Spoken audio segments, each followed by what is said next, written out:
monthly payment you can afford. And no, it's not bankruptcy or a debt consolidation loan. It's a real, affordable debt relief program that could save you lots of money. National Debt Relief has already helped over 1 million people with their debt and has thousands of 5-star reviews and an A+ rating from the Better Business Bureau. So if you owe $10,000 or more, don't wait. Call 800-878-4646 now to see if you qualify. That's 800-878-4646. One call could help reduce what you owe and simplify your monthly payments. Call 800-878-4646 now to find out how much you could save.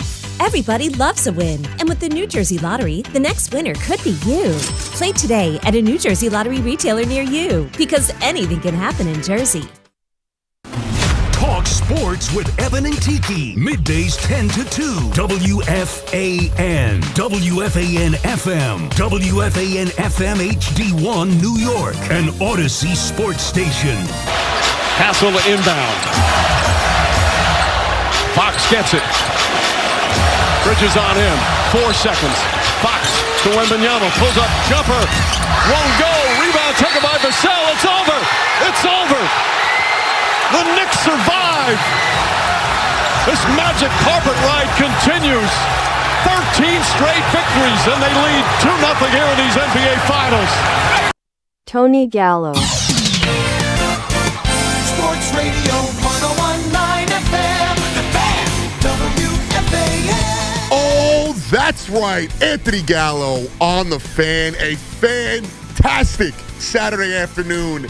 The Knicks are 2 games away from being champions of the NBA, from raising the banner, raising the Larry O'Brien.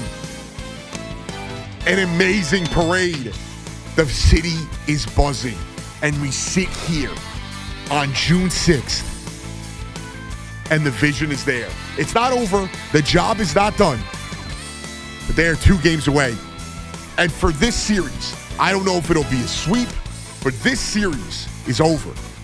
When you look at everything, every single thing that has happened over the course of these 2 games, and yes, the Spurs will say the Knicks played a great game, and I think that's more their defensive effort, but this series is over. If you would have told me coming into the series that Jalen Brunson would shoot under 40%, not even 45%, under 40%, he's shooting like 31% for the series, and Josh Hart would have 3 points and not really give you a great Game 2 performance. And in part of those games, Karl-Anthony Towns would be in foul trouble and Josh Hart would be in foul trouble. And the Knicks would somehow be up 2-0. You would tell yourself, the Knicks are going to run away with it, that this series is over, and the Spurs have to be kicking themselves. After, yes, a lot of what the frustration that was proven or caused on the Spurs end was due to the Knicks, excellent defensive game plan. I think that what we've seen over the last 2 games, all 8 quarters, was even when the shots weren't falling, and the shots were not falling a lot, even when the shots weren't falling, the Knicks defense was relentless. The Knicks defense was precise. The execution was perfection. That was a masterclass, but offensively, the Knicks have not been great. Last night, the Knicks shot under 40% from 3. They shot 42% from the field. And a lot of that good shooting came the way of Mikal Bridges. So the Spurs have squandered 2 games, one in which they were up big, and another where they managed to come back. And even when the king himself, Jalen Brunson, doesn't have it, they let it get away. And the moment is proving to be too big for that entire organization. The head coach has coached his way out of games. Wemby, who was great in the fourth quarter in the second half yesterday, but when the moments became its biggest, the final shot, you make it, you miss it. You know what I mean? I think that was a shot. I mean, I don't think that you drawing up a game plan to shoot over Mitchell Robinson is the most perfect end of play go-to shot. But the moment was there. He throws the ball away. He clearly is flustered by what the Knicks are throwing at him and the way the Knicks are making him run around. like a chicken with his head cut off on defense as they move that ball away rapidly. The ball movement has been impeccable. But this series is over. I don't know if it'll be 4 or 5. I doubt it'll get to 6. But this series is over. You cannot, at home, lose 2 games, which the other team does not put together a complete offensive performance. And we sit here 2 games away from the Knicks becoming NBA champions. And the craziest part about all of this, and not because, it was impossible to see, but just where this young man, or he's not even a young man, he's my age, where this guy, Karl Anthony Towns, how his tenure started with the Knicks, how last year ended with the Knicks, how a lot of you talked about him during this regular season. And he has had a 180. He was a very good player in the regular season. Should have been all NBA. But the way he has turned around and turned it up in the playoffs, he is the finals MVP. Barring an incredible last 2 games from Jalen Brunson, where he hits like a game-winning shot or has another big fourth quarter, Karl Anthony Towns has been the MVP. Karl Anthony Towns has been the best player in this series. He has been the best player on the Knicks maybe over the course of the last 8 games. Maybe the entire playoffs. I know early on it felt like, you've gotten the spurts from Brunson. And the most poetic part about last night, not just Karl Anthony Towns, who is now rewriting his legacy, but Mikal Bridges having another excellent performance. He was excellent defensively in game 1. Last night, he was excellent on the defensive and offensive end. And 2 guys who have gotten all of the criticism. If you have followed this team, if you have been a fan of this team, at some point we've heard about the 5 picks. At some point we've heard about the trade for Cat and how they've maxed out with Cat and how trading Dante DiVincenzo and trading Julius Randle and letting Isaiah Hartenstein walk was a mistake to bring in Karl Anthony Towns. And how those 5 picks could have netted us Giannis. It all went out the window this postseason. And last night, yes, the official cherry on top will be when they win the title. But last night, with those 2 guys leading the way, and there's no question about it, those 2 men led the way. It was poetic, and all of that goes out the window. The Knicks have finally brought us to a place that we never thought we can be. And now they are 2 games away from achieving what some of us thought was impossible. The city is buzzing. Last night, I was out with my guys at the Post doing a live broadcast, the New York Got Game podcast. My guys, Brian Fonseca and Dexter Henry. We did it from Magic Hour rooftop. It was awesome. It was a little overwhelming at first. It was packed. We had maybe an inch of space to do this broadcast, and it was packed. And the noise, I have never experienced this in my life.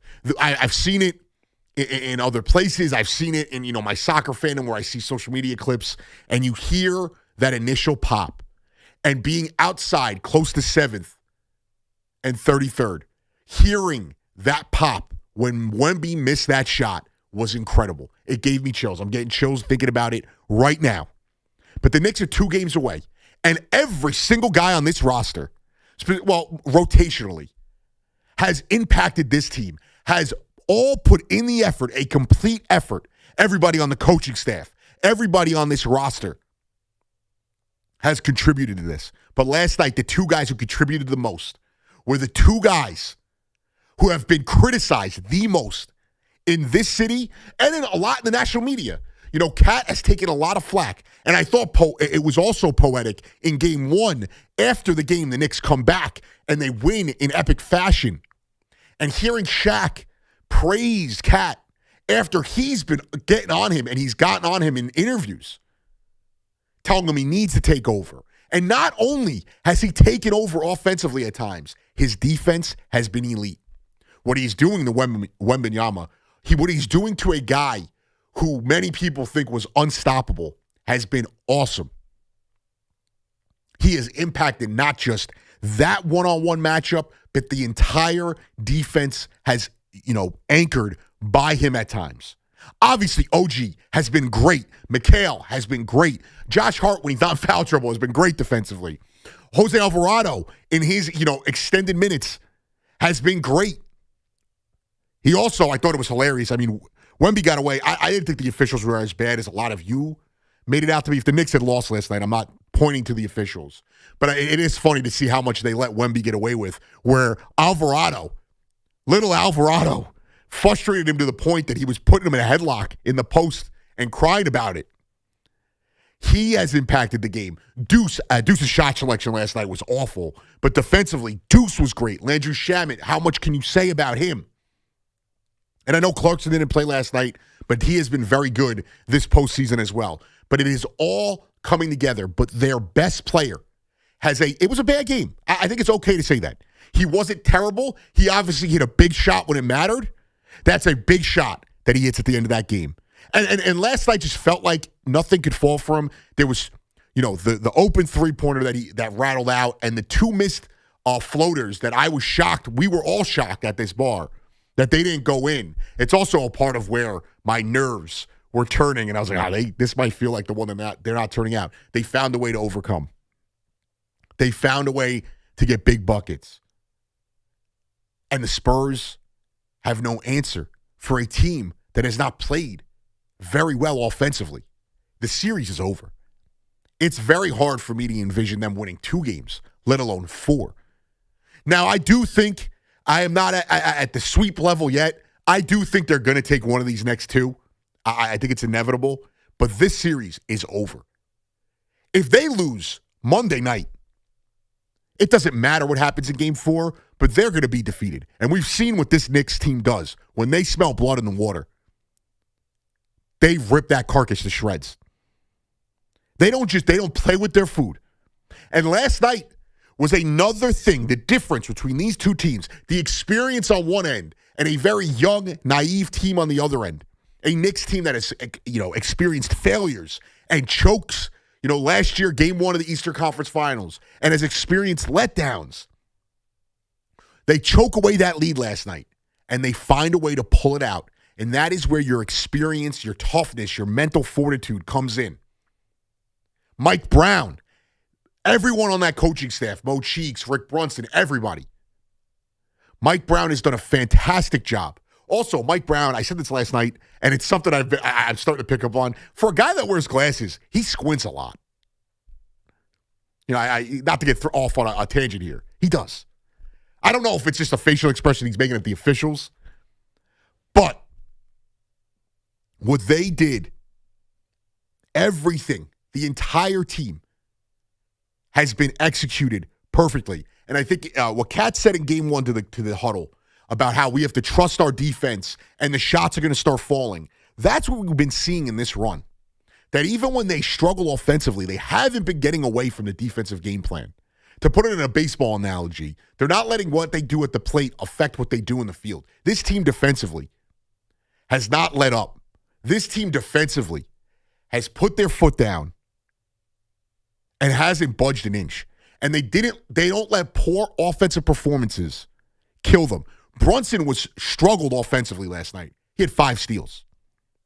He was outside of a couple buckets, and De'Aaron Fox talks a big game. He went out there and he answered with 3 buckets.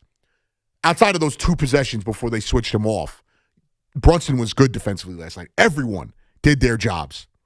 And they're 2 games away from being NBA champions. And leaving, I didn't get out of that place till 1:15 last night.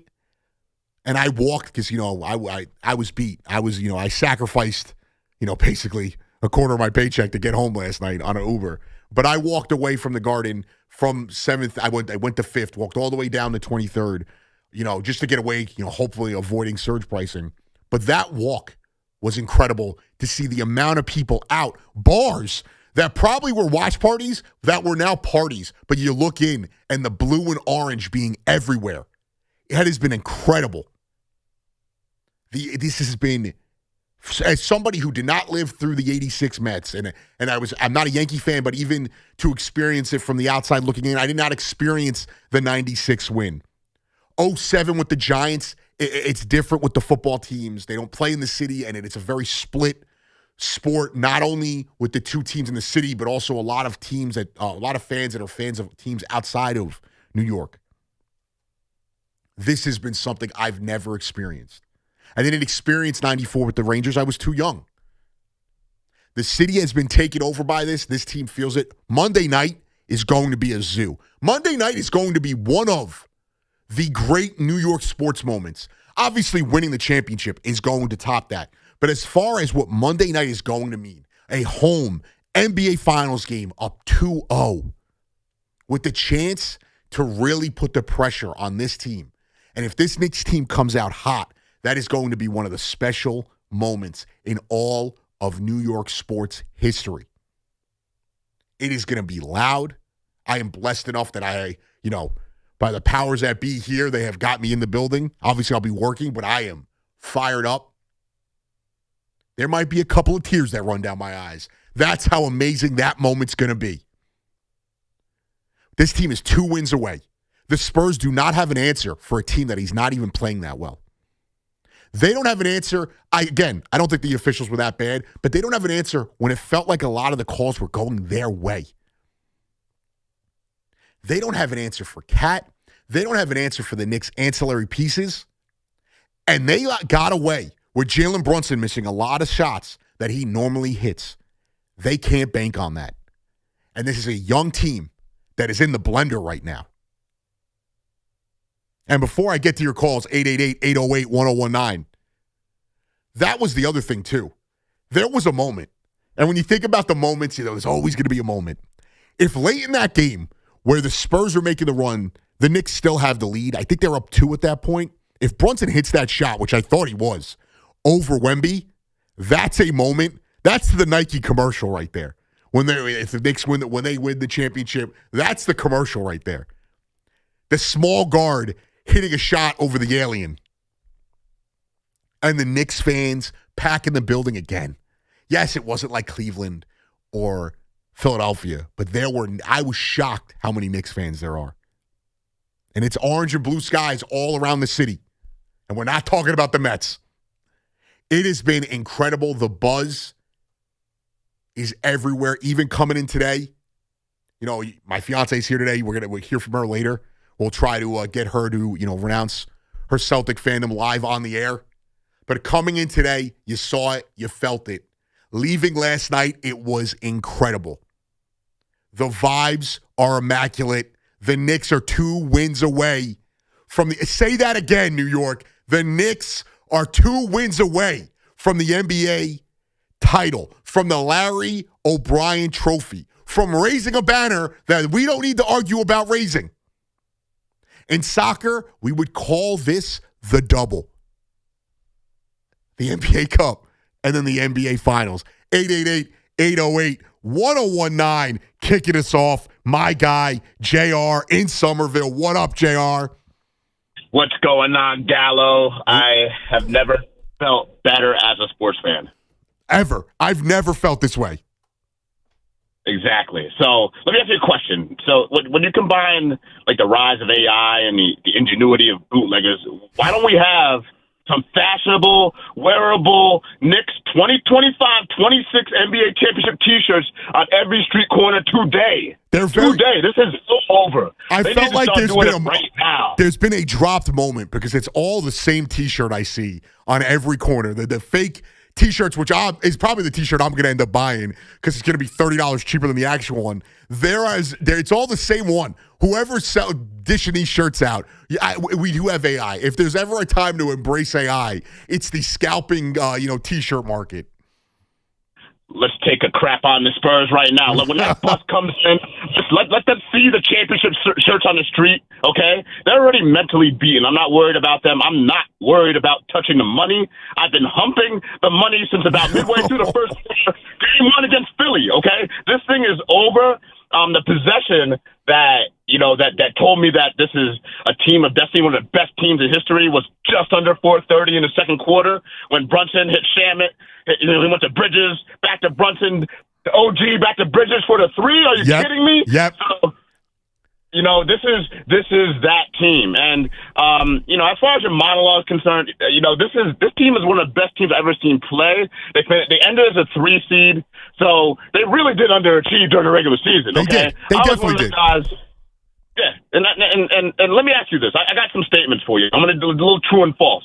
All right, no fan base has added more to their fan base in the last 3 months in the history of North American sports than the Knicks have, okay? I think that right now it's over. We have one of the biggest fan bases that's going, all right? It is. I would argue this as somebody who is a European soccer fan. This is one of the biggest fan bases, not only in New York, not only in American sports, but in the world. This is short of a Real Madrid, a Barcelona, a Man United. The way, and last night, and I have no problem with this, a lot of you get bent out of shape. Like, we get it. We all struggled. It doesn't change my struggle and my enjoyment. And I appreciate the call, JR, as always. I love you, bro. But the amount of people last night that I know, and some of them admitted it, like, hey, I'm jumping on the bandwagon. I don't care.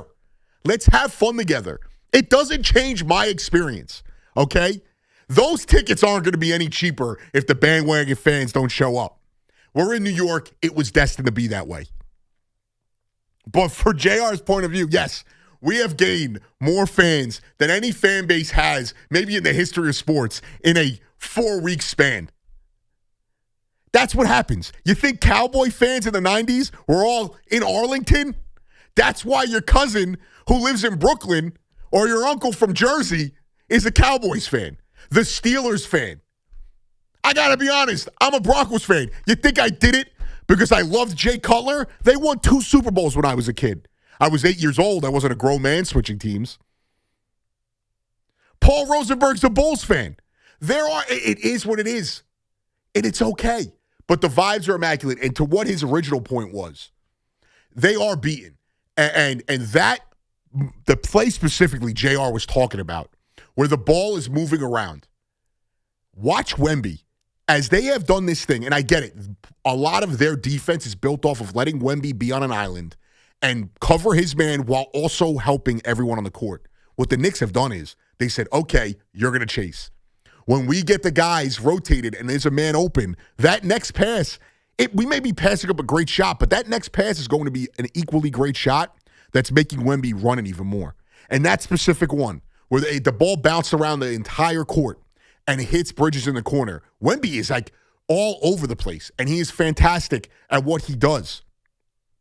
But it's too much for one guy to handle defensively, and the Knicks have executed that amazingly. And the Knicks have also, for everyone that wants to crown this Spurs team a future dynasty, this Knicks team has exposed that if they don't get some more concrete help around them. Obviously, Castle's great. Young, could turn into a superstar. De'Aaron Fox is very good. If they don't figure out a way to alleviate some of the responsibility that Wemby has to do, teams are going to expose them. And the Knicks are showing that. And the Knicks have done a better job than that than anyone in the NBA. They did it in the regular season. They're doing it now in the postseason. The 2 smallest point totals the Spurs have come at the hands of the Knicks. One in the regular season, the other in Game 2. They are defeated, and I actually don't think it's Wemby that's defeated. I think it's the guys around him. De'Aaron Fox, I actually think, played confidently last night and was maybe their best player at times for a guy that got killed in Game 1. He looks like he's getting his legs back under him. But those other guys, this is a tough spot to be in. Champagny, Castle, Vassell, Keldon Johnson. This is a tough spot to be in when you're not used to it. And another thing too, and it was in my notes, and I forgot to get to it. Mitchell Robinson played great last night defensively. And Mike Brown having the wherewithal, which this is again kind of, when they miss that free throw and the ball goes out of bounds, or the ball is, they would have gotten that ball either way, because I don't think, Cornette, maybe there's a jump ball and then you have to, hope that he gets it. They gave the Knicks an opportunity to get a defensive lineup in. And you can't just not put your team in a better position than where you're at there. But Mike Brown having the wherewithal to send in, it was Mitch, it was Landry, OG, Bridges, and I think heart at the end of the game. And Mitch not fouling. This is another aspect of the game. His hand looks fine. He dunked that ball at one point. There's a couple times where you could see he's going to grab a rebound with that hand and he can't get it like he normally would with that hand.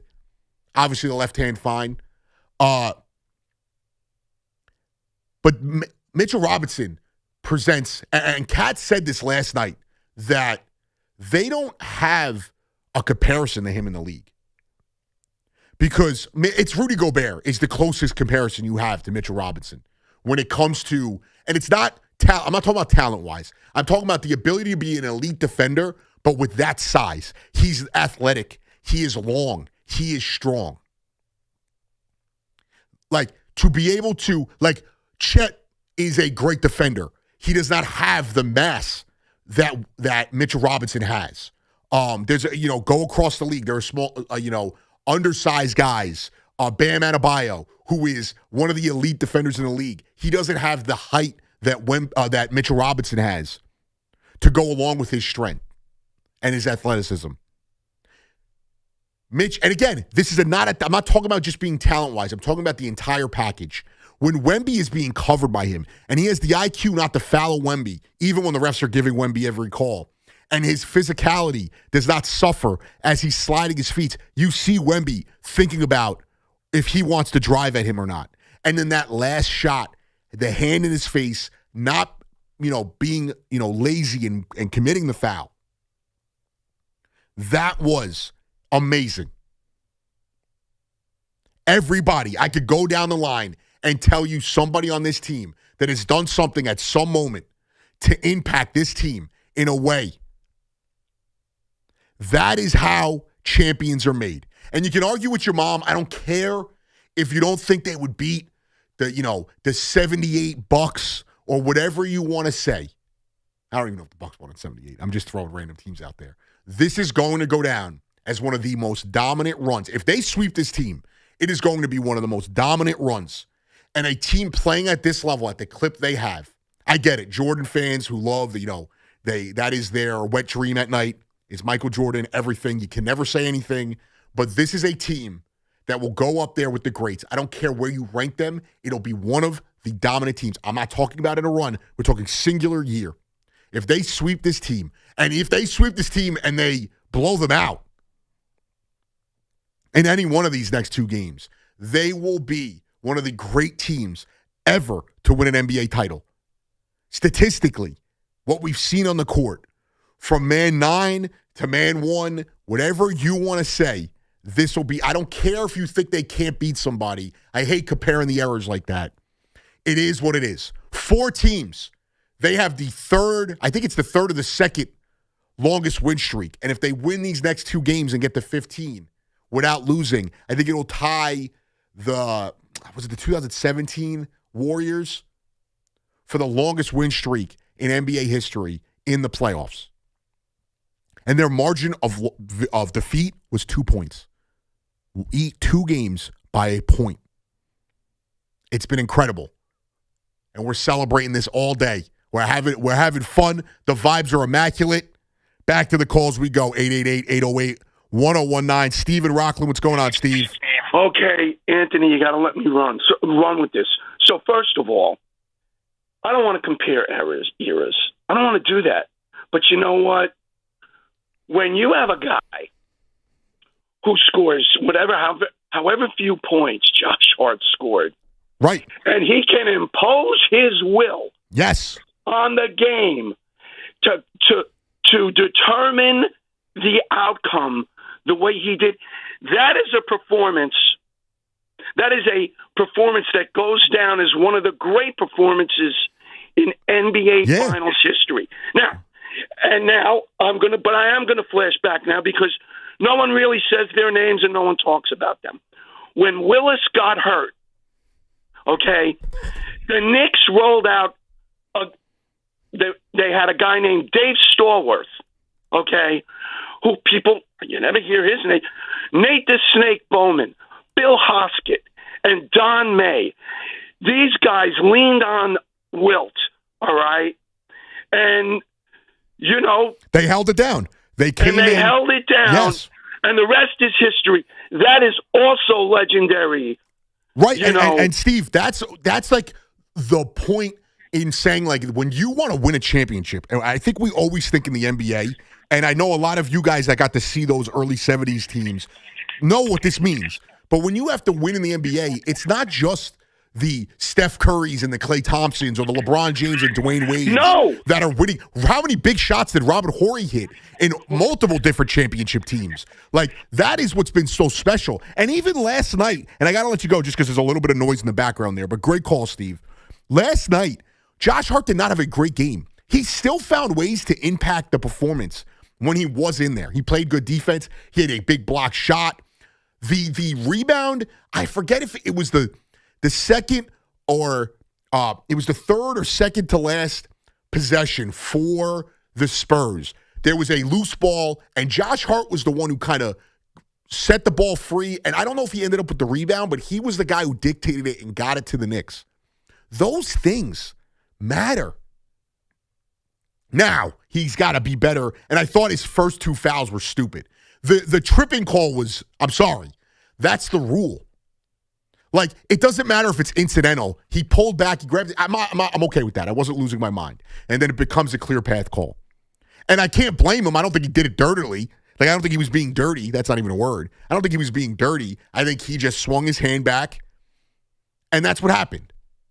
But that's what I'm talking about. Alvarado had little moments last night where he was impacting the game. He had a couple of offensive rebounds at times that were big. He was frustrating Wemby. And I was at him, I'm getting a little crazy during these games. And the Knicks were playing so well at that point. There was a point where Alvarado was on Wemby, and I wanted Alvarado to take that jump shot, in his face. And then another thing, too, and my brain is firing off on all cylinders, a thing I forgot to put on my notes. The other thing, too, and Wemby, I felt like got going too late. And there was, I think it was the second quarter, the Knicks were starting to pull away a little bit. They get a favorable matchup where Brunson's on Wemby, and he doesn't even look at Brunson. He immediately passes the ball away. And I'm sitting there, and I'm like, you're relying on the set that you want to run when you have the matchup already. This is a guy who's either overthinking it or is pressing in the moment. But we are 2 games away from the NBA Finals. I keep saying the NBA Finals. From winning the NBA Finals. From getting a Larry O'Brien trophy. From bringing the greatest city in the world a championship that it has so desperately missed in the 4 major sports. We got a lot to get into. We will get into the Aaron Judge stuff. We'll get into the putrid Mets and Juan Soto not running a ball out. But right now, it is all Knicks. Orange and blue skies. 2 more wins. Anthony Gallo on the Fan. Stay tuned. When the halftime horn sounds, head right to WFAN's YouTube page for a special live stream of The Carton Show with Chris McMonagle. There's no other halftime show for the real New York Hoops fan on this championship run. Craig Carton and Chris McMonagle, exclusively during every halftime of every game on WFAN's YouTube page. Brought to you by C4, the official energy drink of everyone's favorite basketball team, fueling New York on a championship run. Premio, the way sausage should be. Corona, La Playa awaits. And your home for New York sports, WFAN. I'm Tyler Kolek, and I got my Lincoln right here at Lincoln of Queens. Smooth ride, no hassle.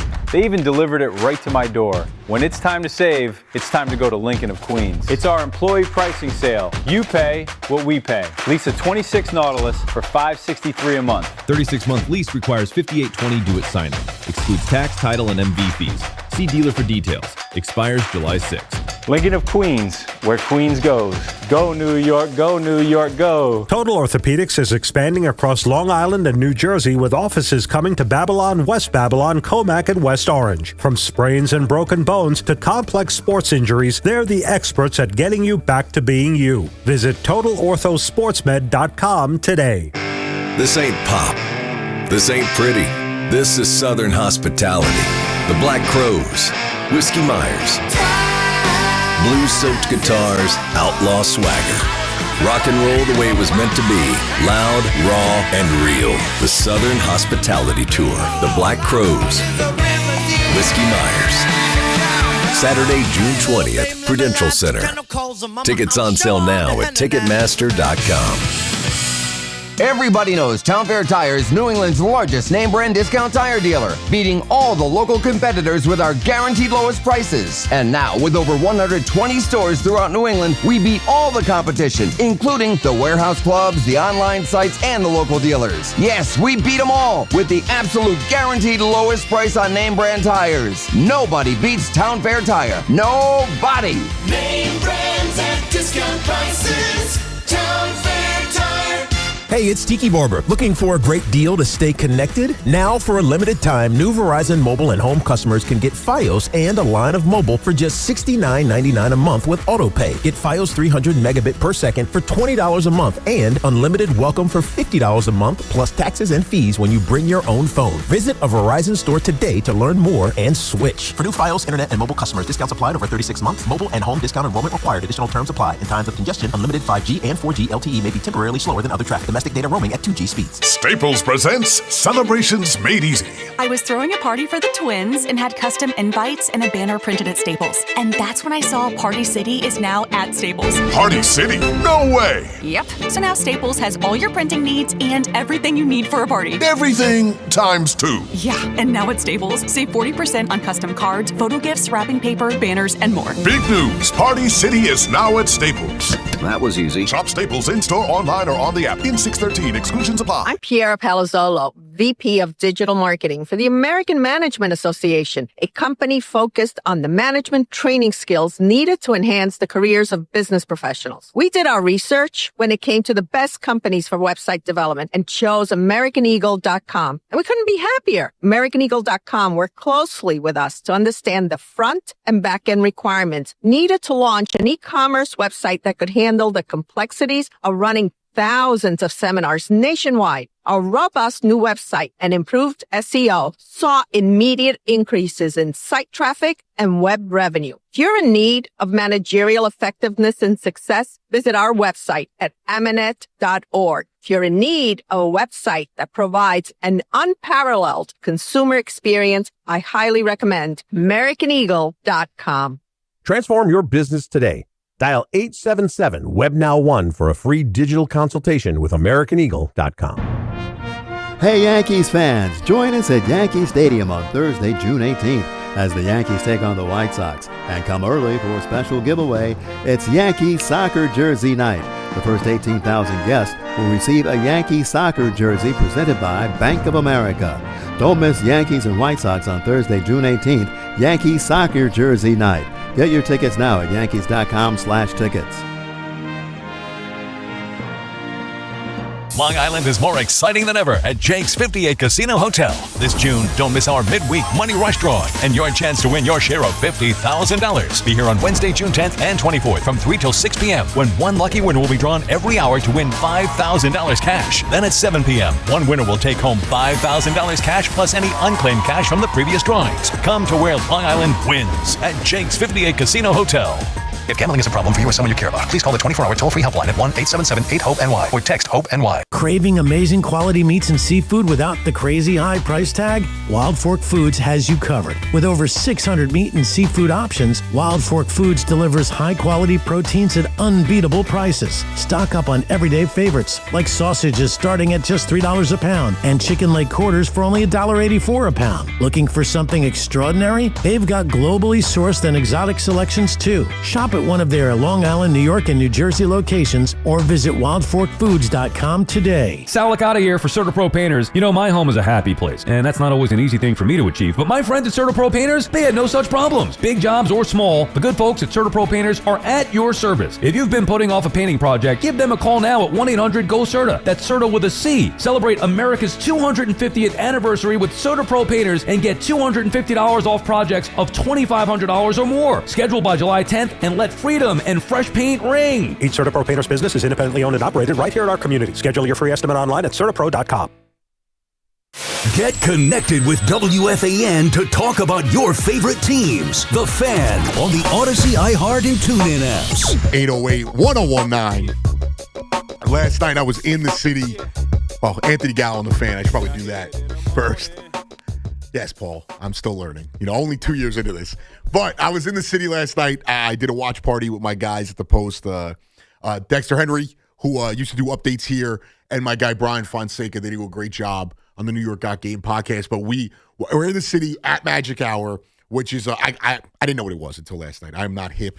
Apparently a lot of people did, but I got there, and it was buzzing at 7 o'clock. It was already jam-packed. Like, if I thought I wasn't going to, they obviously let me in because I was a part of the broadcast, but it was already a line out the door. There were lines at every bar. I walked from here to Midtown to, I was nice out. I had time to kill, and I walked all the way up there, and I kind of wanted to get a lay of the land. And the closer you got, obviously where we are on 345 Hudson, it is a little bit more of a business area, and it is more of a people are dressed for work. There was still a ton of the amount of guys I saw wearing, button-downs with the Knicks jersey over it or Knicks hats. But the closer you got to the Garden and in that area, as I walked up 6th, was insane.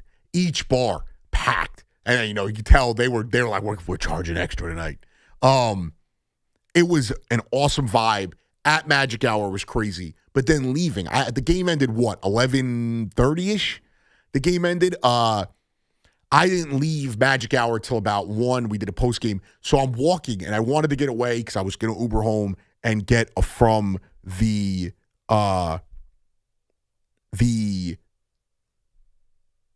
surge pricing of Uber and Lyft, because they will, bang over the head with that.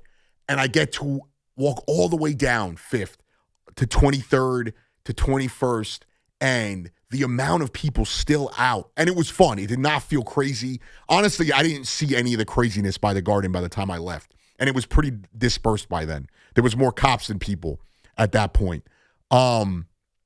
It just felt special and something I've never experienced.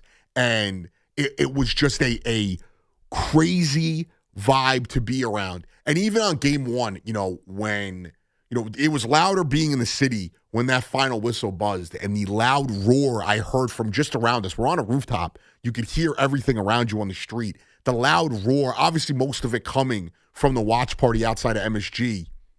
But even in Bay Ridge, when, the final whistle blew in game 1, fireworks were being set off, and I could hear, people cheering and banging pots. It has been a crazy ride in the city, and it's been special, and I'm loving every moment of it. And we should really, take it in. We may only get 2 more games of this, and then there's going to be that we'll get the parade, and then there'll be that, the come down. But it's been incredible. 888-808-1019. Spike in St. Petersburg. What's going on, Spike? You sound like you haven't rested much, young man. Get some rest. By the way, I've identified 3 really weak defenders on the Spurs. Probably cause a sweep for us. Vassell, Champagne, and Fox are really weak. Now, Vassell played at Florida State with Scotty Barnes and Patrick Williams. And he's a chuck and duck guy. They're going to shake it up. What I saw with Wemby last night, remember, I'll be 80 years old and I saw both championships, and I like to have the calming voice. I think you're really talented. Read your timeline. I want you to do something for me. I think I can help you, Will.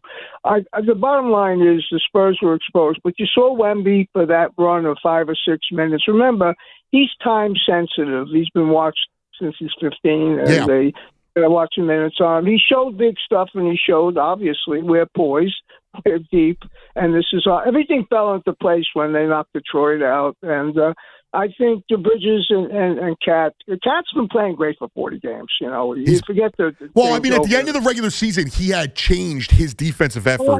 That last month of the season, he had really changed the intensity. I would say even longer than that last month. He had really changed the output he was giving defensively, and it has really shown up even tenfold in the playoffs.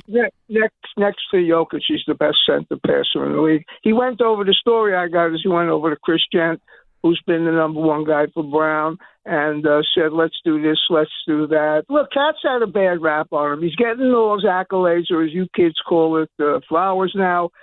Sad story, humanity story, losing his mom and all, but that kid's great. And listen, if Brunson's off the ball, it changes the whole thing. The thing I got with Cat, and I know you're a hoop head like I am, I'm just 2.5 times your age, is that Cat got behind. He got defensive rebounding position on Wemby. You don't learn that stuff fast in France.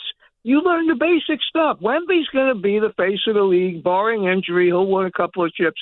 But they got a whole bunch of draft picks down there. What's his? R.C. Buford is the guy down there? I don't know who the GM is for them, but they have a bright future. I don't think, and I appreciate the call as always, Spike. You're the man. Spike knows his ball, that's for sure. And I appreciate Spike because he's adapted as the game is adapted, for sure. You know, a lot of people call in and they get stuck, and we all do it. You know, me with the NFL, I still want to see running backs lead the way, but Spike's great, and he's right. And Cat has gotten a bum rap. I was saying this last night, and I'll say it again. If the Knicks are going to win this, and they have the parade, it doesn't matter if he wins Finals MVP. But if he wins Finals MVP, when you look at the landscape of centers in the league, and when you look at where he is as a number one pick overall, he ends up being a person, and we could go through the list right now in a second. I'll go through it, but his legacy completely changes. And you look at the guys he's compared to, Joel Embiid has never come close to scratching the surface. This is his third year in the conference finals for Cat. He's now in the NBA finals as the best player in the NBA finals. Jokic is the guy I'd put ahead of him, no doubt. But when it comes to centers in the league, Anthony Davis, I don't know if I'm putting him even in his prime above him. And when you look at number one picks since Cat's been drafted, let's just go back to 2010. John Wall, Kyrie Irving, Anthony Davis, Anthony Bennett, Andrew Wiggins, Karl Anthony Towns, Ben Simmons, Markelle Fultz, DeAndre Ayton, Zion Williamson, Anthony Edwards, Cade Cunningham, Paolo Banchero, Wemby, I can't say his name, the dude on the Hawks, and then Cooper Flagg. The only guy who right now, obviously Wemby is a big chance of being somebody who tops that. Kyrie's the only guy in his class in that moment. Cade Cunningham and Paolo Banchero, yes, they might have a chance to do that. There's a lot. We kind of crowned Cade a little too early in the NBA. Cat completely changes the narrative. And you could go back even farther, but there's a couple better number one picks in the early 2000s. LeBron, D-Rose, but again, D-Rose never got to this moment. Cat's completely rewriting his legacy in, I would say, 2 months, like Spike was saying, but even over the last 3 weeks, he has rewrote his legacy and rewrote the way we view him. A lot of people, I've been very critical of him. I always said he was he maybe might have been the most talented player to ever step foot on a court for the Knicks, but Patrick put it together in crunch time at times. I get it. He missed the layup, whatever. And, Brunson has done what he's done, and Clyde. But, when it came to pure talent, I'm not talking about accolades and achievements. Just talent as him being a 7-foot-tall guy who could dribble, run the offense, pass. Look at his passing. He's an incredible passer. Jokic is obviously up there. He is maybe not even just at his position. He is one of the best passers in the NBA. And that pass he made in the second quarter last night was incredible. I mean, maybe it was the first, but where he's coming up and he has the wherewithal to kick it out to the corner for a big three. He has changed everything that we've talked about him. He's been a great defender now the entire postseason. And since the deadline, his effort was better. But over that last month, maybe more of the regular season, he was actually playing good defense. It's incredible. And it's awesome to see, and we always talk about him being soft, and I think finesse gets confused for softness a lot. And he has put his head down. He's gone at guys. He's played physical defense. But I always found it was weird to call somebody soft that in the last 5 years has dealt with so much off the court with his family and the people he's lost. I always thought that was weird. And you're kind of seeing it bleed out of him. It looks like he's having fun and he's playing loose. And he's talking about feeling his mom's presence. That's a beautiful thing. That is, he gets a lot of flack. We all have those moments. He fouls somebody, does something stupid. We're all yelling at the TV about him. But this postseason has been, I don't want to say a redemption arc because he hasn't failed as much as we want to say that. He's been, again, 3 straight conference championships now in the NBA Finals. But he has rewritten his legacy. MJ in the South Shore. What's going on, MJ? Hey, what do you say, Anthony? How are you? I'm good. How are you, sir? Good, thank you. Congratulations. You're doing a great job. I appreciate you. All right. The one thing I want to say about Cat is, I just heard you. I didn't know that he went through all those things over the past couple of years that might have held him back and made him look soft. But something unlocked him, and it started with when Shaq told him, "Baby, you got to step up to the plate." And he is outmanned Wemby. He's completely. He's a little bit smaller than him height-wise, but he's bigger, stronger, and he's unleashed the talent between him and running the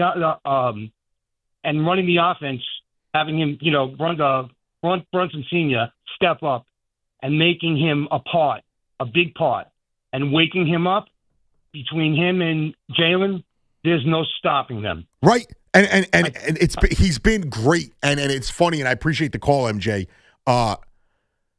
It's funny because another thing, too, and I don't want to get off topic. I'll stay on the Cat thing, but there's something else that you mentioned there that I want to point to.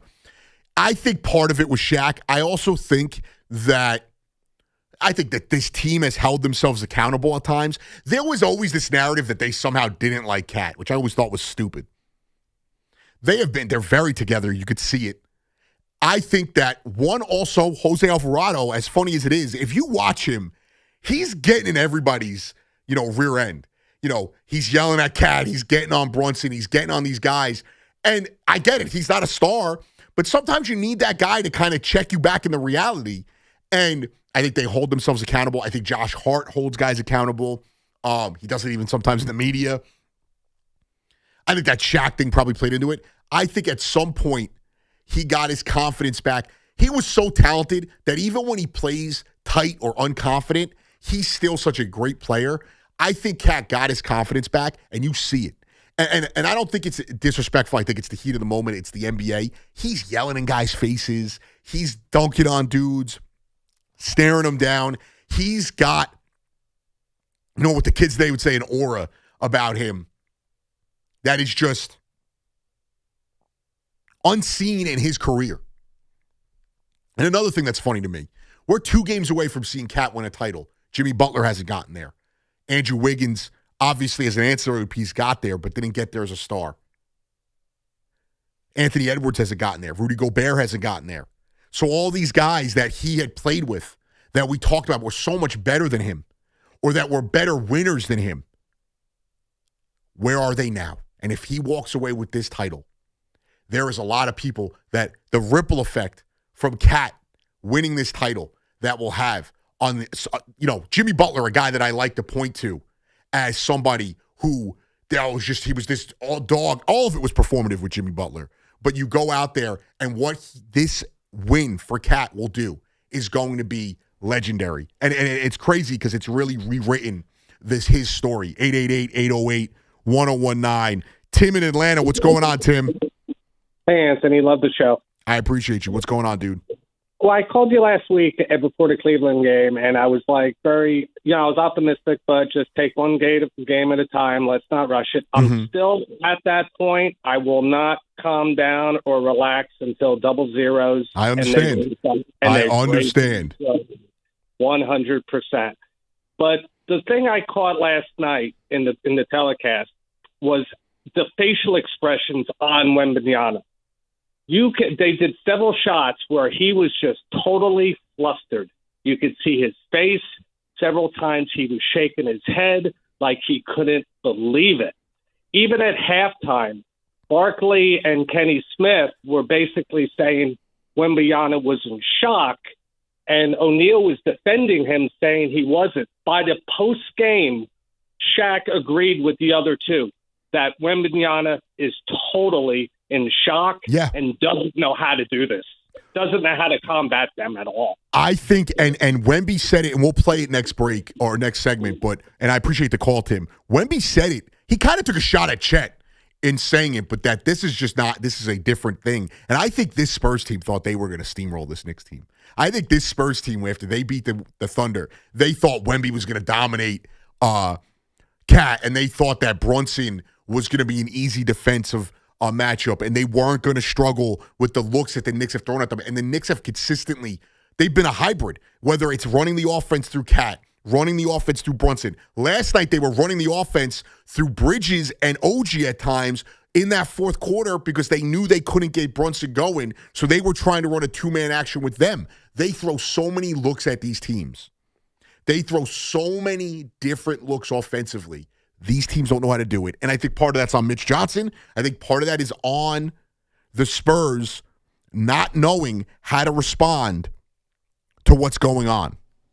What you mentioned earlier about the importance of this series for Cat, that's key. Because Cat right now is the MVP. It's not Jalen Brunson. And frankly... Well, I said it to you off air. I mean, Brunson has to have two crazy games and hit a game-winning shot. And frankly, like Landry Shamet might be number 2.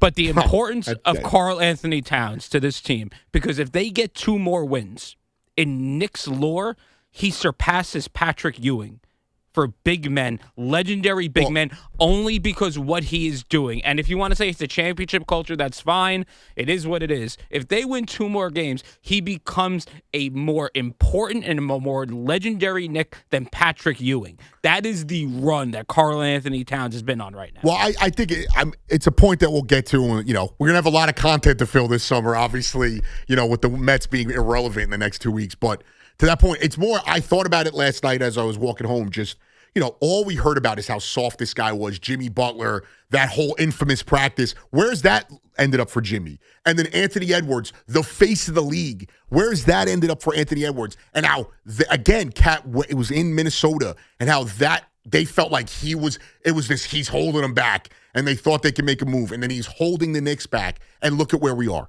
Look at where he has come. And KG was talking about it earlier in the postseason, just, you know, what people don't understand about Karl Anthony Towns and how much he really dives into the game, and just a lot of what he does is not really respected, and now the respect is coming. We got a lot more to get into. 888-808-1019. We'll get into that conversation as well. You know, a lot of these Brunson, Cat, where they're going to be in Knicks lore, the legacy of this entire team, where they sit in the history of the team. It is a Knicks Saturday. It is a Knicks summer. The summer of orange and blue, and we're not talking about the Mets. Right here on The Fan, 2 games away from NBA champions. The Knicks are taking over the city. 888-808-1019. Anthony Gallo on The Fan. Back after this. It's After Hours with Tommy Lugauer, 7 to midnight on The Fan, 101.9 FM. I had to talk a lot of my friends off the ledge, but that's just what Positive Tommy's here for. I am here for your, not only entertainment, but for your benefit, because this Knicks team is built different. They are not going down 4 games in this series. They're not. They're not losing 4. They may not even lose 1 at this rate. Get After Hours on demand. Available on Apple, Spotify, wherever you get your podcast, and the free Odyssey app. The savings are coming! Wow! He showed up just in time. It's America's 250th birthday. We're celebrating a month early at Nielsen Dodge. By giving you freedom of choice. Save up to $250 off service. Save up to $250 off accessories. With leases for $250 or under.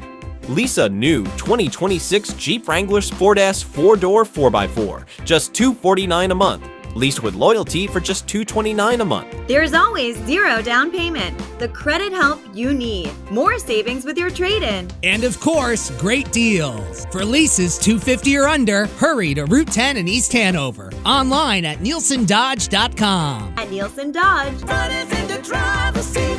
Make this the summer event. With approval, term 36-24 months, due at sign, everyone $58.44 with loyalty $58.24. Add tax tag $498 doc and DMV fees. See dealer for details. Get everything you need for the entire job delivered. From lumber to drywall, flooring, and fixtures, get it all delivered from the Home Depot. With same day, next day, or any day delivery. Staying on track and on time is crucial to your job. That's why it's our job to get you what you need when you need it. We deliver the supplies. you deliver the results. Brought to you by the Home Depot. Finding great candidates to hire can be like, well, trying to find a needle in a haystack, but not with ZipRecruiter. Its powerful technology actively finds and invites qualified candidates to apply to your job. So while other companies might deliver a lot of hay, ZipRecruiter finds you the needle in the haystack. See why 4 out of 5 employers who post a job on ZipRecruiter get a quality candidate within the first day. Try ZipRecruiter for free at ZipRecruiter.com/team. That's ZipRecruiter.com/team. ZipRecruiter. Hey, this is Sal Licata. You know that when your AC fails, it's the worst. Make sure that doesn't happen by contacting my friends at Edison Heating and Cooling, New Jersey's air conditioning experts for decades. They're my go-to techs. They've done plenty of work on my house. I trust these guys to do a great job. And by the way, if your AC unit is over 15 years old, you're wasting your money. Get a new high-efficiency AC system right now. You'll save money and stay cooler. Go to EdisonHVAC.com. That's EdisonHVAC.com. Hi, this is John Starks, and I'm Tyler Kolek. At John Starks Kia, we don't play games. No gimmicks, no tricks, no hidden fees, no surprises. Lease a Kia Sportage for just $333 a month with just $3 due at signing. What we say is what it is, period. See you at John Starks Kia in Queens. Go New York, go New York, go. 36-month lease excludes tax, title, and MV fees. No security deposit required. 10,000 miles per year. Expires July 6th. La Playa awaits this weekend. Be sure to stock up on ice-cold Corona at Sean's Bar and Kitchen on West 48th Street. Then sit back, relax, and soak up the good weather. Great vibes and New York basketball. Turn anywhere you enjoy the game into your own beach. La Playa awaits. Must be 21. Relax responsibly. At NYU Langone Health, we know there really is no place like home. That's why we get our surgery patients home faster and have fewer readmissions than any other health system. That means once you're home, you won't need to go back for the same procedure. Instead, you can get back to the things you love. And the next time you need something else, we're here. Better health starts with a better health system. Learn more at nyulangonehealth.org.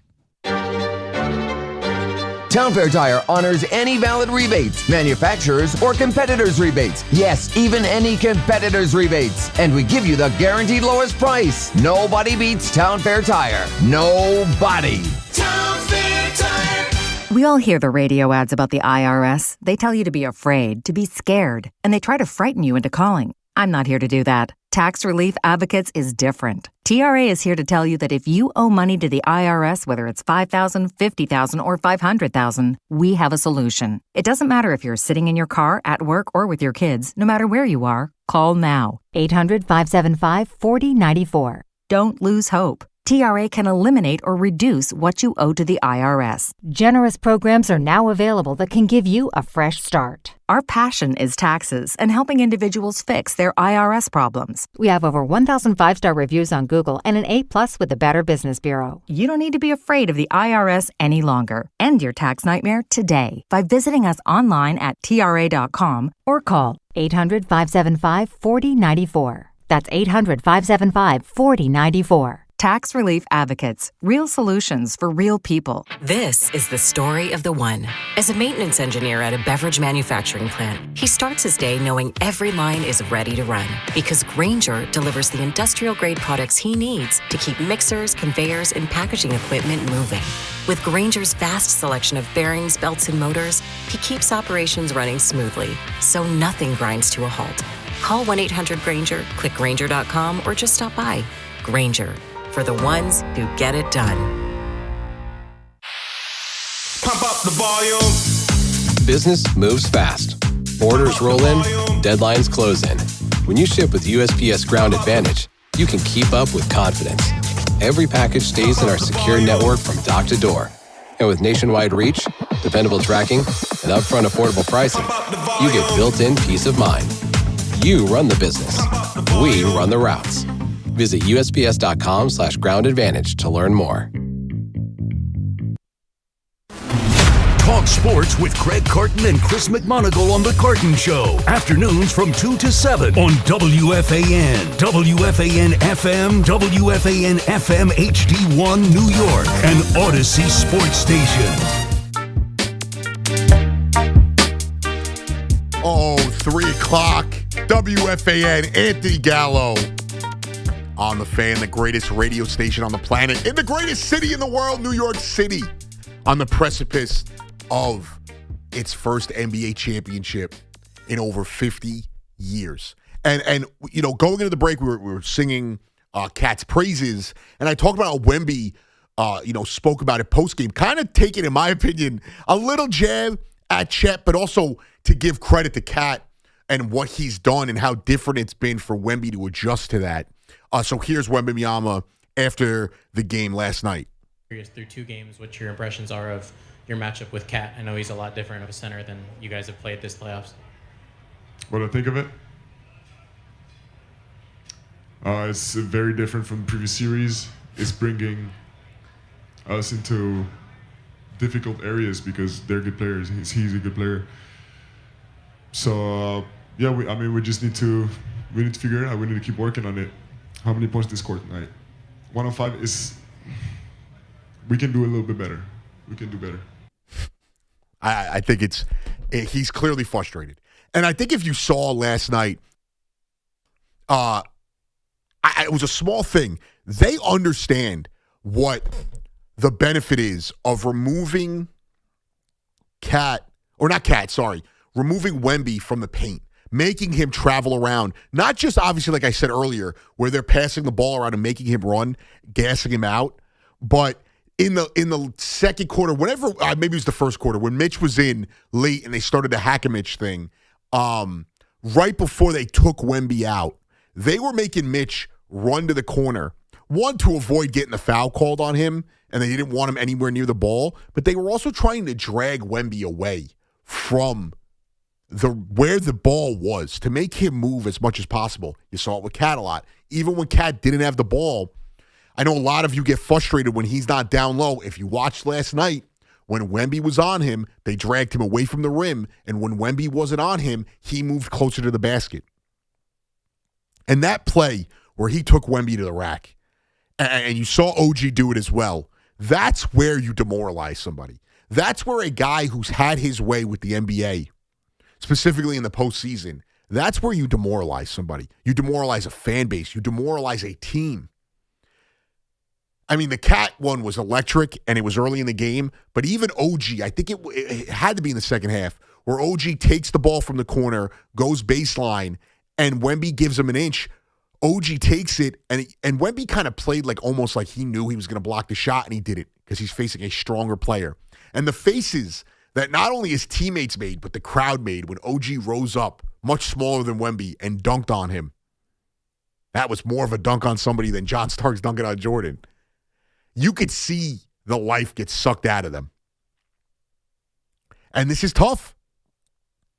The series is not over. Obviously, they have to play 2 more games. At least they have to win 2 more. But this is why I feel like it is over in the sense of it doesn't matter if they win the next game. They are not winning 4 more games, the Spurs. They're probably not winning 2 more games. And you could talk about history all you want. History is on the Knicks side. You know who was on? History was on the Spurs side last night. I think it was 16 of 18 or 14 of 16 games that the home team lost game 1. They went on to win game 2, and last night they did not.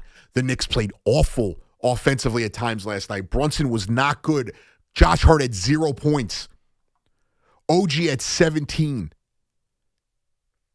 This was a complete team effort, and they couldn't take advantage of it. And the one thing that has not changed, the Knicks defense is not going anywhere. So you could tell me about how the Spurs didn't play a great game and Wemby started slow. Well, for now, every single time that they've played the Knicks outside of 1 game this year, they have struggled offensively. Wemby has been put in a situation that for him to play intense for 4 quarters is tough. He's chasing the ball around. They're being physical with him.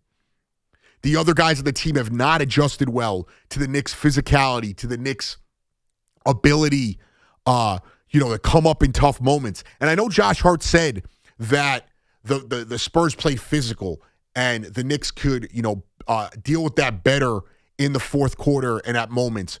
But I also felt like the Spurs did not handle the Knicks' physicality very well either. So there was a lot that went in the Spurs' favor, and they still couldn't take 1 of 2 games at home. And now they're coming back to the Garden, their first NBA Finals home game since 1999 with a chance to go up 3-0. And my tone will shift if they win 2 games, but that's not happening. And if the Knicks somehow take Game 3, it is over. Game 4 will be a bloodbath. And I get it. They have a bright future, the Spurs. We're not talking about the future. We're talking about now. We're talking about 4 games we're talking about 5 games that they have to win 4 of. And I think you heard it in the postgame. Wemby sounds confident. Yes, he also sounds like a guy who's frustrated. And you see the other players, all respectfully, they do not sound like a group that expected this to be the situation that's going on. And I'm not talking about expecting to be down 2-0, expecting to be in a fight. And they're getting their asses kicked right now. They are. I think they beat the Thunder and thought they were going to have a cakewalk in the NBA Finals. I think a lot of you thought that. I think a lot of the media thought that. And that's not what happened. Go back to, great teams in the league history. That Lakers team that lost that one game to the Sixers. Allen Iverson, incredible generational run. I think the Lakers, they didn't overplay their hands and think that the season was over when they won the Western Conference Finals. But I think they got punched in the mouth in Game 1, but they responded and won 4 in a row. This Spurs team did not respond very well. And I know we're all going to have that moment. If the Knicks lose this next game, it's going to be, they finally lost. They're going to choke it away. Or the conversation is going to shift from them being dominant to them having to respond to their first adversity, which I think is not very true because they've come back from 2 huge deficits in both game 1s of the last 2 series. And that is adversity. But they're going to have to respond to their first loss in over a month since the NBA draft. But we know this team can respond to that. We don't know if this Spurs team has it in them. And maybe they will in the future, next year and beyond. Right now, I do not think they have it in them to overcome a 2-0 deficit. Wemby, I thought, had his best quarter and a half of play in the postseason last night, and it still wasn't enough. He throws the ball away. Obviously, up until that moment. The shot, I think they'll take that shot. I hate that as that being the go-to game winner. You're going to live with him shooting that, but that's your go-to shot, him shooting over Mitch. It wasn't really like a drawn-up play. And another thing to put it in perspective, I don't know if you are feeling this or if you're watching this. In every big possession in these 2 games, we saw it in Game 1, obviously Landry Shamet kind of calling out the play that the Spurs were about to run, but every big possession that they've had in this series, it feels like the Knicks knew what was coming. Why? Because of preparation. This is the difference between the 2 offenses. The Knicks have thrown a different look, quarter to quarter, stretch to stretch, 5-minute stretch to 5-minute stretch. They have switched this offense up every time. I said it before. I said it last segment, that at one point they were running a 2-man game between Mikal Bridges and OG Anunoby because Brunson didn't have it, and they were taking Cat out of the play, and the Knicks were successful with that. They've ran stretches where Cat and Brunson weren't on the court, and they were playing great. I think they ran a lineup where it was Alvarado, Landry Shamet, Mikal Bridges, Mitch, and I think it was Deuce on the court with them. And that was an effective 3 to 4 minutes that they ran out there. Wemby was on the court for the Spurs. The Knicks have been able to throw multiple looks at teams. They are not easy to figure out, but it feels like the Knicks have figured out this Spurs offense, and they are not shocked at the looks they're seeing. Yes, there's going to be defensive breakdowns, but it feels like they are completely locked in. And shout out to Mike Brown and that coaching staff. And I forgot to mention it before. We're going to get to your calls in a second. 888-808-1019. The conversation in the offseason was Rick Brunson stabbed Tom Thibodeau in the back. And there was all these narratives about how Rick Brunson is a cancer to the coaching staff. He has been a positive force on this coaching staff. That entire coaching staff, obviously him being the most prevalent because of his son and him being, a more notable face. Obviously, Mo Cheeks, another guy that a lot of people know, but the guy that everyone talks about is Rick Brunson. You see his impact. You see the impact that individually all of these coaches have and what Mike Brown has been able to do. And it is bleeding into it. You hear about Rick Brunson telling the players and the coach to shut up with the officials in Game 1, and Mike Brown crediting him for that. We've seen at times Rick Brunson yelling at his son to pass the ball. I thought an underrated thing was in Game 4 of the first round where Cat was struggling to get a bucket, and Brunson gets, or actually Game 1, sorry, and Brunson gets kicked in the nads, and he's sitting on the sidelines, and they're going to shoot the technical foul, and Brunson goes to shoot it, and his dad tells him to sit, and you can see him say, like, let Cat get a bucket here, just so we could see the ball going through the rim. What happened? Cat ended up having a good stretch after that. There are pieces here where you want to see guys visualize that. There is so much working in the Knicks' favor, and it's the head coach, the coaching staff, the starting lineup, the bench, all firing on all cylinders. It's incredible. And we're 2 games away from the ultimate prize. 888-808-1019. Vic in Poughkeepsie. What's going on, Vic? Hey, how are you doing? I'm good. How are you, I've sir? been coaching. Good. I've been coaching basketball for about 50 years, and I've had some great players and some great teams. But I've had very few band of brothers where teams are so good together and they respect each other so well. This is what makes this team a better team. It's their respect for each other. And you have great players on it, but it's the teamwork that they're putting in that makes this what I call the band of brothers, the Knicks of 2026. It's been incredible to see the togetherness, and everyone kind of thought that it was cliquey because they had the Villanova guys. They are completely lockstep. Everybody, Deuce, Alvarado, Mitch, Cat, they are all in this together. Brunson, and it's beautiful to see, and it's what you gravitate to. It's what those Giants championship teams felt like, specifically the first one, when the first time they beat the Patriots. It just feels like a togetherness and a bond that's unbreakable. I'm sure that's what people felt with the Yankees core 4 and in the 86, with the 86 Mets or even the 70s Knicks. That is, and it's what is kind of makes you fall in love with this team. Obviously the moments and the winning, but just they look like they love their job. They're out there giving their all. They're playing together. They're very unselfish. Last night, Bridges, Brunson, and Cat all have, Cat has 21, but Bridges and Brunson have 20. OG is 17. Like, they share the rock. There's no egos. It's been beautiful, and you're right, Vic. Ted at Hewlett, what's going on, Ted? Anthony, thanks for taking my call. I've listened to you since you started at 2 o'clock. Phenomenal coverage of the Knicks. Thank you so much. I was going to give you an A- for your report card, but it just went to A because you didn't focus enough on the coaching staff until just now. So now you're up to an A. Thanks. One of the few A's I've gotten in my life, Ted. Well, listen to me. If it's not, first of all, it's not for Leon Rose, none of this is happening. Well, but he if it's is. not for Mike Brown, none of this is happening. Yes, and Ted, this is not to take away from what Tibbs did. Tibbs obviously built the culture here. This is not to take away from it. But Mike Brown has unlocked things offensively, defensively, that we did not think was possible with this Knicks team. And Leon Rose is obviously the puppet master of all of this.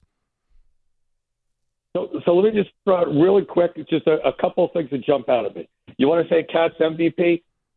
Brunson is MVP of the playoffs, maybe Cat's MVP of the finals, depending on how the next 2 games. I'm willing to say that we're not in the finals without Brunson. Let's be very clear about that.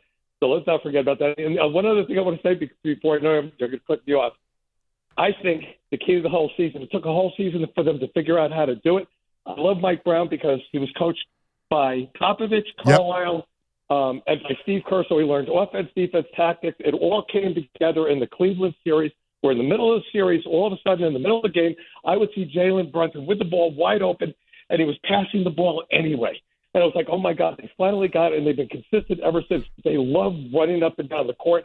That's how the Warriors used to do it. I see all the coaching from these 3 other coaches that Mike Brown worked for, and it's all come together. So we have the players, we have the mentality, we got the coaching. Everything. I've never seen anything like this before. Ted, I appreciate it. You're so right. It's true. And I think, a lot of stuff goes. I think we focus in on the 3 or 4 possessions in a moment, in a stretch that Brunson may not pass the ball. They've moved the ball well now for over a month. The moments that killed them were late in those games against the Hawks, where he wasn't moving the ball, and he felt like he had to put the team on his back because things were stagnant, and at times he gets tunnel vision. But even last night, I think there was, a brief moment outside of, when he gets into the staring match with De'Aaron Fox where he tried to get, 2 shots off. And they weren't terrible shots, but when he's not in rhythm, those are, shots you don't want. That was the only time I felt like he was playing hero ball. Then there was moments like, obviously, he missed that open 3 that rattled out, and then he missed the 2 floaters, which he was shocked. Everyone in the bar last night was shocked. I think we were all shocked. But they've moved the ball. And I think it's been a key for this team. Obviously, in this series, I'm focusing on it more because of what it does to Wemby. But there is a level of, selfishness that is also bleeding into the game plan, which comes back to the Mike Brown conversation and that coaching staff, where they're trying to be selfish, but they're also not just doing it for looks and optics and reputation. They are out here moving the ball, and they're attacking Wemby by making him work, even when he's getting buckets. Last night there was a bucket he got. I think it was the one. I can't remember exactly the play. Obviously, he had the one the beautiful turnaround where he laid it up over Cat, but there are moments where he has to get a bucket, but he's getting beat up. He's got to fight for it. And then on the other end, he's got to run down the court and now cover 3 different shooters because the Knicks have moved the ball so much, and he's the only guy able to close out on those shots.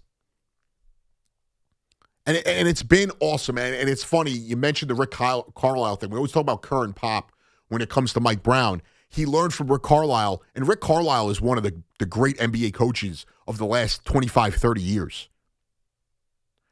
He has, I know he's only got the 1 title. He's been to the finals multiple times with other teams. Or I'm sorry, with the Pacers he got there last year, but he's a great coach, and it's another guy that you learn from and you take things from. He has a guy like Mo Cheeks on his staff, played in the league, has been a head coach at times, has been around for a long time. These things matter. And we forget that Steve Kerr coaching staff that Mike Brown was a part of had other guys on that staff as well that were accomplished coaches. And they've given them the tools. I think Rick Brunson is, I said this last year when a lot of you were criticizing him. He has been a good coach. And he's been a plus assistant.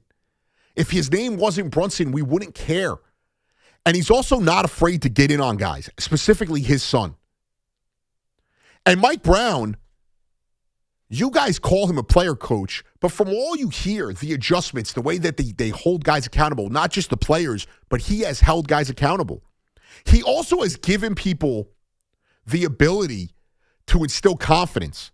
I forgot to give it to Rosie earlier, but there was a quote from Bridges. If you can find it, it's Bridges talking about the confidence Mike Brown gave him. But essentially he said, I think it started just getting defensive stops. I think it's the biggest thing, us getting stops. But it was Mikal Bridges talking about the confidence Mike Brown put in, put him in with the Knicks lineup at the end where he's playing singularly. It's just him, Alvarado, Shamet, Deuce, and Mitch out there, and Bridges is the guy at that point. If you go to SNY Knicks, they should have it on X. But also the confidence he gave Bridges, where he did bench him at moments. We've seen him bench Josh Hart at moments. But the confidence, you have it. So this is the quote that I was talking about, Bridges, on the confidence that Mike Brown gave him being in there as the lead in the lineup, end of the third, early fourth. Mikal, in the third quarter, late in the third quarter, you were out there with some of the bench guys, and I'm just wondering what Mike wanted from you and that crew, the mission at that point to get to the end of the quarter. You guys actually expanded the lead. Yeah, I think started just defensively getting stops. I think that's the biggest thing, us getting stops and getting out, and just him giving me confidence to try to make the right play, and just try to do my best I can, just try to make the right play, and I trust everybody out there on that court.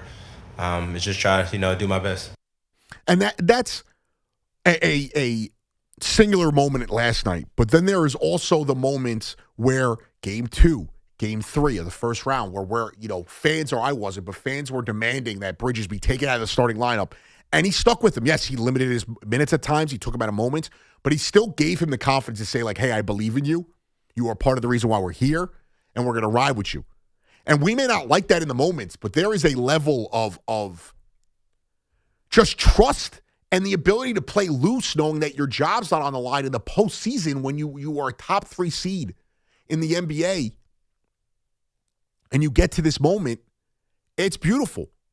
And that's what's given Mikal Bridges that confidence. And he's been a killer in the playoffs. Since Game 4 of the first round, he has been one of the Knicks' most consistent players offensively and defensively. And he's always been great defensively. Last year with the 2 big stops. And then you look at the other pieces on this team. It's been awesome. And it starts like I could go to each guy. Even Deuce, who had a bad game offensively last night, was good defensively. We could take every player that's played major minutes. Obviously the Tyler Koleks and the the Hawk Purdy's of the world, the Dadiers. I'm not talking about them, but like Alvarado, Clarkson, Shamet, Bridges, Deuce, Brunson, OG, Cat, Mitch, every single guy on this roster, Josh Hart, you could single them out and point to moments where they have had a major impact in this playoff run. Obviously, some more than others, but it has been such a beautiful stretch here. And they have 2 more games to win. They have to win 2 of the next 5. And we will have our first NBA title since the early 70s, over 50 years. We will have our first parade in New York for one of the 4 major sports teams. Obviously, the Liberty had their parade. NYCFC had a moment at City Hall. But since 2012, we will have our first parade in the city, the Canyon of Heroes. And it will be the parade of all parades. There will not be a moment like this in New York sports history. 888-808-1019.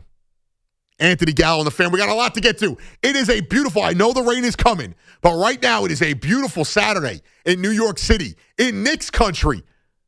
We got a lot to get to. We'll get into that. I'll touch on the Aaron Judge stuff later. A lot more. We'll talk about the crazy prices, the environment to expect Monday, and some things that I think I'd like to see the Knicks do to maybe get this offense going. Anthony Gallo on the Fan. The place to be for everything New York Knicks is the place the Knicks voices speak. We're hanging out with Knicks legend Walt Clyde Frazier. Brunson, he's the guy, Mr. Clutch. So down the stretch, he's going to have the ball. Those who know. Mr. John Starks. They've been incredibly locked in. Everybody is clicking on all cylinders. They can win it all. Carmelo Anthony joins us here on The Fan. This was a team that was trying to figure out who they were as a team with the lineups. They were trying to figure out offensive systems. They were trying to get Mike Brown. Everybody was trying to figure it out. You want Knicks? Why go anywhere else? Mr. James Doe live in studio. You have to be patient. The team has to gel together. They have to see that they can win. They have to believe in themselves. Your destination for the Knicks championship run is 101.9 FM WFAN. Blues Titan Joe Bonamassa is bringing his legendary guitar to the New Jersey Performing Arts Center on June 28th, and WFAN has your chance to win your way in. Visit WFAN's online contest page for your chance to enter and win, courtesy of our friends at NJ Pack. To purchase tickets, visit njpack.org. So, who do you think will be wearing the ring at the end of the NBA Finals? Take your shot with FanDuel, and you might just be celebrating a victory of your very own. Right now, new customers can hit the court with $350 in bonus bets guaranteed after betting betting $5 for 7 straight days. FanDuel is the best place to bet all of your favorite players during the NBA's biggest event, so why not play your game any way you want? Seek out individual player markets for baskets and rebounds, or build an epic same-game parlay. It's up to you. And best of all, with FanDuel, you get paid instantly when you do win. Just visit FanDuel.com/New York to join now to get $350 in bonus bets guaranteed after betting $5 for 7 days. FanDuel, an official partner of the NBA, 21 and older, physically present New York, first online real money wager only. Minimum $5 wager for 7 consecutive days. $5 first deposit is required. Bonus issued as non-withdrawable bonus bets that do expire 7 days after receipt. For help with a gambling problem, you can call 877-8-HOPE-NY or text HOPE-NY 467-369. Total Orthopedics is expanding across Long Island and New Jersey with offices coming to Babylon, West Babylon, Comac, and West Orange. From sprains and broken bones to complex sports injuries, they're the experts at getting you back to being you. Visit TotalOrthoSportsMed.com today. Hey, it's Tiki Barber. Looking for a great deal to stay connected? Now, for a limited time, new Verizon mobile and home customers can get Fios and a line of mobile for just $69.99 a month with AutoPay. Get Fios 300 megabit per second for $20 a month and unlimited welcome for $50 a month plus taxes and fees when you bring your own phone. Visit a Verizon store today to learn more and switch. For new Fios, internet, and mobile customers, discounts applied over 36 months. Mobile and home discount enrollment required. Additional terms apply. In times of congestion, unlimited 5G and 4G LTE may be temporarily slower than other traffic. Domestic data roaming at 2G speeds. This is the story of the one who keeps multiple buildings running smoothly day after day. Plumbing that flows, HVAC that hums, cleaning supplies that keep surfaces sparkling. That's why she counts on Grainger. With easy reordering online and 24/7 support, Grainger helps her keep the products she needs on hand. So shelves stay stocked and buildings stay ready. Call 1-800-GRAINGER, click Grainger.com, or just stop by. Grainger, for the ones who get it done.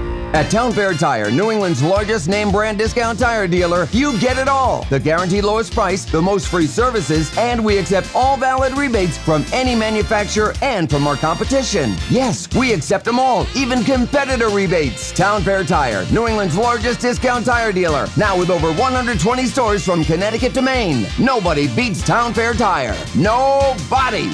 Name brands at discount prices. Town Fair Tire. It's a Yingling thing. Watching the grill like it's the championship game. Yelling at the ref as if he can hear you. Sipping a Yingling traditional lager and feeling like the MVP. Brewing America's lager for nearly 200 years. Get your Yingling Lager at Harvest on Fort Pond in Montauk, Jack Doyle's on West 35th Street, or Bailey's Smokehouse in Blauvelt. Yingling Lager, an ice-cold tradition, ready to be poured. Enjoy a Yingling today. Liberty Mutual customizes your car and home insurance. And now we're customizing this rush hour ad to keep you calm, which could help your driving. And science says therapy is great for a healthy mindset. So enjoy this 14-second session on us. I think you've done everything right and absolutely nothing wrong. In fact, anything that hasn't gone your way could probably be blamed on your father not being emotionally available because his father wasn't emotionally available, and so on.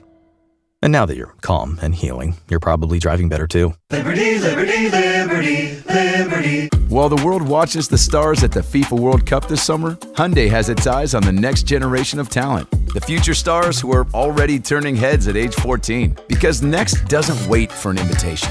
And neither do we. Hyundai has always moved the future within reach. We did it when we made advanced safety standard on every vehicle and engineered EVs with ultra-fast charging capability. Because the future isn't some far-off concept. It's already here. Next starts now. Hyundai, an official partner of FIFA. Hi, this is John Starks, and I'm Tyler Kolek. At John Starks Kia, we don't play games. No gimmicks, no tricks, no hidden fees, no surprises. Lease a Kia Sportage for just $333 a month with just $3 due at signing. What we say is what it is, period. See you at John Starks Kia in Queens. Go New York, go New York, go. 36-month lease excludes tax, title, and MV fees. No security deposit required. 10,000 miles per year. Expires July 6th. Sal Licata here for CertaPro Painters. You know, my home is a happy place, and that's not always an easy thing for me to achieve. But my friends at CertaPro Painters, they had no such problems. Big jobs or small, the good folks at CertaPro Painters are at your service. If you've been putting off a painting project, give them a call now at 1-800-GO-CERTA. That's CERTA with a C. Celebrate America's 250th anniversary with CertaPro Painters and get $250 off projects of $2,500 $100 or more. Schedule by July 10th and let freedom and fresh paint ring. Each CertaPro Painters business is independently owned and operated right here in our community. Schedule your free estimate online at CertaPro.com. The world's biggest soccer tournament has arrived, and you can trade the entire tournament on Kalshi. On Kalshi, you can trade every match from the opening stage all the way to the final. England is trading at 10.9% to win it all, meaning a $100 trade pays out $918 if they win soccer's biggest prize. On Kalshi, you're trading against peers in a live market, meaning there's no house. As the probability changes, you can buy in and out of your position. For a limited time, download the Kalshi app and use code CMAC, that's code CMAC, to get $10 when you trade 10. Kalshi, Kalshi. Trade the beautiful game. 18 plus only. Restrictions and eligibility requirements apply. Event contract trading involves risk and may not be suitable for all investors. Prices, values, and available markets may differ from those mentioned. For more information, see kalshi.com/regulatory. Hey, Boomer Esiason here. After years in the game, I don't guess. I go with what works. With Red Pocket Mobile, you lock in your rate and you keep it. No price creep, no sudden jumps, just straightforward pricing and premium 5G plans starting at $10 a month. Visit redpocket.com to see why more Americans are switching to better wireless without paying more. Red Pocket Mobile, your new ultimate cell carrier. For 100 years, London Jewelers has been part of life's most meaningful moments, from engagements and anniversaries to milestones, big and small. We've helped mark the moments that matter the most to our customers. Generations of families have trusted London Jewelers for exceptional craftsmanship, timeless design, and service that lasts a lifetime. As we celebrate a century of excellence, we thank you for being part of our story, and we look forward to the moments still to come. We invite you to visit London Jewelers at any one of their 6 locations. London Jewelers, celebrating 100 years of brilliance. Get the scuttlebutt on your favorite team, the Fan, on the Odyssey, iHeart, and TuneIn apps.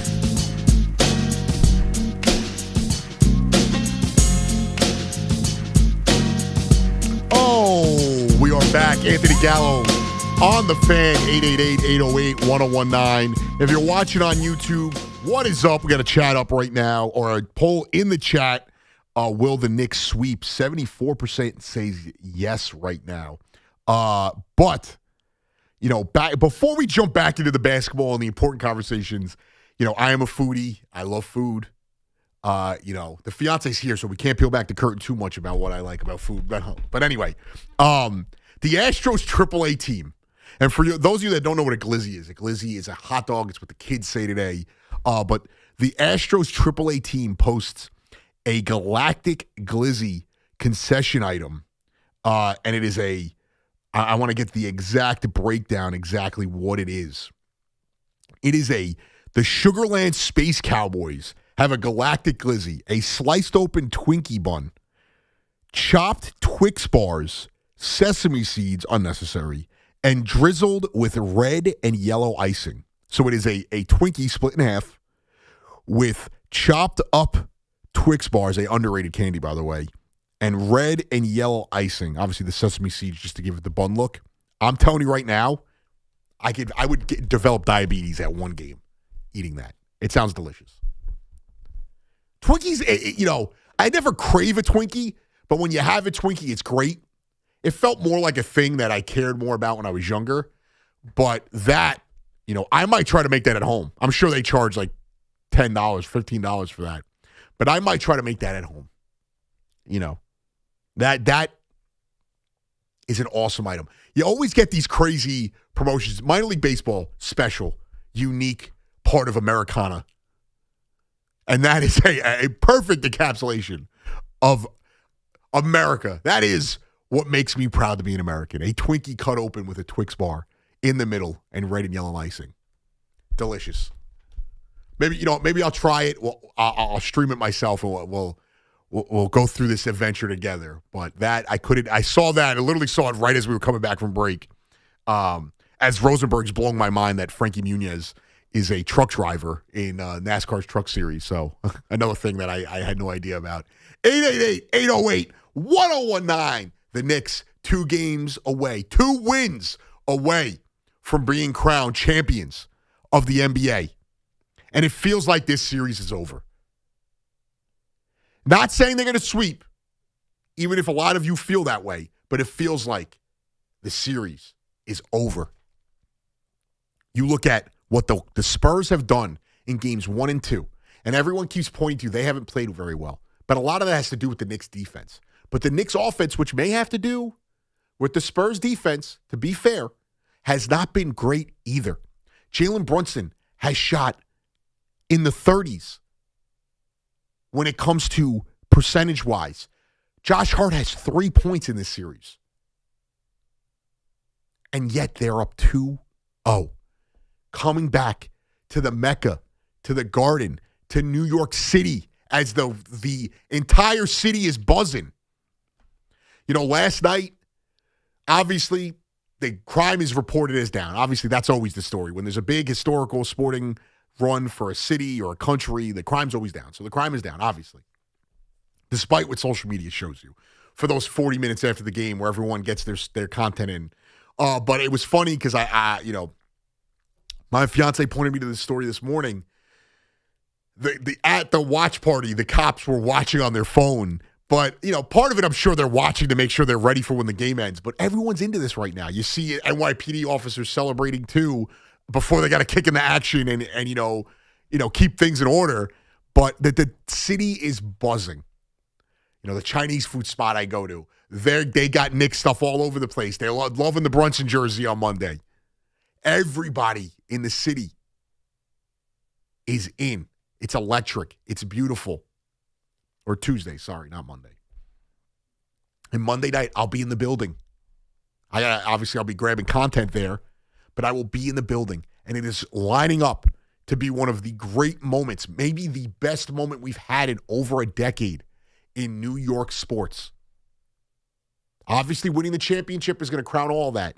But that initial moment, the intros, the buzz, the frenzy, if the Knicks come out hot, the frenzy that crowd is going to be in is going to be electric. 888-808-1019. Mario in Long Beach. What's going on, Mario?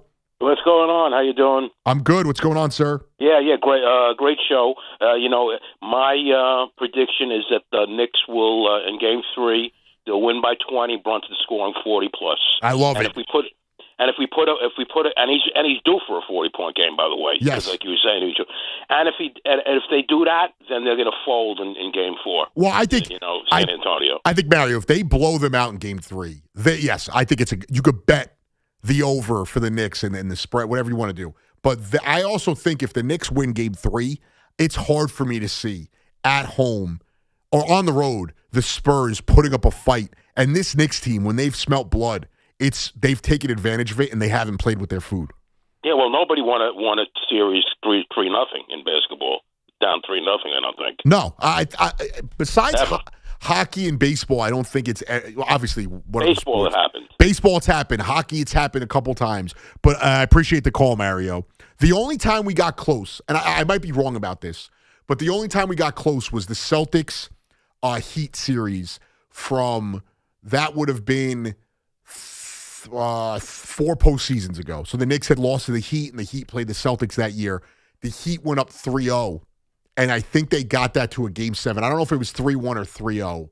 And then Gabe Vincent came back, and the Heat finally put the Celtics out of their misery. In this series, though, Brunson is shooting let me get the game logs here. So Brunson shot 38% in Game 1. He shot 28% last night. He's shooting around 24%, 23% from 3. And the Spurs are down 2-0. I'm sorry. You don't squander chances like that and get the benefit of the doubt. You don't squander chances like that and then get to tell people they're jumping the gun that the series is over. But obviously the biggest stat I think Brunson had last night was the 5 steals. He obviously had 5 rebounds, 6 assists. But the 5 steals last night were huge. Obviously one of them being that bonehead pass, which it's on both Wemby and Castle.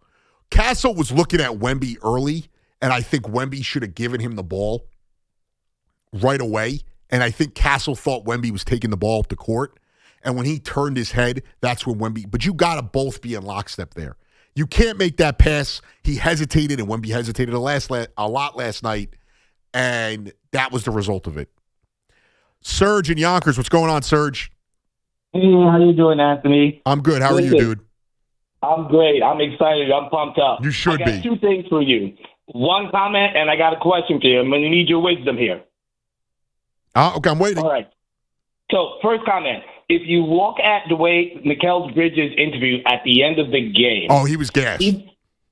Yeah, but not only was he gassed, but when you hear what he was saying, he didn't sound like a guy whose team just went up 2-0 on the road. He sounded like a guy who just saw that how they won just wasn't good enough. Yeah. I tell you, if that was the Spurs, they would have been doing somersaults up and down the court. You know, they would have been doing belly flops, excited that they just won a game. Serge, and you watch a lot of playoffs. Yeah, right? Serge, you're right. And I think as fans, we're allowed to do this. If I saw the Knicks being boisterous, only up 2-0, I would be concerned. But they haven't been that way. You saw Josh Hart. To your point, Serge, go back and we'll play some of the cuts later. Josh Hart, after the game, he sounded like the Knicks lost. And that's where, and you know, Cat, naturally a guy that smiles a lot. Brunson has not cracked a smile at all in the postgame. They are a team that understands the job's not done. What was the Kobe quote where he was up 2-0 and he's like, job's not done? That's what this team is exuding right now. And you're right. And I thought, it's a great call, Serge. I thought the other thing that was noticeable was to show what an NBA Finals run does to a guy and the effort and intensity you need to handle the grind of winning 16 games and going through a month and a half of grueling, intense basketball. Last night was the first time. I'm not going to say I watched him a ton in Phoenix, his interviews. Obviously, I watched that Suns team. They went to the finals. But I'm not going to say I watched a ton of Mikal Bridges interviews. And even with the Nets. But since he's been with the Knicks, that was the first time, post-game ever, whenever, that I've heard Mikal Bridges sound out of breath. Sound like he was beat up and tired. And that's what this run does to you. A guy who never stops playing. A guy who plays 35 minutes a night, every night, doesn't rest. You know, under Tibbs, he was playing 40 minutes a night for 82 games. That's a guy who last night was showing you that he laid everything on the line. And that's what this Knicks team has done. Mitchell Robinson's out there with a broken hand playing elite defense on an alien. You know, you can make the argument that, you know, Wemby's dad was the alien from, you know, Independence Day. And it's been a truly special performance from everybody. Richard in Manhattan, what's going on, Richard? I'm happy you brought up, Anthony. I'm happy you brought up Mitchell Robinson. Robinson and Towns together, 28 points, 16 rebounds, 4 assists, 2 blocks, 2 steals. They neutralized Wembayama and Cornette. And you throw in Alvarado, McBride, and Shamet. That would have never happened, with all due respect to Tim Thibodeau. He just would not trust the subs that much, really. So these subs are doing a great job, especially Mitchell Robinson. He's neutralizing. And Shamet. Now, another thing. We're all getting crazy. Fellas, listen to this. San Antonio missed 8 foul shots. Yeah. If they would have missed 6 foul shots, we would have lost the game. So let's not get all crazy. Well, I mean, it's good. Everything is good. The Knicks missed 5 foul shots. Like, I don't think Vegas is making. Yeah, but I don't think Vegas is making San Antonio 5-1 underdogs Monday night. Well, they know what they're doing. But Richard, I don't care what Vegas is doing. I understand. And they Richard, do know something. you can't say like, oh, let's calm down. The Knicks miss free throws too. You got to make them. That's part of the game. If well, you the don't Knicks make the missed free, 5. Right. Yes, the Knicks missed 5. So if the Knicks make 2 more and the Spurs, it's Richard, it's a moot point. Make the free throws. If the Knicks don't shoot, 39% for 3. If Brunson's not shooting 34% from the field, it was the a Knicks great blown game. out. Like Anthony, let me give you a quirk in the statistics. Bridges, Hart, McBride, and Bridges and Shamet, all 4 of them. Those 4 guys played 108 minutes. That's almost half the game. Yep. They didn't go to the foul line once. those four guys. So these guys got to start bringing the ball to the basket, making. Well, that's not Richard. I hate that. I hate that comment. Like, it's not a nugget. You know what I mean? Like, Bridges went to the basket, and he also hit his shots. Like, I don't need Josh Hart and Jose Alvarado and Miles McBride to shoot free throws for me to feel like they're playing their game right. And also, to the point, like, the free throw thing, I saw people bring that up. They also shot 6 more free throws. So, yes, it wasn't like they were putting themselves in more opportune, positions to shoot the free throws. The fouls are the fouls. You're getting called for a foul. That's when you're going to get the shooting foul. Also, when Brunson's not hitting his shot, here's the thing is, too, and it does work both ways. When you're knocking down your shot, you're going to get the whistle more because if you're missing a shot, it's going to be like, okay, clearly we could say that maybe there was contact there. The free throws, I don't get. The refs were fine. I don't think the Knicks lost or Knicks won because the Spurs missed free throws. They won because they handled the game. They finished the game the way they were supposed to. Everything that you could point to that says, oh, you need to calm down because the Spurs didn't do this, I could point to 10 things that the Knicks didn't do. Josh Hart has 3 points in this series. Jalen Brunson has not had he's had one good quarter. He had one good quarter in game 1. He has not been great in this series. They're up 2-0. It is what it is. It's not like OG Anunoby has been shooting the lights out. They've been great in spurts defensively. They are winning this series with their defense. That's what's winning them this series. And if anything, I can make the argument that at home, the whistle's probably going to go in the Knicks' favor. So if you have to track it down, the free throws being the thing that the Knicks are winning on, well, then that's only going to help them more. 888-808-1019. James in Greenwich. What's going on, James? James, are you there? James is not there. Val in the Bronx. What's up, Val? Anthony the Good Gallo. What's going on, My man? guy, Val. 2 more games, Val. 2 more games, Papa. As always, I got a bunch of stuff I got to throw at you. But, I was remiss. The last time I spoke to you, and it had been announced, and I did not congratulate you. It's only fitting that the young lady is actually in studio with you. Yes.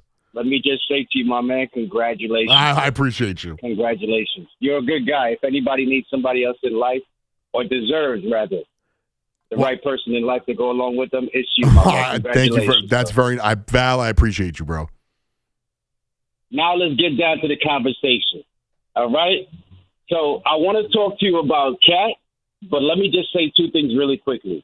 All right? The first one, the refs, the things were so, and I know we all trying to downplay it because we don't want to get caught up in that conversation. But it was so unbalanced. And with the phantom calls, the wrong calls, the crazy calls, all that stuff like that, you got to figure when they come to this game 3, that some of that has to flip the other way. You know what I'm saying? The refs are going to look back at tape, NBA and all of that, and they're going to sit down and have their meetings. And they can't be as physical. I mean, I'm all up for physical basketball, but they are trying to do things where they want to, not that we can't play like that, but they want to fight people on the court.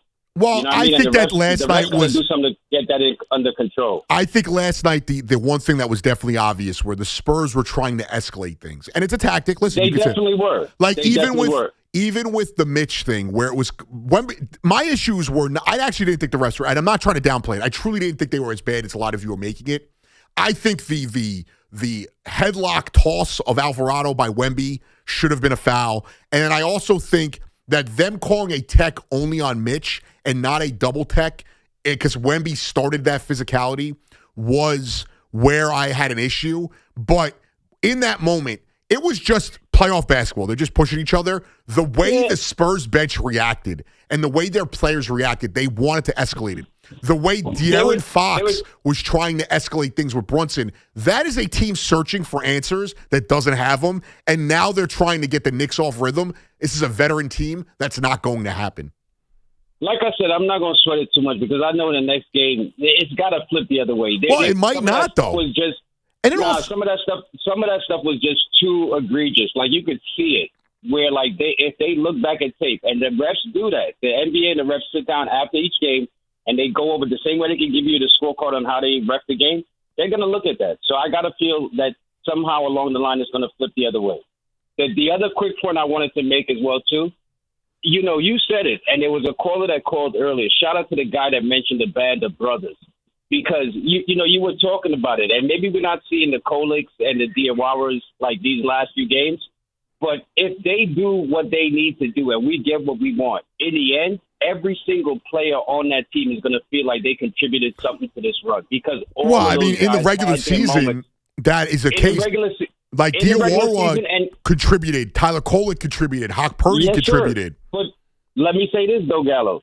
Even in these playoffs run, we haven't seen them in these last couple of games. You know what I'm saying? But throughout the Atlanta series, when we were blowing people out, throughout the Philly series, even in the Cleveland stuff, you were seeing those guys. So everybody on this team had a moment where they have touched the court during this playoff run. And if we do what we're supposed to do, all of them are deserving. All of them are going to feel like they did something. It's not going to be where there's that one guy on the bench that's like, yeah, I just put on a uniform before the game started. I sat on the bench and I came out. You know what I mean? Everybody feels like at some point they did something. Well, let me get to my main point. Let me quick, because we're up against it. I want to say, everybody's giving him his flowers, and I gave him his flowers early in the week when I spoke to Tommy Lou. But Mr. Cat, man, on all our teams in New York, we are always searching for this, and we are always trying to figure out who is that guy in the locker room that does it. But over the last couple of games, the sound bites you've been hearing from Cat, the way you see him, like even when Josh got into his little squabbles with the refs and with San Antonio last night, and you saw him put his arm on Josh and like, yo, let's sit down for a minute. We need you later on. Come back. The rah-rah guy in the locker room, the guy to command the respect and actually speak to the players as a player. Who would have thought that the guy we were begging for the assertiveness from all year, that would be the dude? You know what I mean? Even he was talking about early in the season, he wasn't sure about his role. It seems like roles are opening up for guys and people are grabbing onto them. The right person is grabbing onto those roles and saying, all right, you need somebody to set the tone and tell people what time it is, I'll do that. You need somebody to go out and take a charge. If it's JB, I'll do that. Because all the other guys, even Jalen Brunson, Mikal Bridges, Josh Hart, even OG to the highest extent, as much as I love them all, neither one of them are the kind of guys to like get in somebody's face. They are alpha males, but they're the strong, quiet kind of alpha males. I don't know if you've noticed, you need Val. that guy to say it. You know what I mean? And thank Val, you, Kat. I appreciate the call. I don't know if you guys have noticed, but and there was a credit in Game 1 of the Eastern Conference Finals that I forgot who said it, but I think it was Deuce saying Alvarado was kind of getting on everybody in the huddle. He's a guy too that isn't afraid to check somebody. And yes, he's not a star. He's a end of the bench piece. He's end of the bench in the sense of the rotational guys, but that matters, and they all hold each other accountable. We got a lot to get to. I got you all the way till Yankees baseball at 7:00. We're right here. Stay tuned. We'll get into more of the Knicks conversation. The Knicks hype continues. The hype train is only getting louder and more crowded. We'll get into that. The Yankees, the Mets, right here on The Fan. Stay tuned. Paul Rosenberg is our Josh Hart at the station. It's The Carton Show with Craig Carton and Chris McMonagle. Afternoons 2 to 7 on The Fan, 101.9 FM. How do they win that game? Yeah, not only that, it's a weird thing for most of us as Knicks fans. I don't care how old you are, you have not really seen a New York Knicks championship. Obviously, if you're in your mid-60s or late 60s and beyond, I respect the fact that you saw 1973. Get The Carton Show on demand. Available on Apple, Spotify, wherever you get your podcasts, and the free Odyssey app.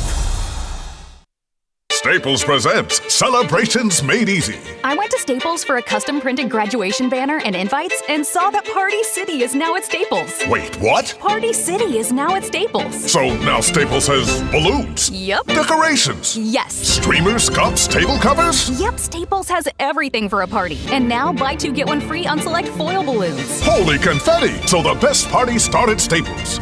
That was easy. In 613 select stores, exclusions apply. In-store or buy online. Pick up in-store only. 1877 Cars for Kids. KARS Cars for Kids. 1877 Cars for Kids. Donate your car today.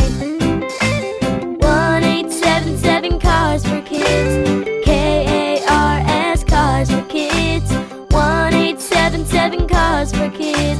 Donate your car today. Ready to get rid of that old car? Donate it to Cars for Kids. Call 877-CARS4KIDS to speak to a friendly live agent. Donation is super easy, and your car can be picked up as soon as tomorrow. Go to carsforkids.org now or call 877-CARS4KIDS to donate your car today. 1-877-CARS-FOR-KIDS. KARS Cars for Kids. 1-877-CARS-FOR-KIDS. Did you know you can donate real estate too? Go to carsforkids.org. That's cars with a K.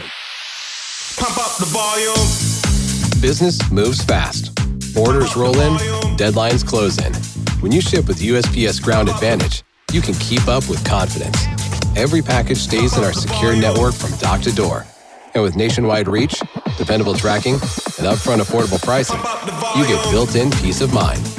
You run the business. We run the routes. Visit USPS.com/Ground Advantage to learn more. This is Sal Licata. You definitely don't want your AC system to fail this summer. So call my friends at Edison Heating and Cooling, New Jersey's air conditioning experts. Have them check your cooling system now. I know Edison Heating and Cooling, they are the real deal. Go to EdisonHVAC.com. At NYU Langone Health, we know there really is no place like home. That's why we get our surgery patients home faster and have fewer readmissions than any other health system. That means once you're home, you won't need to go back for the same procedure. Instead, you can get back to the things you love. And the next time you need something else, we're here. Better health starts with a better health system. Learn more at nyulangonehealth.org. Looking for the best value on new tires? Get to Town Fair Tire. We honor every valid manufacturer's and competitor rebates and give you the guaranteed lowest price. Nobody beats Town Fair Tire. Nobody. Town Fair Tire. Right now, you can grab a full breakfast at Dunkin' for $6. That's 2 wake-up wrap sandwiches and a medium hot or iced coffee, all for $6. It's quick, easy, and covers your whole morning, all in one stop. Did I mention it's filling and delicious? It's a full breakfast. It's a great value, and it just makes mornings easier. So next time you're at Dunkin', don't overthink it. Order the Dunkin' $6 meal deal. No substitutions. Participation and times may vary. Offer price varies in California and Hawaii. Limited time offer cannot be combined with other offers. Exclusions and terms apply. The savings are coming! Wow! He showed up just in time. It's America's 250th birthday. We're celebrating a month early at Nielsen Dodge. By giving you freedom of choice. Save up to $250 off service. Save up to $250 off accessories. With leases for $250 or under. Lease a new 2026 Jeep Wrangler Sport S 4-door 4x4, just $249 a month. Leased with loyalty for just $229 a month. There's always zero down payment. The credit help you need. More savings with your trade-in. And of course, great deals. For leases $250 or under, hurry to Route 10 in East Hanover. Online at NielsenDodge.com. At Nielsen Dodge. In the driver's seat. Make this the summer event.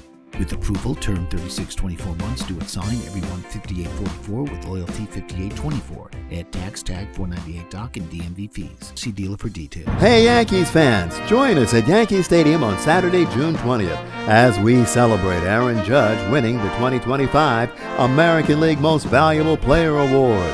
It's Aaron Judge MVP Bobblehead Day, presented by T-Mobile. The first 18,000 guests through the gates will receive a special bobblehead commemorating Judge's MVP season.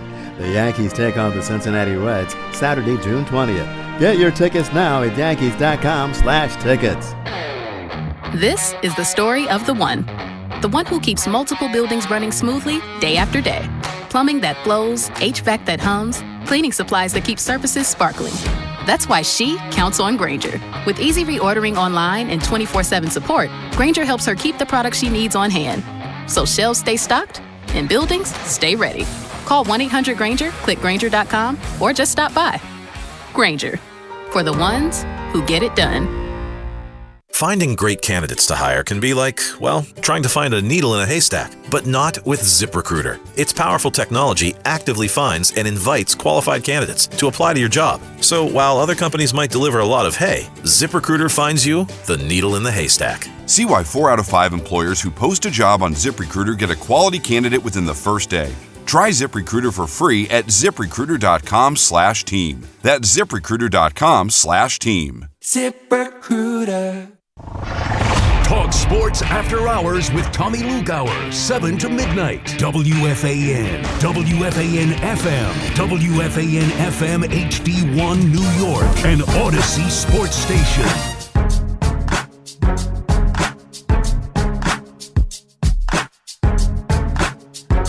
Anthony Gallo on the fan. 888-808-1019. So far, it looks like the weather is holding up. I know it's supposed to get worse tonight, but Rosenberg just put me on to a tasty little treat right now. This Trader Joe's cinnamon coffee cake muffins, $5.99. Trader Joe's is fantastic. The only place that doesn't raise their prices is Trader Joe's. Delicious. It's very good, and for $6, you can't go wrong. Yeah, and I'm going to get 2 of those and bring home with me tonight. Let's not say that too loudly. She might be listening. 888-808-1019. Well, she's in the newsroom. She's a few feet away. Yes, she's doing actual work that, saving the world, I guess you could say. I think what we do saves the world, but that's a whole nother thing. Last night it was funny leaving the game and just the overwhelmingly, just the energy that is surrounding this team. And I get it.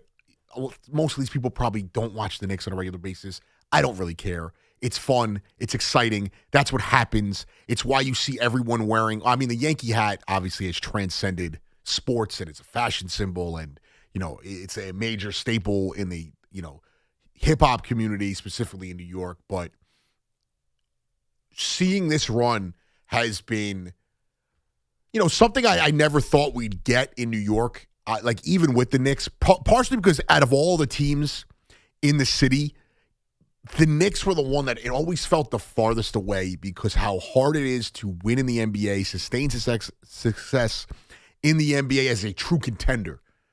It takes one player, but sometimes that you're not going to get your hands on that player. And the Knicks got that guy, and he's transformed the team. And then they added Cat. Obviously, you get Brunson, and then you get Cat. But I never thought we would see something like this because we're so split along team lines. The Mets, the Yankees, obviously the Yankees being, just as popular as the Knicks, but you still have a major contingent of Mets fans. And then the Jets and the Giants being split, but you also have a lot of teams that aren't from here that people root for as NFL teams. And then the Rangers and the Islanders are splitting the city, and also hockey not being as big of a sport. I do think the Rangers do get the same kind of buzz, maybe not on a casual level, but you do get that same kind of buzz in the city at times. But this is something I've never seen before. And it's just been so special. And we haven't gotten there yet. It feels like I think this series is over, whether it's in 4 or 5 or 6 games. And it's really hard for me to see this Spurs team winning 2 games. Specifically having to win 3 games, or they'd have to win at least 2 games at the Garden to win this series. That's even more. I can't envision 4 out of these 5 games the Spurs winning, because you have to go into the Garden twice and win. Obviously, that changes everything if they somehow take these next 2 games, which I don't envision. And if we get a killer Brunson game, it is going to have – they're already in the blender. It is going to make this Spurs team's brain explode if they end up having Brunson coming out huge. And looking back on everything, we talk about Tibbs and how he set the culture. And there's a few guys in this Leon Rose era, and that's what I'm going to encapsulate it as, that have really impacted this team that will not get the love or that they should and they at times. Obviously, Tibbs being one of them.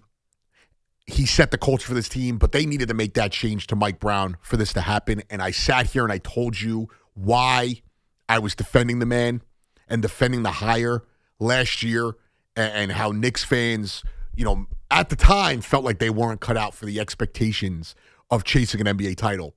Another guy, another player, and there's maybe 2, but one specifically that I think I'm going to look back on, and hasn't been with this team in a while, but was kind of another catalyst to the change here. Derrick Rose. If you remember in that year where the Knicks made that run to the playoffs for the first time in forever, and they lose to the Hawks, that team really changed when they brought in Derrick Rose. Julius Randle was their best player, But the culture got set with Tibbs, but the guy who sent the message to the players, that was the voice in the locker room as a player, was Derrick Rose. He was a point guard that the Knicks had been desperately seeking for such a long time. And it's someone to think about. We could go through it. There's a lot of guys that we'll go through that were a part of it. But I think, Julius Randle as well is in that boat. Even though he had those playoff disappointments, there are moments that he really was the guy for this team, for 2 playoff teams at least. But when it comes to, or I guess it's 3 playoff teams he was a part of. Obviously, the one he's hurt and doesn't play in the postseason in Brunson's second year with the team. But obviously, Brunson is the guy, and Leon Rose, those are going to be the 2 people we talk about as the ones that really changed the franchise. But Tom Thibodeau, Julius Randle, and Derrick Rose. I always think about the Derrick Rose aspect because he came in, was a leader in the locker room, a very young team, and kind of that's when that team took off. I think they made that trade in early November, maybe late November, and that team started to really play well. And he was a piece, a cultural piece for that team to really set it in. And then he became a fan favorite kind of. The next year, the Knicks struggled, and Rose was really the only guy that played well. And in the year after that, he was on the tail end of it. It's something to think about. And obviously Tibbs, who set the tone here. But everything Leon Rose has done, outside of Kemba Walker and Evan Fournier, everything Leon Rose has done has led them to this point, has led them to the promised land that we hope to achieve over the next week and a half. We could be planning a parade as soon as, I don't know how, if they were to sweep, I don't know if they would have the parade on Friday or that next Monday, because they're not going to have to travel here. The city's got to get in order. I don't think they're going to do it on a weekend. But that's where we would be lining up. 888-808-1019. James in Greenwich, what's going on, James? Yeah, hey, Anthony.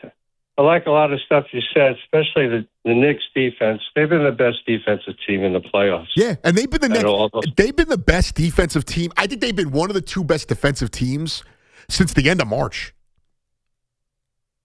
I agree. The only question, I had a question about Wemby. Why isn't he getting down in the paint at all, or at least the mid-range jumper range? I think He's always out on the top of the key, top of the three-point line, or in the corner in the three-point area. Well, I mean, maybe it's not James, his game. I appreciate the call. I mean, he does play down low, but he is also, I think we have to get past this, and I know a lot of you cannot get past it. I mean, he is their best offensive weapon. He can knock down. You saw it last night. He could pull up on Karl Anthony Towns at the top of the arc and knock down a 3. He is in the post at times, but he's also, when he's able to gather himself, he gets to the rim very explosive, and it's tough to cover. But you have seen him play down low. He's the catalyst to their offense. I do think that De'Aaron Fox, if healthy, could really help him, but I think they're going to have to get a better player than Fox and Castle to pair with him. Maybe Castle grows into that. Champagne's a great role player. Vassell, Keldon Johnson, these are great role players. But I don't know if De'Aaron Fox is the guy, and they made that trade, and that is a big contract to have on that books. I know they have picks, but we'll see. I mean, it's not over yet. Obviously, everything could change, and there's still going to be the young team with a bright future ahead of them. And, obviously the Thunder aren't going anywhere, so that'll be a Kings-Lakers type rivalry. Those Weber Kings, the Kobe Shaq Lakers type rivalry there. But, well, I don't know. Right now, I don't think that the Spurs' problem is Wemby's not playing down low. Also, if you play him down low, and at times you'll see this, watch next game what the Knicks do. It's usually been Cat or OG on Wemby. And watch what the wing defenders do, whether it's Josh Hart or Mikal Bridges. When Wemby is down low, if they think he's going to get the ball, and Shamit's been a part of this too, they blanket him and double him, and then make sure that they are aware of where the shooter is to bounce back out. But they are daring these other guys to hit open shots at times, or hit a shot with a hand in their face without giving Wemby an easy bucket. He may get the bucket, but they're going to make him work for it. 888-808-1019. Ed in Guilford. What's going on, Ed? Ed, Rodney, how you doing, my man? First of all, I want to give a shout out about an hour ago to the old timers who were comparing, the Dave Stallworth guys coming off the bench to what the Knicks have. I totally agree. Now, me, I go way back.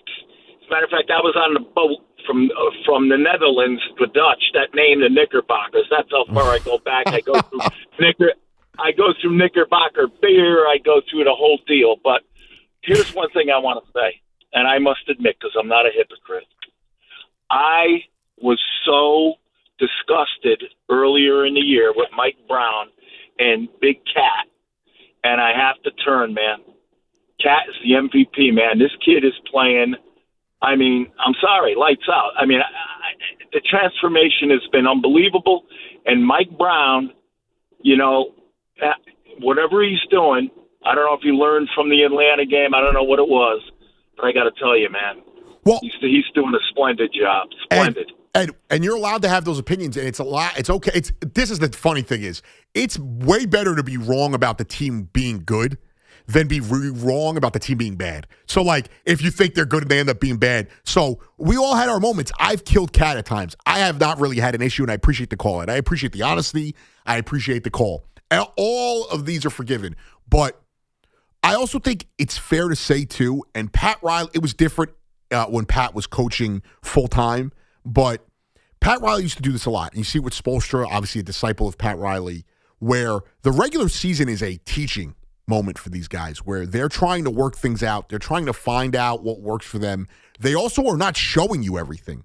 We did not really see Cat running the offense consistently a lot in the regular season. We did not see them run a lot of the two-man game with Brunson and Cat, or Brunson and OG, or whoever the guard is, and their bigger players. But we've got to give credit that maybe this was all in the plan. Cat flipped a switch. I want to say it was around the deadline where he started giving max effort and intensity on the defensive end. And then that turned into a confidence that I think we saw later in the season, more of that last month or so of the season. And he really turned it up in the playoffs where he's playing hard and confident on the defensive end. And that has been the switch for them. Offensively, he's always been this player. Obviously, he gets frustrating at times, and I think my biggest complaint with him was the dumb fouls. And at times, yes, he's been one of the league leaders in rebounds. He out-rebounds Wemby on the season as well. But it's been the intensity, because when you're battling for rebounds, it may not be the number that matters, but it also affects how the rest of your team is affected by that. If you're fighting for rebounds and you don't get it, but somebody else on your team gets it, you're not going to get credited for that. But that's going to be something that truly impacts your team in a positive way. So the Mike Brown hire has been fantastic, and Cat has been fantastic, and it's okay if you didn't believe in it. I think there was a lot of people who didn't understand. They love Tibbs. In this market, we love Tibbs. There was an older crowd that lived through the 90s. A lot of the media guys, because they're older guys, that loved Tibbs, that couldn't get past him getting fired. Mike Brown and him had the same resume. Mike Brown had been to an NBA Finals. That was the difference. They had the same resume. So this is not to knock Tibbs. It's just when you guys were so angry, and then you heard player-first coach, and that he was an offensive-minded coach. And it's funny because Mike Brown came into the league as a defensive-minded coach, and he had to develop an offensive mind. And that is where you have to view this. Now it's easy to view it, obviously. The hindsight is 20/20, but they made the right move, and hopefully they finish this off in these two games, or they get these two wins, and we are now looking at everyone, doesn't matter, kumbaya, we forgive all grievances. Well, it's interesting that they mentioned the Brown and Tibbs thing. And in this moment, I think it's okay to be results-oriented. You can have a results-oriented thinking mindset, and that's okay. Right. They made the right decision, because look where they are now compared to where they were last year. Well, right. And just look at it in that vacuum, in that fisheye camera, and they made the right decision. Mike Brown got the Knicks 2 wins from an NBA championship. Thibodeau didn't come close to that. I'm sorry. Right. And to be fair, it is about the results. I also think it's about the way the results look, that he's untapped things offensively and defensively. And I said it during the season. The Knicks were better defensively for the majority of the season than they were the year prior. But he was never getting the credit for that. Then the end of the season, we saw that defense really take it up another notch. And it's fine. Both guys are to be credited. Mike Brown is going to get the majority of the credit, though, because he was able to get this team over the top. Yankee fans revere Joe Torre. And what happened in 96? They got rid of a beloved manager and brought in the guy that took them over the top. It's happened time and time again. And also, we've seen teams do this in other sports, and it worked out. The Raptors did it. Dwayne Casey won the Coach of the Year, and they fired him a year later. The Stanley Cup this year. John Tortorella was brought in for the Vegas Golden Knights with 8 games left in the regular season after Vegas fired Bruce Cassidy. And look at them now. They are in the Stanley Cup Finals. Torts doesn't even have a contract next season. He's not coaching the Golden Knights at this point next season. And look where he got them, because the Vegas ownership knew that Bruce Cassidy's voice wasn't hitting with their team anymore. It's fair. It's funny, too. Hockey's the only sport that you see teams on the verge of a playoff spot or fighting for a playoff spot fire a guy with like a couple weeks left. Because the Islanders were in a midst of a playoff battle, and they fired their coach. They fired Patrick Roy. They brought in Peter DeBoer because they wanted to. Well, one, they wanted a new voice for their last week run, and they didn't want any other team to hire DeBoer because he's such a really good coach. And there is one similarity I have with the NHL and soccer: the retreads. I don't know where they get new coaches from. It just feels like whether it's the Premier League or the NHL, they hire the same guys throughout the league. The NHL has had that problem for a while. They're starting to get a lot of more like younger guys and newer voices, which is good, which is what you need. But it is a ton of the same guys over and over and over and over again. It's wild. It is crazy. 888-808-1019. Let's go out to David in Clifton. How you doing there? I'm good, Dave. Gallo. What's going on, dude? Yeah, you rock, man. You rock, so much Dave. for taking the call, bro. We all rock right now. New York City rocks right now. Oh, yeah, we all rocking out, man. Like the 80s. What do you want to talk about, Dave? I want to talk about, you mentioned, I remember I listened to your intro, and you were saying about, like, how come he squints so much? With his Mike Brown, on? it is funny, and I don't wear glasses. I have an answer for you. Okay, let me hear it. Okay. I mean, I'm one of those people that I should be wearing my glasses, but you don't wear your glasses because certain things happen. Bro, it's a heated moment. You're on the court. Remember, the court's always hotter than everywhere else right. in the whole thing. And what happens is us blind people, when we wear our glasses, we start perspirate, we start sweating, and the steam starts coming off our head. And in those glasses, it's like no one's ever invented wipers for these glasses. Well, they have those alcoholic wipes. But remember the jerk? Remember the jerk when he made the glasses that made everybody cross-eyed? Yes, but that's what happens. You wear these glasses, you get you're so amped up. He's the champion. He's man, dude. He's in the finals of the NBA. Yeah. And dude. And he's amped up. He's trying to see and dude, what happens is those glasses get foggy, bro. Well, Dave, I appreciate the scientific background there on that one. I didn't think about it. It is just funny. I used to think it was just like a habit, or maybe he's reacting to the call. He does it a lot. It makes me laugh. And last night, I forgot what the call was, but he was just in there. And I don't wear glasses, so I don't know. I was like, maybe he needs a new prescription. He is a funny guy to watch on the sideline, though, because he has a ton of mannerisms that, make me chuckle. And he's very easy. Everyone on this team is very easy to like. They have been a very likable team. They play the game hard. They play together. The coach is very, humble in those plays. He seems like a normal guy. And also, here's a factor, too. And I know it doesn't matter. He's still making a boatload of money, and he's probably getting money elsewhere. But even just, Bridges took a little bit of less money. Brunson took a lot less money. There is so much about this team that you gravitate to. It's the anti, I don't want, is it testis? Do you know what I'm trying to say here? Antithesis? Antithesis. The antithesis? The anti of something. The antithesis of something. Thank you. The antithesis. I got there.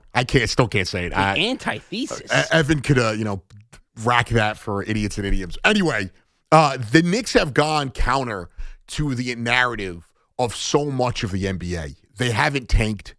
They've built it the right way. They haven't just tried to, superstar, fish for guys. They're winning with a lead guard being one of their two most important players. It's a defensively strong team that, at times will play inside. They don't stick to their laurels. They won't just force the three-point shot down your throat like a lot of these teams do. They are the anti of a lot of things. They never tanked. This is not a tank job. When they lost that second year with Randall, they did not tank. They went out and got Brunson, and they've developed talent.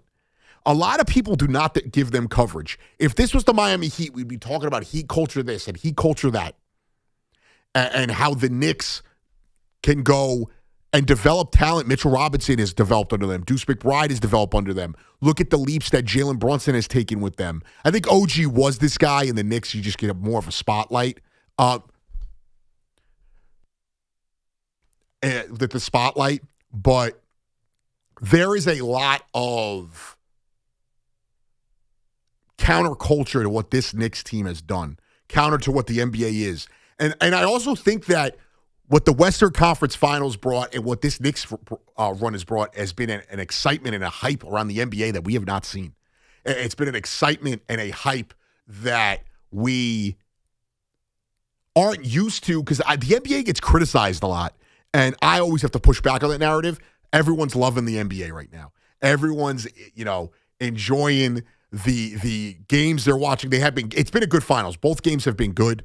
It's been a little different than the previous conference finals where the majority of it was blowouts, and that Spurs Thunder last game was great, but it was a lot of bouncing back and forth, blowout after blowout. Oh, and right now we have a magical moment happening right now as the future Mrs. Gallo, or, maybe a hyphen will be in there, is, putting the headsets on. Unfortunately, she's got to share the room with Paul Rosenberg, but I promised I'd bring her on today. She's a little nervous, so everyone give her a chance.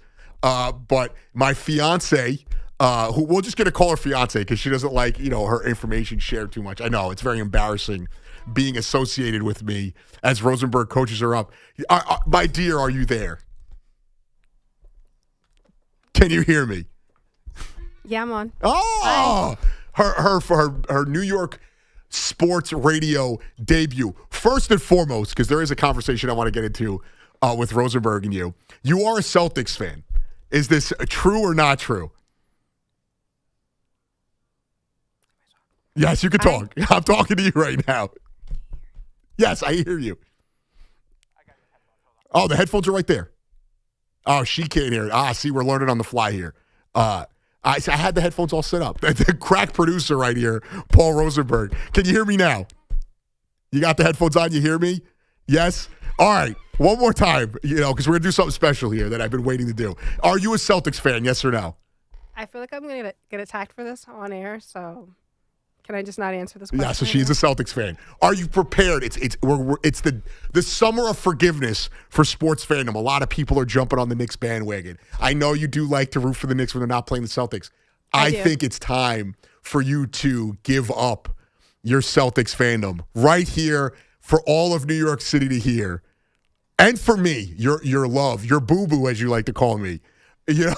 Are you ready to denounce the Celtics and fully commit yourself to the Knicks?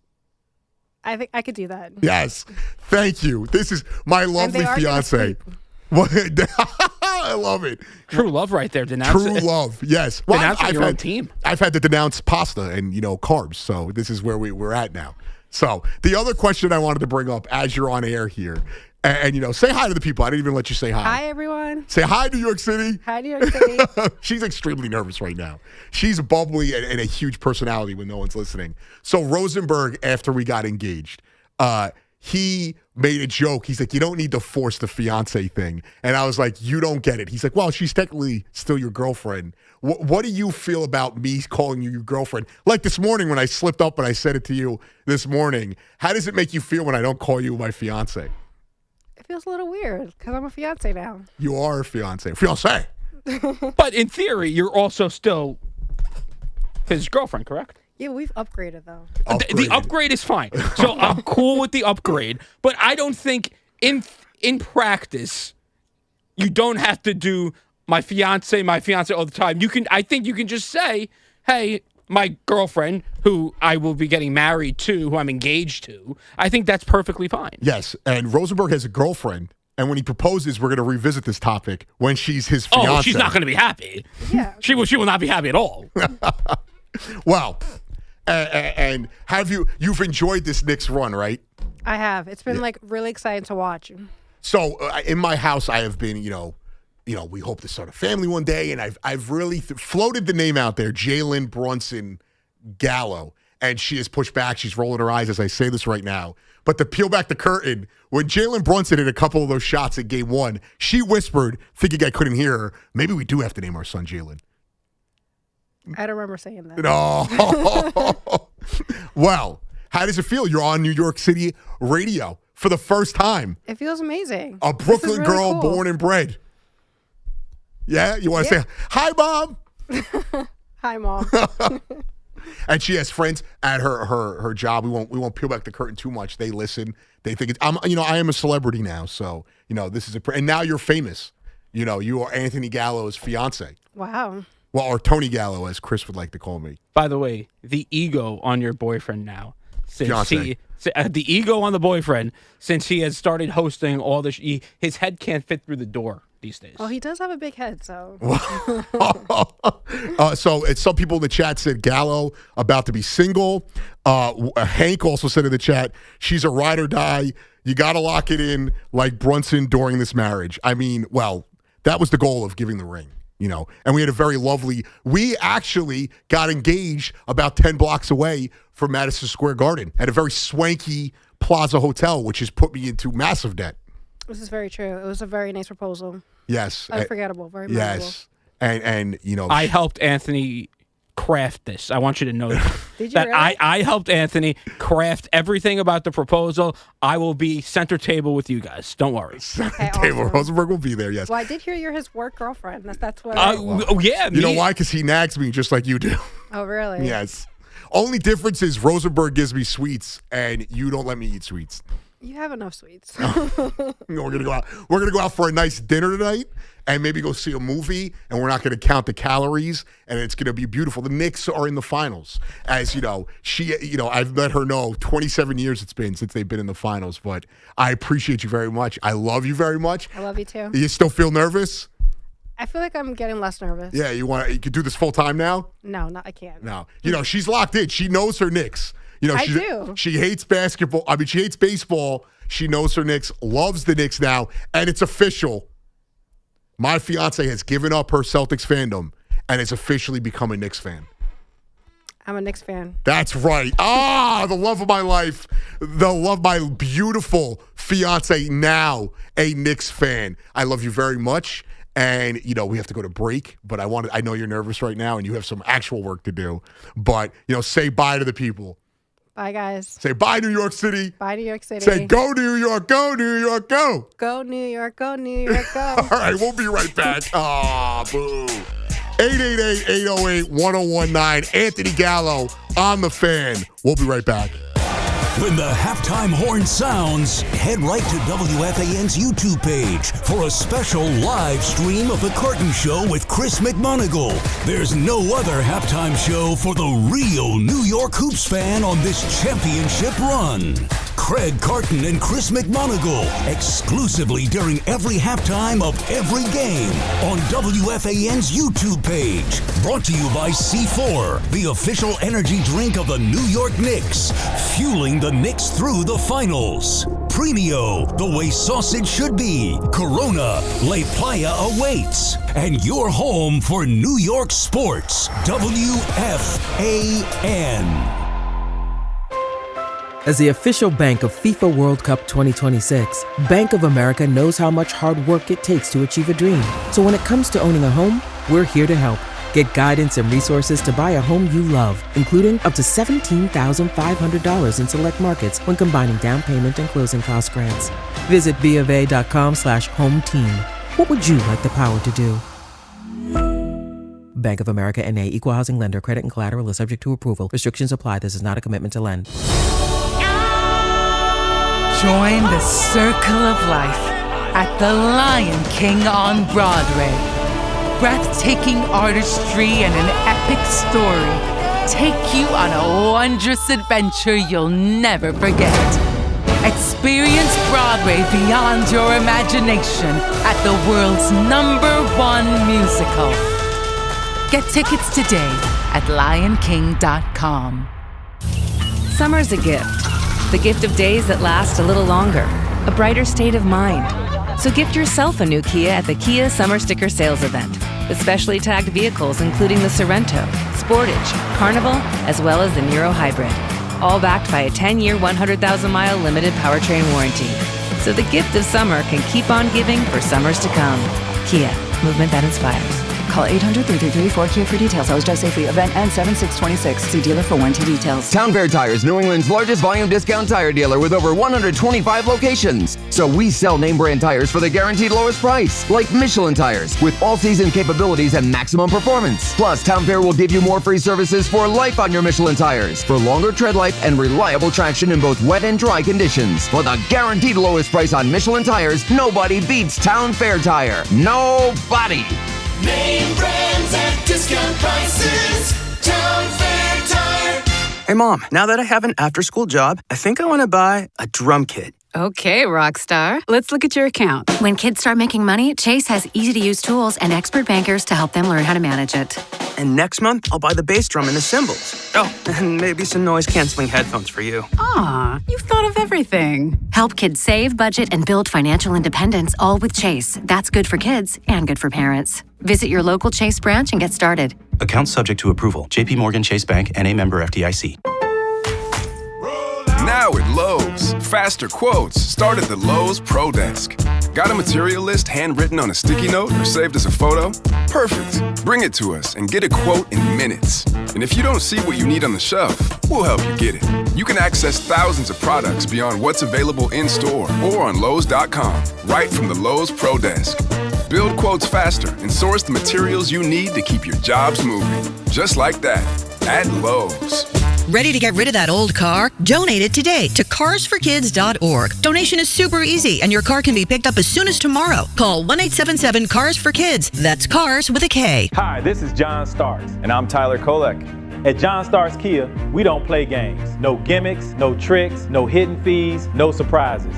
Lease a Kia Sportage for just $333 a month with just $3 due at signing. What we say is what it is, period. See you at John Starks Kia in Queens. Go New York, go New York, go.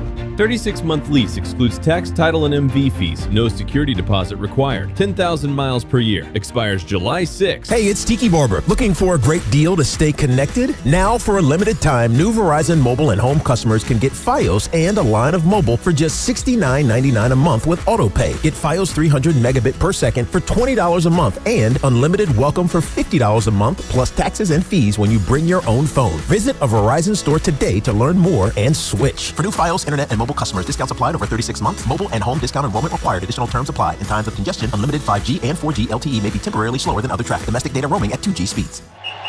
Well, Lorenzo, the pitch looked good. Yeah, so green. USA keeper was decent enough. Didn't have much to do. 99 minutes. Not a single goal. Well, Bet365 sure came through, though. I bet $10 and get $365 in bonus bets just for signing up. At least someone scored. Bet365. Winning is everything. Gambling problem? Call 1-800-GAMBLER. 21 plus only. Must be physically located in Maryland. T's and C's apply. In-app only. Sal Licata here for CertaPro Painters. You know, my home is a happy place, and that's not always an easy thing for me to achieve. But my friends at CertaPro Painters, they had no such problems. Big jobs or small, the good folks at CertaPro Painters are at your service. If you've been putting off a painting project, give them a call now at 1-800-GO-CERTA. That's CERTA with a C. Celebrate America's 250th anniversary with CertaPro Painters and get $250 off projects of $2,500 or more. Schedule by July 10th and let freedom and fresh paint ring. Each CertaPro Painters business is independently owned and operated right here in our community. Schedule your free estimate online at CertaPro.com. Talk New York sports here. New York City. I like the vibes here. a lot of talk about the ticket prices and where the prices could hit. And if the Knicks win Game 3, we already see that it's about like 10 G's to get in the building. I think we're going to see the get-in price get to 15,000, 20,000. But that is, again, on the secondary market, and somebody does have to buy those tickets, which I don't know. I think what we're seeing is, and we heard it on C-Mac's show, people who were buying tickets and now want to sell them. I think people are going to list them for those prices, and if they don't get them, they're going to go to the game because they already bought them. I think it's a little different than the World Cup, where I think a lot of these brokers and the FIFA bought up these tickets so they could sell them at exorbitant prices, but you're going to see empty stadiums for the World Cup. You will not see an empty building at the Garden. Well, I'm just checking now. About 3 hours ago when McMonagle was still on, get-in price for 2 tickets was $10,100. Now it's $9,450 secondary market. For 2 tickets or for a ticket? It's $9,400 per ticket. All right, so it's dropped a little bit. Oh, it's dropped $500-$600. Yeah, okay, so that's Section 414. It's still crazy. Now listen, if you have the money and if you have the I would go, then do what you got to do. But also, and we had the example come up earlier with Chris, the guy wants to sell the ticket for $100,000, but he would lose his friend. Whether that was true or not, I think if you're in the position and if selling a ticket can make a positive impact on your life, because keep in mind, it's not like the sports teams give you a refund when they're awful. They don't. So if you want to just, get some money did his out. friend give him that ticket, or did he buy the ticket? Apparently, the story he told is the friend gave him the ticket. It's a group of 4 friends. One of them is a lawyer, 4 or 5 rows behind the Knicks bench. It's an incredible opportunity to go to like an incredible event. And he's like, listen, I think I can probably sell it for like $100,000. I don't know if that's accurate or not, but he was weighing it, losing a friend. I would just take the ticket back from him. If I was that friend, I'd be like, all right, I gave it to you. You're not selling the ticket that I paid money for. But I said it to you. There was a chance if you, season ticket holders probably bought into the Strip, and there was tickets for $1,200, $1,500 for the finals right as the playoffs had started. And I had looked at a curiosity. I wasn't actually going to buy it. But now I'm like, man, I should have bought 4. I could have sold 2 of them, still went to the game with my beautiful fiance, who's now completely a Knicks fan, no longer a Celtics fan. We did it right here. We cleansed the soul right here on WFAN. And she was fantastic. Obviously, very nervous. But I could have sold 2 of those tickets and still went to the game and made a fortune.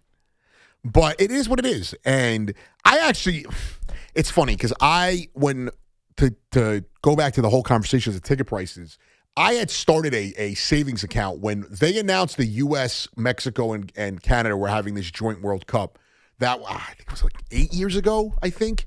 Or I forget when exactly it was, 6 years ago, whatever it was. I made a savings account. I put $10 in it every paycheck. So whatever that turns out to be every year. I'm thinking I was going to have enough to go to 1 or 2 games for the World Cup. I don't have enough to go to 1 game for the World Cup. I don't have enough to go to to have a pinky toe in the building at the Garden. And that's where we are. I mean, the games I wanted to go in the World Cup at least.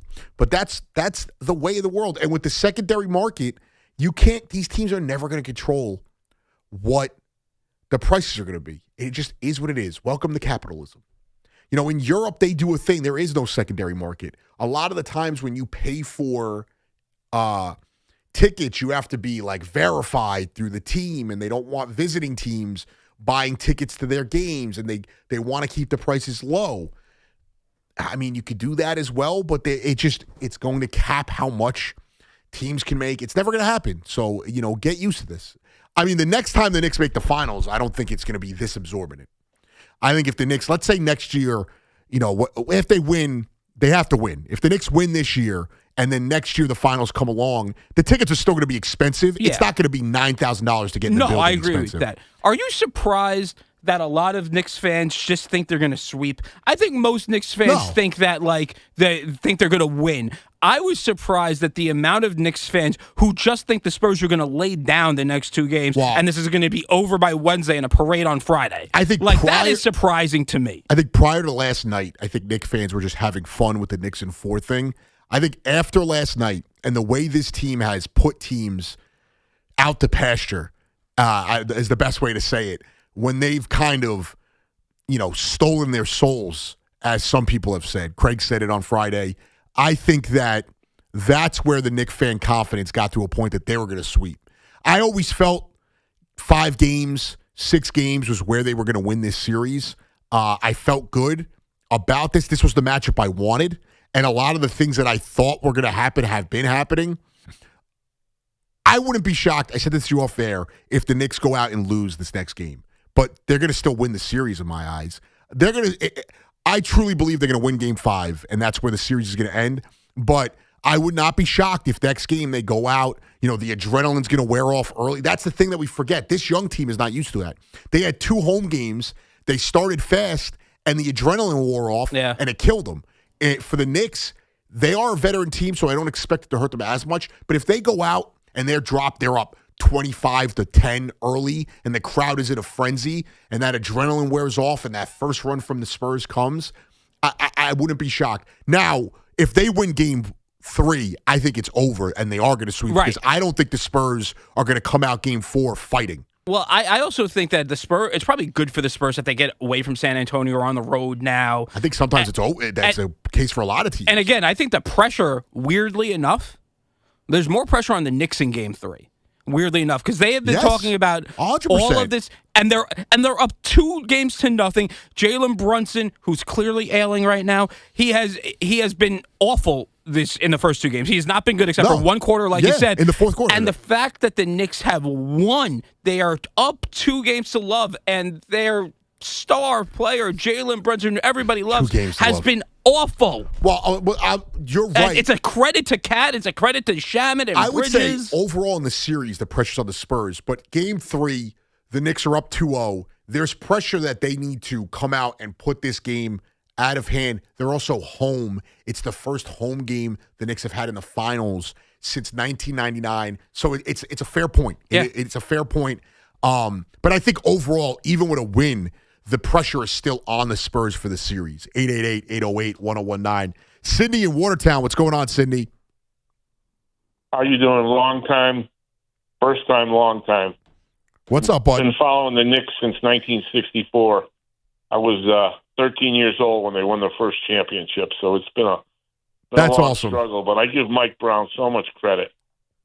I love his post games, how he compliments his coaches and the players. He's so positive.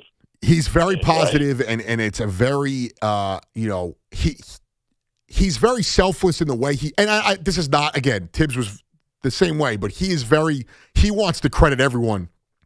He credits the team, talking about how the team has, it's a gift to be coaching these guys, and he's done an awesome job.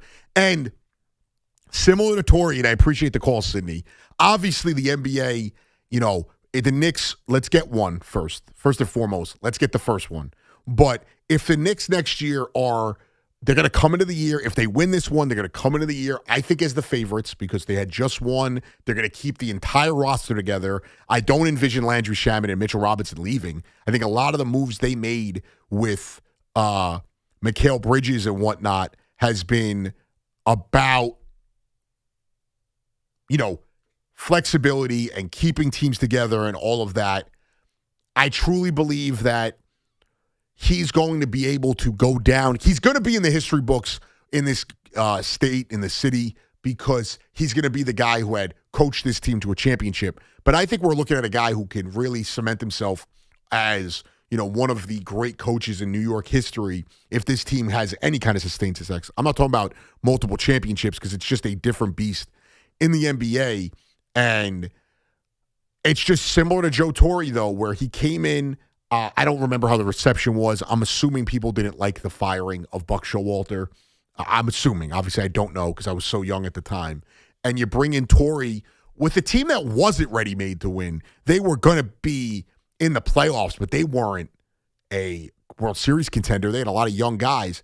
I think with the Knicks, a lot of people thought they were capped out last year.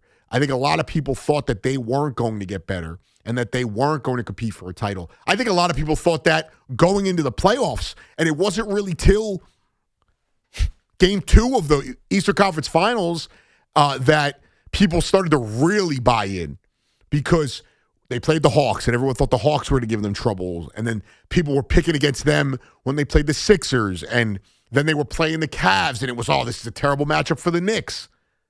And they've continuously rewrote that. They went into this series, I think the media got more fair, and there was more of a balance in discussing the Knicks and Spurs as a tight, competitive bunch. But there were a lot of people, the Eastern Conference week. Look at what Vegas is picking, the Spurs and the Knicks.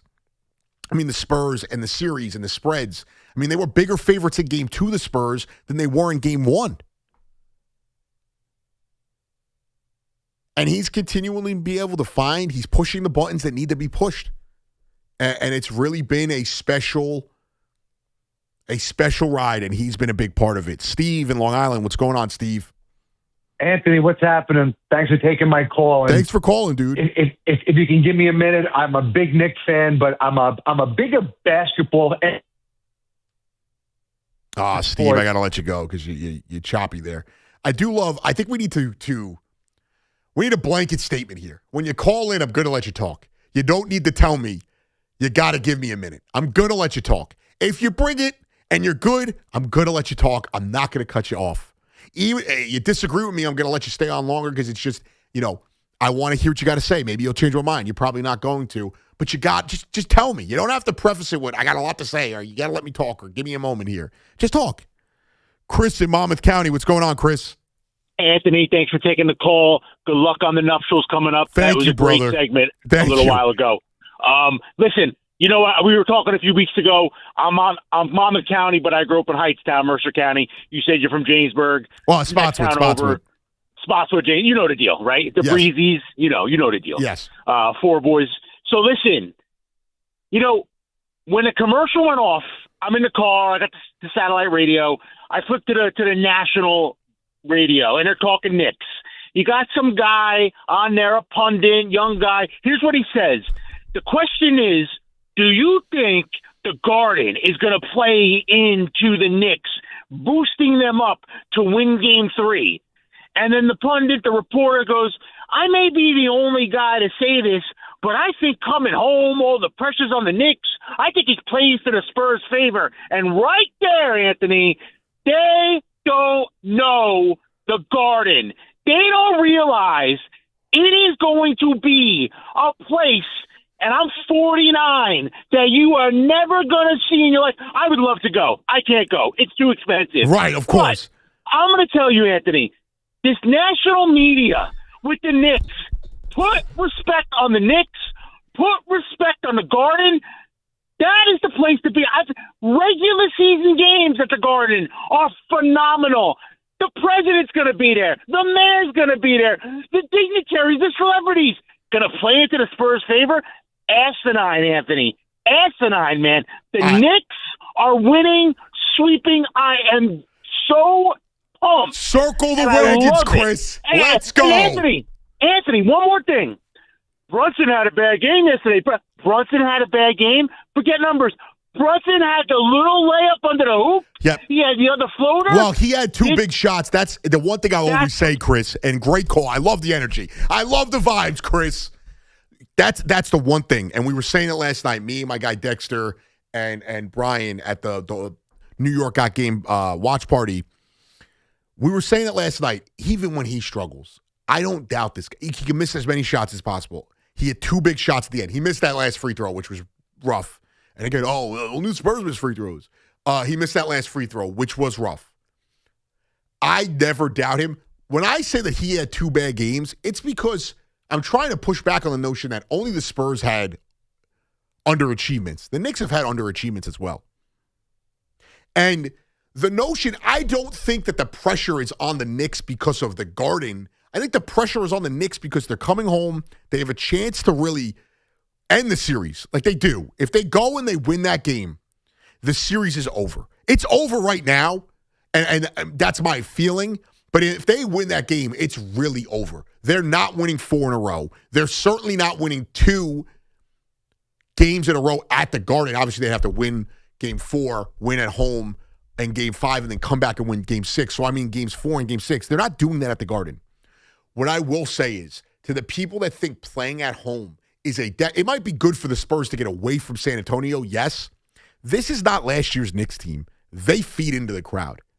If Brunson is hitting big shots and Cat is hitting big shots and McHale is hitting big shots and that pressure, you're down 14 in the Garden, it's a lot different. And last night, here's the difference is when OG hits that under the basket layup and to put them back up 6 when the Spurs were making that run, the Garden is now bumping, and it's a little different than when you're at home and it's just quiet, and if you hit a bucket the other way, it's going to get loud. No, you're going to hit that bucket, the crowd's going to erupt, and the defense, and the defense chant, listen, obviously it's one of the only chants we have in this country, as a soccer fan where they sing and they come up with different chants every game. That defense chant in a sold-out Madison Square Garden in the playoffs, in the finals, is something else. And go back to game 1 of the Eastern Conference Finals. The Knicks just needed a little spark.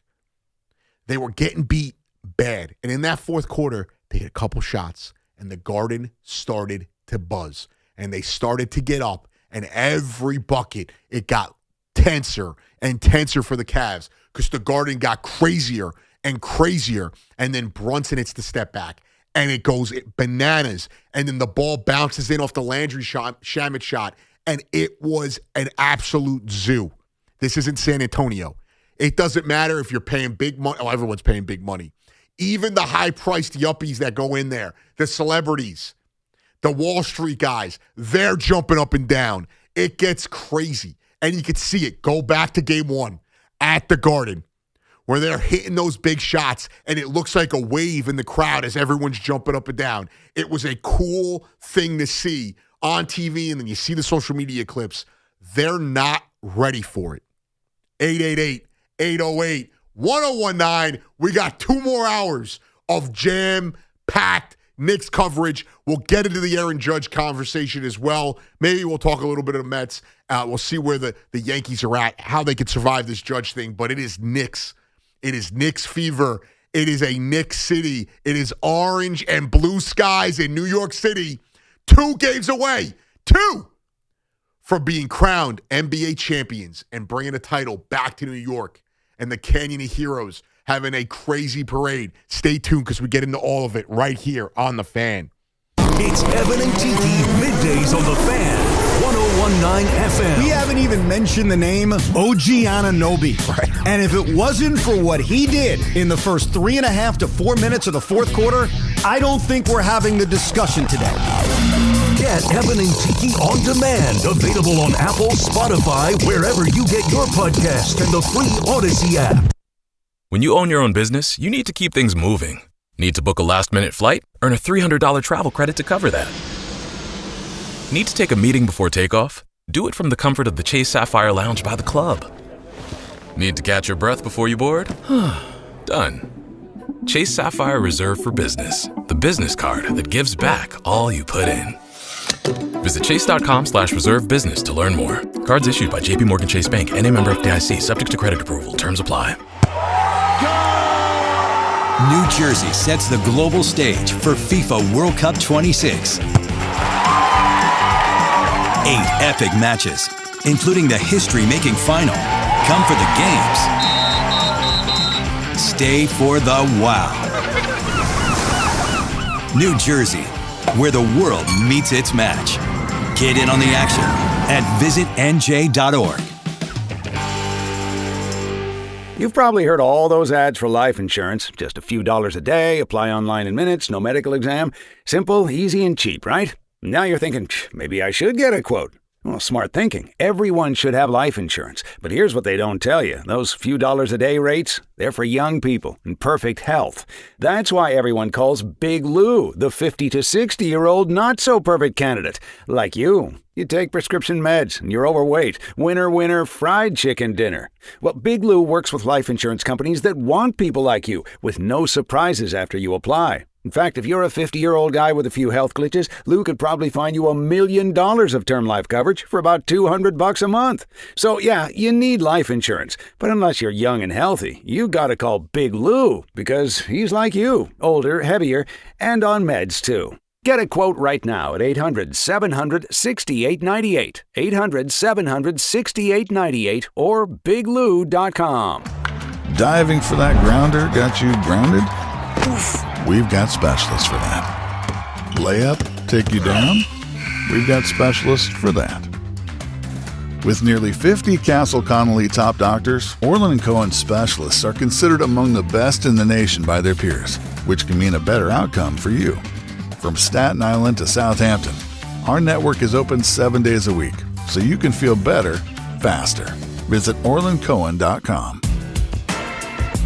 Hey, Boomer Esiason here. You know, in the game, you always need a backup plan, and your phone is no different. A second line from Red Pocket Mobile is perfect for side gigs, keeping your work and personal numbers separate, and just staying connected without the big carrier price tag. Starting at just $10 a month, you get your choice of 3 major 5G networks with no contracts or credit checks. Red Pocket Mobile, your new ultimate cell carrier.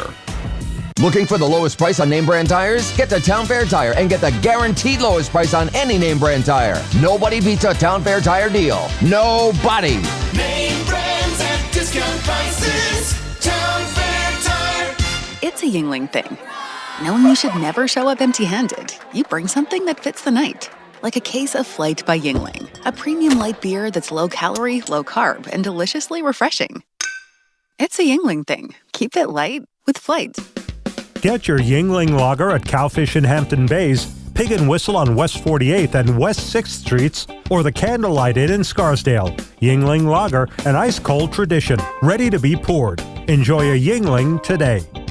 This is Sal Licata. You definitely don't want your AC system to fail this summer. So call my friends at Edison Heating and Cooling, New Jersey's air conditioning experts. Have them check your cooling system now. I know Edison Heating and Cooling. They are the real deal. Go to EdisonHVAC.com. This is the story of the one.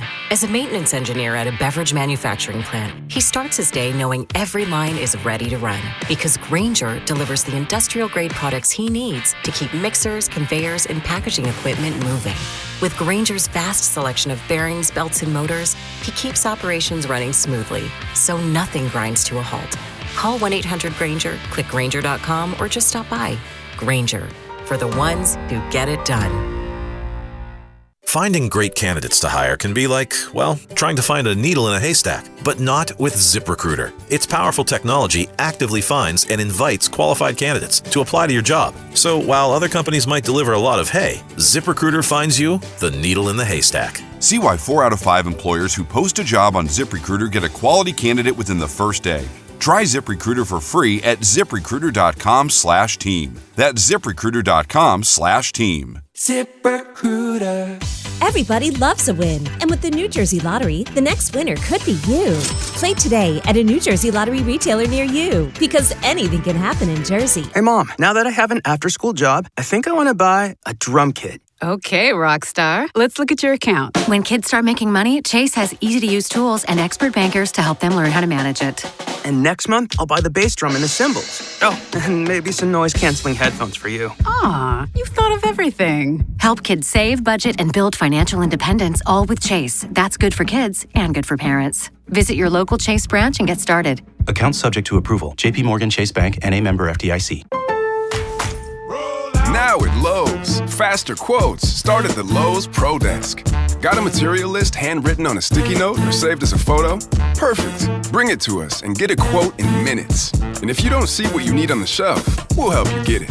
You can access thousands of products beyond what's available in-store or on Lowe's.com, right from the Lowe's Pro Desk. Build quotes faster and source the materials you need to keep your jobs moving. Just like that, at Lowe's. Talk sports with Craig Carton and Chris McMonagle on The Carton Show. Afternoons from 2 to 7 on WFAN, WFAN FM, WFAN FM HD1 New York, and Odyssey Sports Station.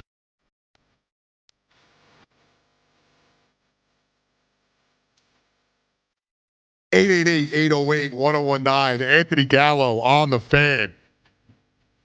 I will be in the building Monday night. Thank you, obviously, to everybody who made that possible. Big old Craigie Carton. You know, I like to think Big Mac had a hand in it, too. You know, he's starting to become an egotistical maniac. You know, big afternoon drive guy. Shout out to Big Hurls as well, too. And we were talking about it off air, about getting into the building with the president there. And then Rosie asked me what I will be doing. Will I be following Evan? I will be following Evan. This will be happening. I will get some video of Evan. It's going to be more about it's about the Knicks and the fans and the environment and the atmosphere of New York City, and not Evan having a meltdown, which we all want to see as the Knicks are a game closer to an NBA Finals victory. But he actually, shout out to Evan, he told me if I want to come hang out with him for a little bit too, as just to breathe a little bit, I can. But I will definitely go visit my guy Ev, but I will be in the media section. I'll be getting all the social content. And I'm pumped up. I'm getting goosebumps every time I think about it. And I certainly did not think they would be up 2-0 going there. And I've gotten lucky, all the a lot of it is hard work that I've had to put in to obviously be able to have these moments and be trusted by Hurls. When he asked me, I was like, you want me to go? I'm like, I'm down. I'll be there. And then, he also was like, I don't know if it's going to happen, but if it does, you're in the building.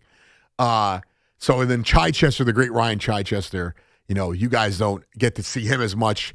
I know he's hosted a couple shows here back in the day, but he is, a key cog of the WFAN digital team. So we'll be putting out awesome content. There's also, is it possible to bring up the final horn from last night at the watch party? We had Andrew Kaplan and Al Cintron there.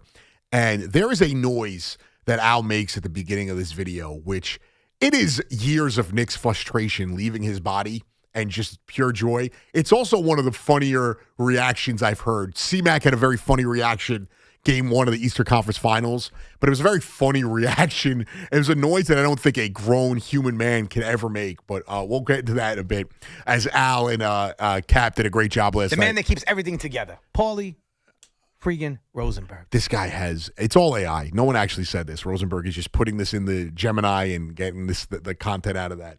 888-808-1019. Lee in Staten Island. What's going on, Lee? What's up, Ant? Just calling in, talking about the Knicks. Just want to congratulate you. I appreciate that. I don't think people are talking enough about how much OG is the X factor and coming up in big spots, hitting at least, the 17 to 20 points, just being in the mix of everything. It does feel like he's always hitting a shot. When the other team goes on a run, OG may not have a ton of points, but it feels like when the team's making their biggest run against the Knicks, he always comes up with a big bucket. 100%. I couldn't agree more. And I think he's like the silent assassin. That's the way I'm looking at it every time he hits the court. He's getting important rebounds. He's always playing defense. And, I feel like the matchups that he's getting on and that they're giving him, he's a stud. He's a stud. He's won before. He was never the man, but he's been a role player, maybe a second or third guy. Well, I think he is. When he was in Toronto. I'll say this much, Lee. He is definitely not the man, but he is, when you talk about two-way players in the league, there are not many guys better than him at being a two-way player. It doesn't mean he's a superstar, but when you talk about two-way elite defenders that are very good at offense or vice versa, he is one of those guys. I completely agree. And then, even Brunson, Brunson, he didn't have the greatest game, but you know what? Who stepped up? We got our man fucking Cat, man. Whoops. It's okay. Well, can we put the pop back up? He's gone.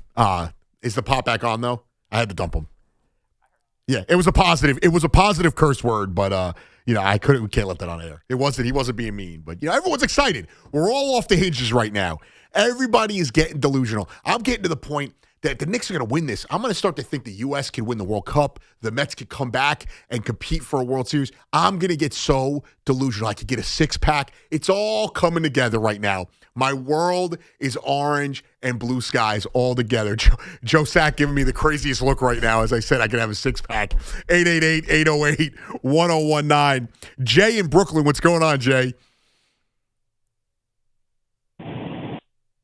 Jay, are you there?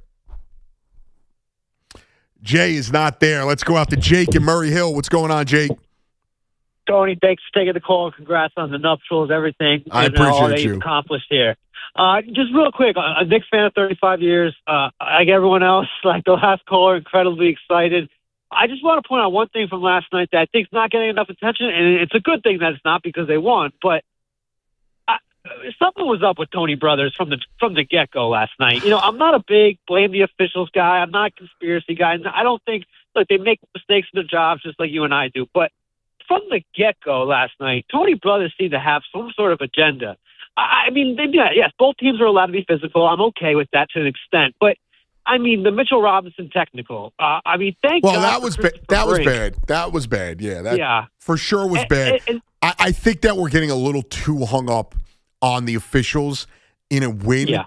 And I also think we're getting a little too listen, there were some bad calls. I agree.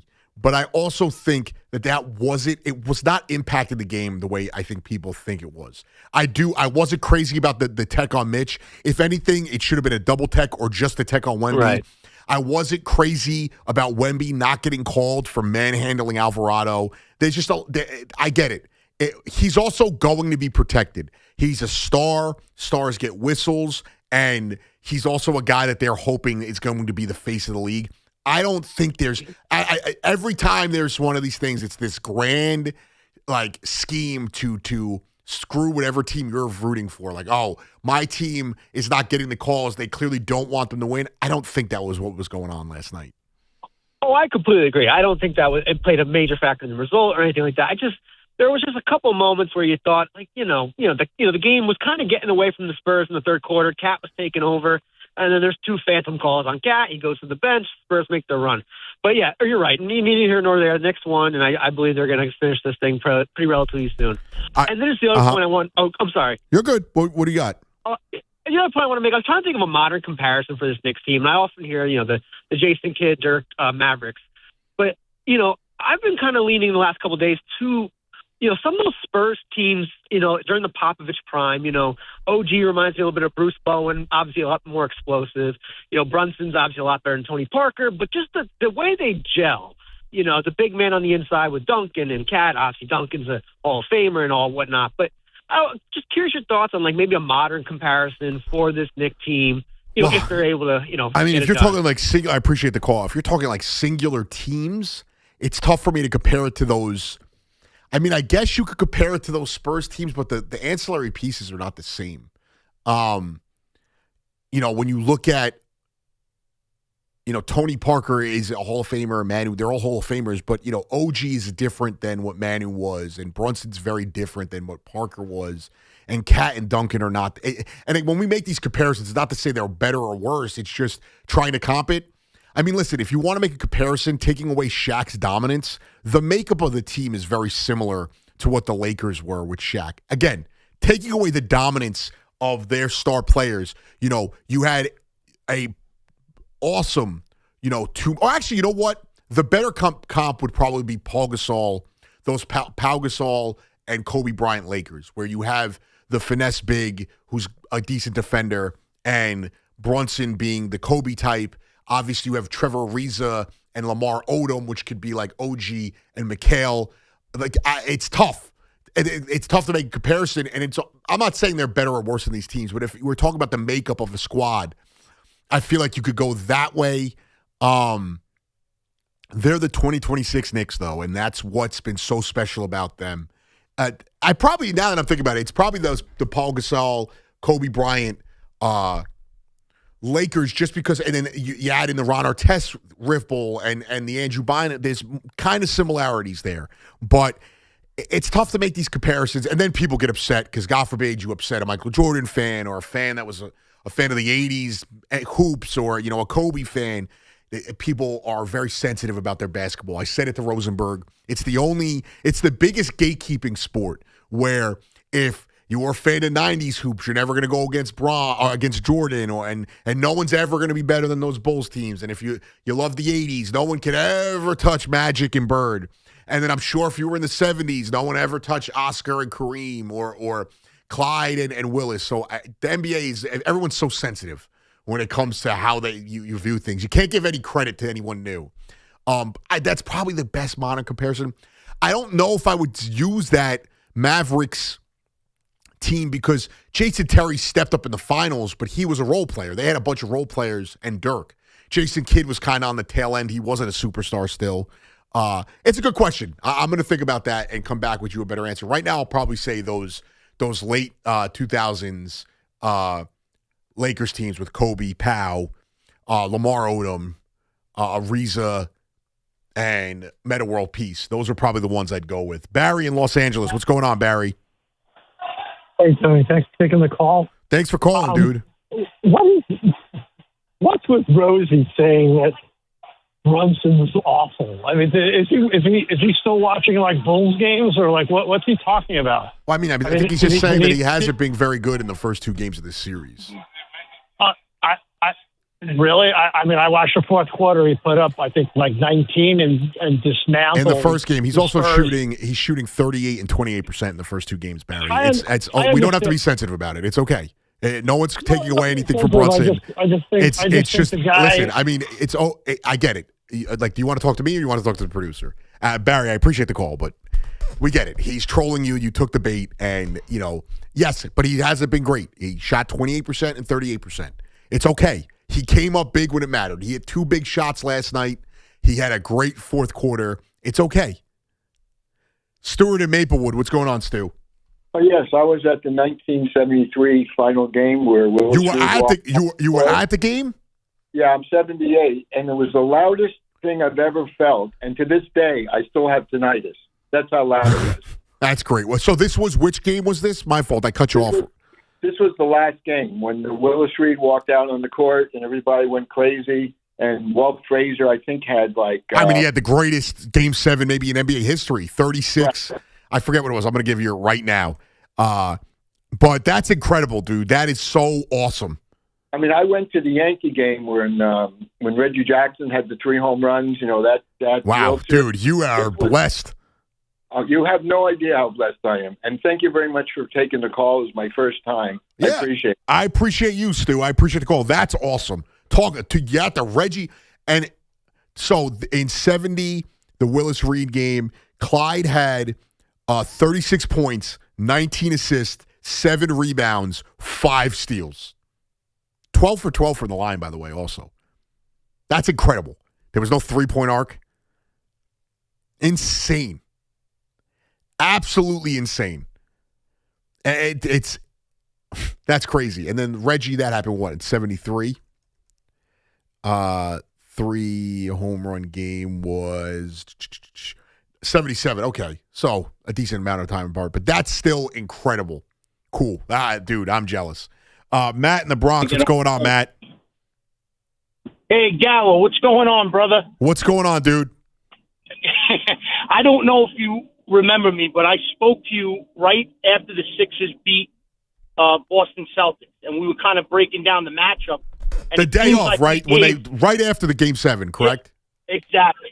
And we were, we were thinking they were going to be much better than they were, Maxey. So obviously they weren't, but man, what a magical ride it's been. Yes. And I always hear Evan say, for great teams, you need to play great. You need to do the little things, but you also need a little luck. Yeah. And I'm not taking anything away from what they did last night, but we escaped that game. We did. I think it's fair. I'm so grateful. Matt, correct me if I'm wrong. I think it's also fair to say the Spurs lost that game last night. Yes. And that takes nothing away from the Knicks. Like the Michael Jordan quote, and I always tell this to my younger relatives, like the harder you work, the luckier you get. And it's okay to have a little bit of luck on your side. The greatest baseball championship, some people, I'm just, the championship we hear the most about, 1986. That ball had to go through Buckner's legs. Oh, yeah, and you're right. The Louis Soho trickler in the Subway Series. There's always luck. The Pacers last year, let's think about the other side of it when you get unlucky. And it's a great call, Matt. When you get unlucky, the Pacers needed a little bit of luck for that ball to bounce in, but they also needed to bust their butts to get into that position. The Knicks got into the position they needed to win, and then the luck was on their side. And sometimes you need it.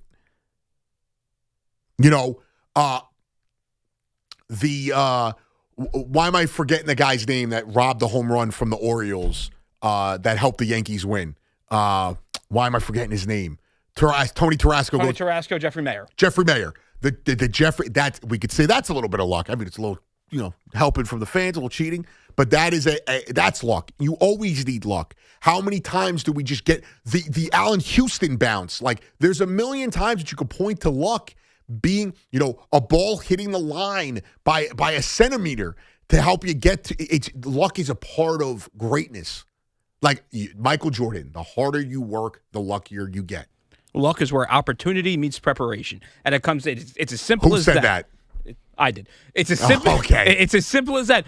And you don't think it's lucky that the Knicks didn't have to go through the Pacers and Halliburton this season? Of course, it's lucky. Okay. No, back it's to the calls. nothing. No, I'm serious. But that's good. They took advantage of it. Yes. They had everyone the said Pacers had to get lucky the path in 2023 when the injuries for the happened. Knicks. Yes. Yeah, you can cherry pick. The path was wide open for the Knicks, and they took advantage of it. They stormed through the path. You don't think it was lucky that Bo Nix blew his ankle out for the Pacers? I mean, for the Patriots? Yes, luck is a part of it. Like it's. I know the Seahawks ended up losing that Super Bowl, but do we remember the Doug Baldwin catch against the Patriots where he falls to the ground and it hits off his chest and it's all of this is luck. That ball had to stick to David Tyree's head. Yes, the Spurs lost that game yesterday. That doesn't take anything away from the Knicks. How many times did a guy miss a shot to help the Bulls get into a position? How many guys had to get hurt for the Warriors to win titles? It happens. It's part of sports. It is. It's part of sports. And I think this is, I'm speaking more to the fan that gets sensitive about this, that thinks they have to defend it. Like when LeBron James lost Kevin Love in the first round because his elbow got pulled out. We never go back to that and say that helped them. Andrew Bynum getting hurt, which led to the Celtics getting their first title or their only title with Pierce, Garnett, and Allen. It happens. I don't know. I can't go back. I was 3 years old. I'm sure the Rangers got a lucky bounce in '94. I'm sure the Devils got a few lucky bounces during their dynasty. By the way, if we don't have instant replay, Tony Brothers totally misses that. I believe it was Brothers totally misses the foul right call. In front of him. It was right in front of him. If there's no instant replay, that's the Spurs ball, and the game totally changes. Yeah. It is a totally different game, and we are talking today about a missed call and the Knicks giving up a 14-0 run. I can tell you this much. I'm just glad that, if they were going to lose, I wanted them to just lose and not have to deal with the conversation of the refs.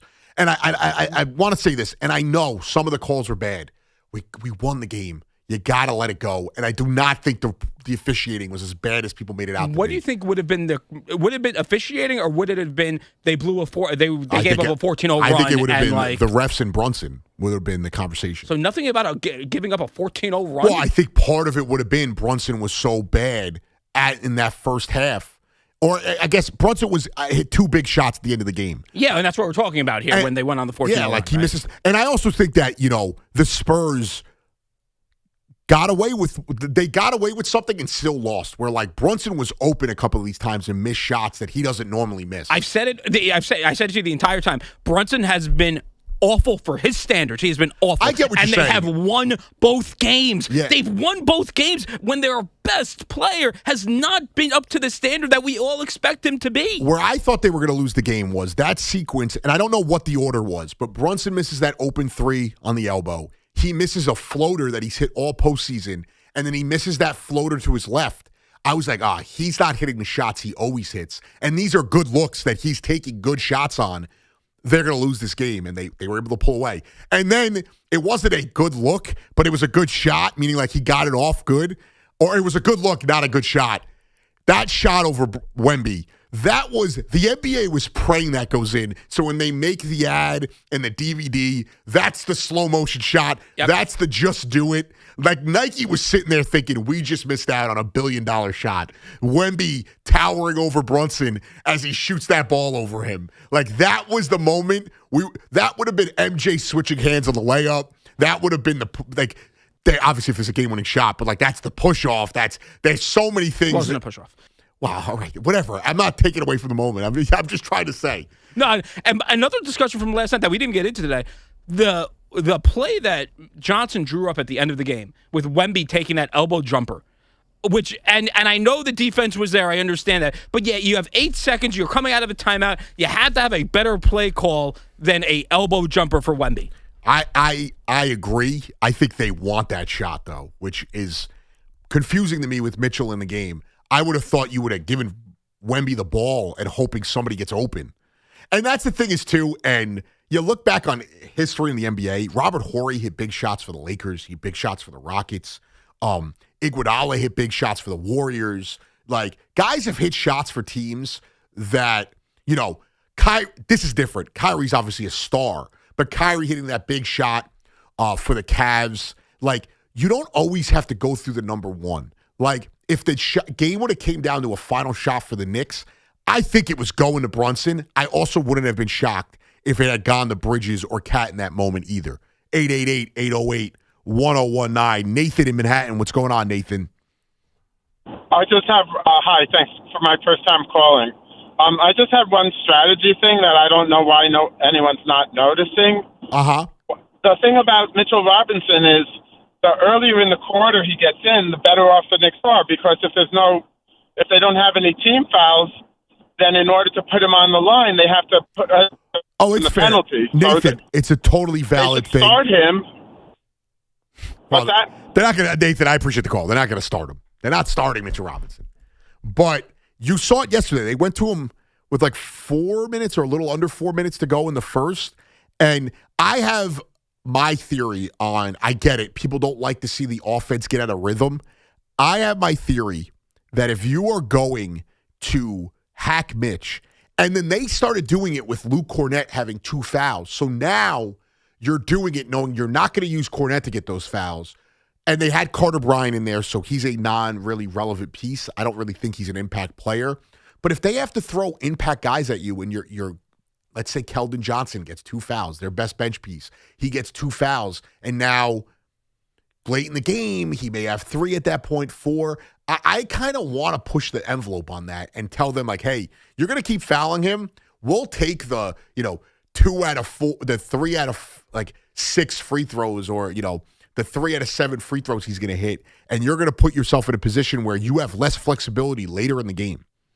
And last night, it would have affected them more if the whistle, they were letting them play a little bit, but if the whistle was going more against the Spurs than it was. But I don't know. The hack-a-Mitch strategy is, I don't know, if that's where you want to get him off the court so bad that you're doing this. Like, if anything, the mind games are in the Knicks' favor. He said it yesterday. Mitch was like, I feel like I'm a threat. If they're trying to get me off the court, I'm going to find you the quote right now. It seems like they just want me off the court. So in my eyes, I feel like I'm a threat. He should. He really should. 888-808-1019. Brian in Paramus. What's going on, Brian? Brian, are you there? I'm here. You got me? Yeah, what's going on, dude? Hey, I just wanted to give you a call. Thanks for taking the call, obviously. I just wanted to kind of give Mikal Bridges his flowers also. I mean, I was definitely, what was it, a year and a half, 2 years ago, when they gave up all those number ones? That was last offseason. Yeah, it was definitely one of those callers. Or 2 off seasons ago, not even callers, listeners, just crushing, the Knicks front office. They gave up what for him? But the way he plays, the length he has, I mean, I know he's, 6'7", 6'8", but to me, he plays like he's 6'10", 6'11", taking those off-balance threes, the way he cuts to the basket. I mean, I know it's a far comparison, but the way he's been playing, like in this 13-game stretch, there's no way they win these 13 games in a row. No, if he's not on the team, no doubt, Brian. He's on the bench hurt. To me, the way he's playing right now reminds me a lot like a 23, 24-year-old KD, and I just want to hear your thoughts. Thanks for the call. Brian, I appreciate. I mean, it's tough to compare him to KD. I mean, that's one of the all-time, scorers in the history of the league. I get what you're saying, though. He's 6'6", so he does play longer. I think he's been a excellent piece. Like it's like to really quantify what he's done, Cat's been their best player overall. They don't make this jump that they have if he ends up playing just halfway as good as this is. And you're looking at this as a guy who has played to the ultimate in his role for this team, in his usage. It is the ultimate like peak that he could get to, because obviously he doesn't have the ball enough to be more than what he is right now. They don't get here if his offense doesn't take the jump that it took in Game 4 of the first round. He shot for a 7-game stretch like 80% from the field. He's been fantastic. Last night he's 8 of 13 from the field, 4 of 6 from 3, 6 rebounds, 6 assists, and a steal. Like, that is an excellent, excellent game. And I just, there has been so many things, Cat and him being the biggest, examples of this, of guys just getting to the postseason. And maybe for Bridges, it took him 3 games to get going. But getting to the postseason, and remember, he didn't score a point, I think, in those first 3 games. But getting to the postseason and making the ultimate jump. I actually don't think it was the first 3 games. Let me bring up the actual game log here. He did score a point in, I'm wrong. He did score points. He didn't have, what was the whole stat that it was? He hit, I guess I'm just out of my mind here. He did. He didn't score. It was like a long stretch because he had 0 points in Game 3 of that series.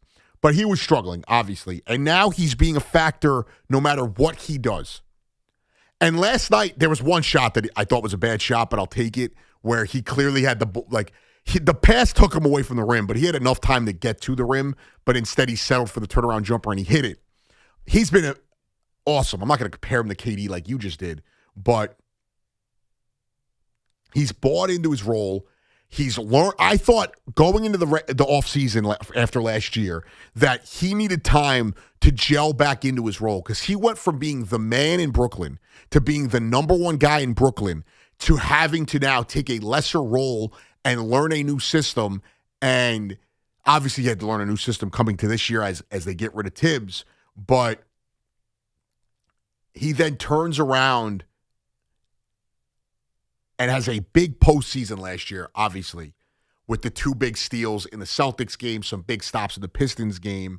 But then he turns around and comes into this season, doesn't look great, and then as the season goes along, he gets better and better, and it starts to feel like he feels more comfortable. His defense never falls off. Then the postseason comes around, and he struggles in those first 3 games, and then completely does a 180 and has turned into a beast. And has really been, again, another reason why we're seeing this Knicks team hit their ceiling, which is an NBA championship team. And like I said it all year, when they play to their abilities, there's very few teams, if any, who could beat them in the NBA. It doesn't mean they were going to play to those abilities. It doesn't mean they were going to reach their ceiling.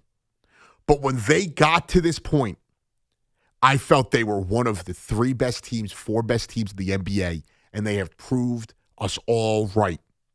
888-808-1019. We got full phone lines. We'll get to that in a second. We got a lot to get to. We'll talk Aaron Judge and the Yankees coming up on the other side. We continue the frenzy that is the 2026 New York Knicks playoff run. Anthony Gallo on the Fan. Another game.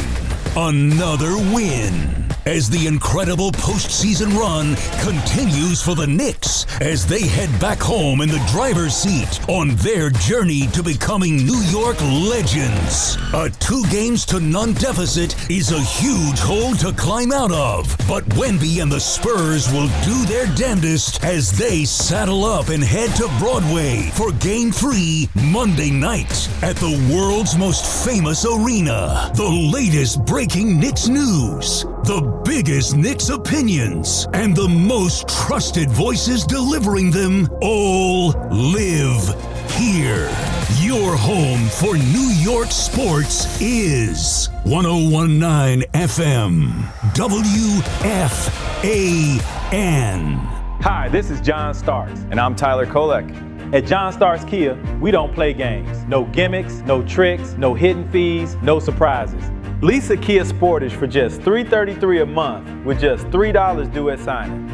What we say is what it is, period. See you at John Starks Kia in Queens. Go New York, go New York, go. 36-month lease excludes tax, title, and MV fees. No security deposit required. 10,000 miles per year. Expires July 6th. For year-round home comfort and energy savings, you need the best HVAC system and service. That's why you need to go with Petro. Right now, Petro has an offer for a new energy-efficient central AC system from America's most trusted brand, Trane, with $0 down and low monthly payments. For expert AC tune-ups and 24/7 emergency repairs, go with your local HVAC pros. Go with Petro. Go to petro.com, call 844-HVAC-4YOU or 844-482-2496 today. Looking for something cooler to do with the family? At Big Snow American Dream, you can ski, snowboard, and snow tube on real snow indoors any day of the year. No experience? No problem. They offer lessons, rentals, and activities for all ages, so everyone can join the fun. Winter never ends at Big Snow. Book your snow day today at BigSnowAmericanDream.com. Everybody knows Town Fair Tire is New England's largest name brand discount tire dealer, beating all the local competitors with our guaranteed lowest prices. And now, with over 120 stores throughout New England, we beat all the competition, including the warehouse clubs, the online sites, and the local dealers. Yes, we beat them all with the absolute guaranteed lowest price on name brand tires. Nobody beats Town Fair Tire. Nobody! Name brands at discount prices. Town Fair Tire.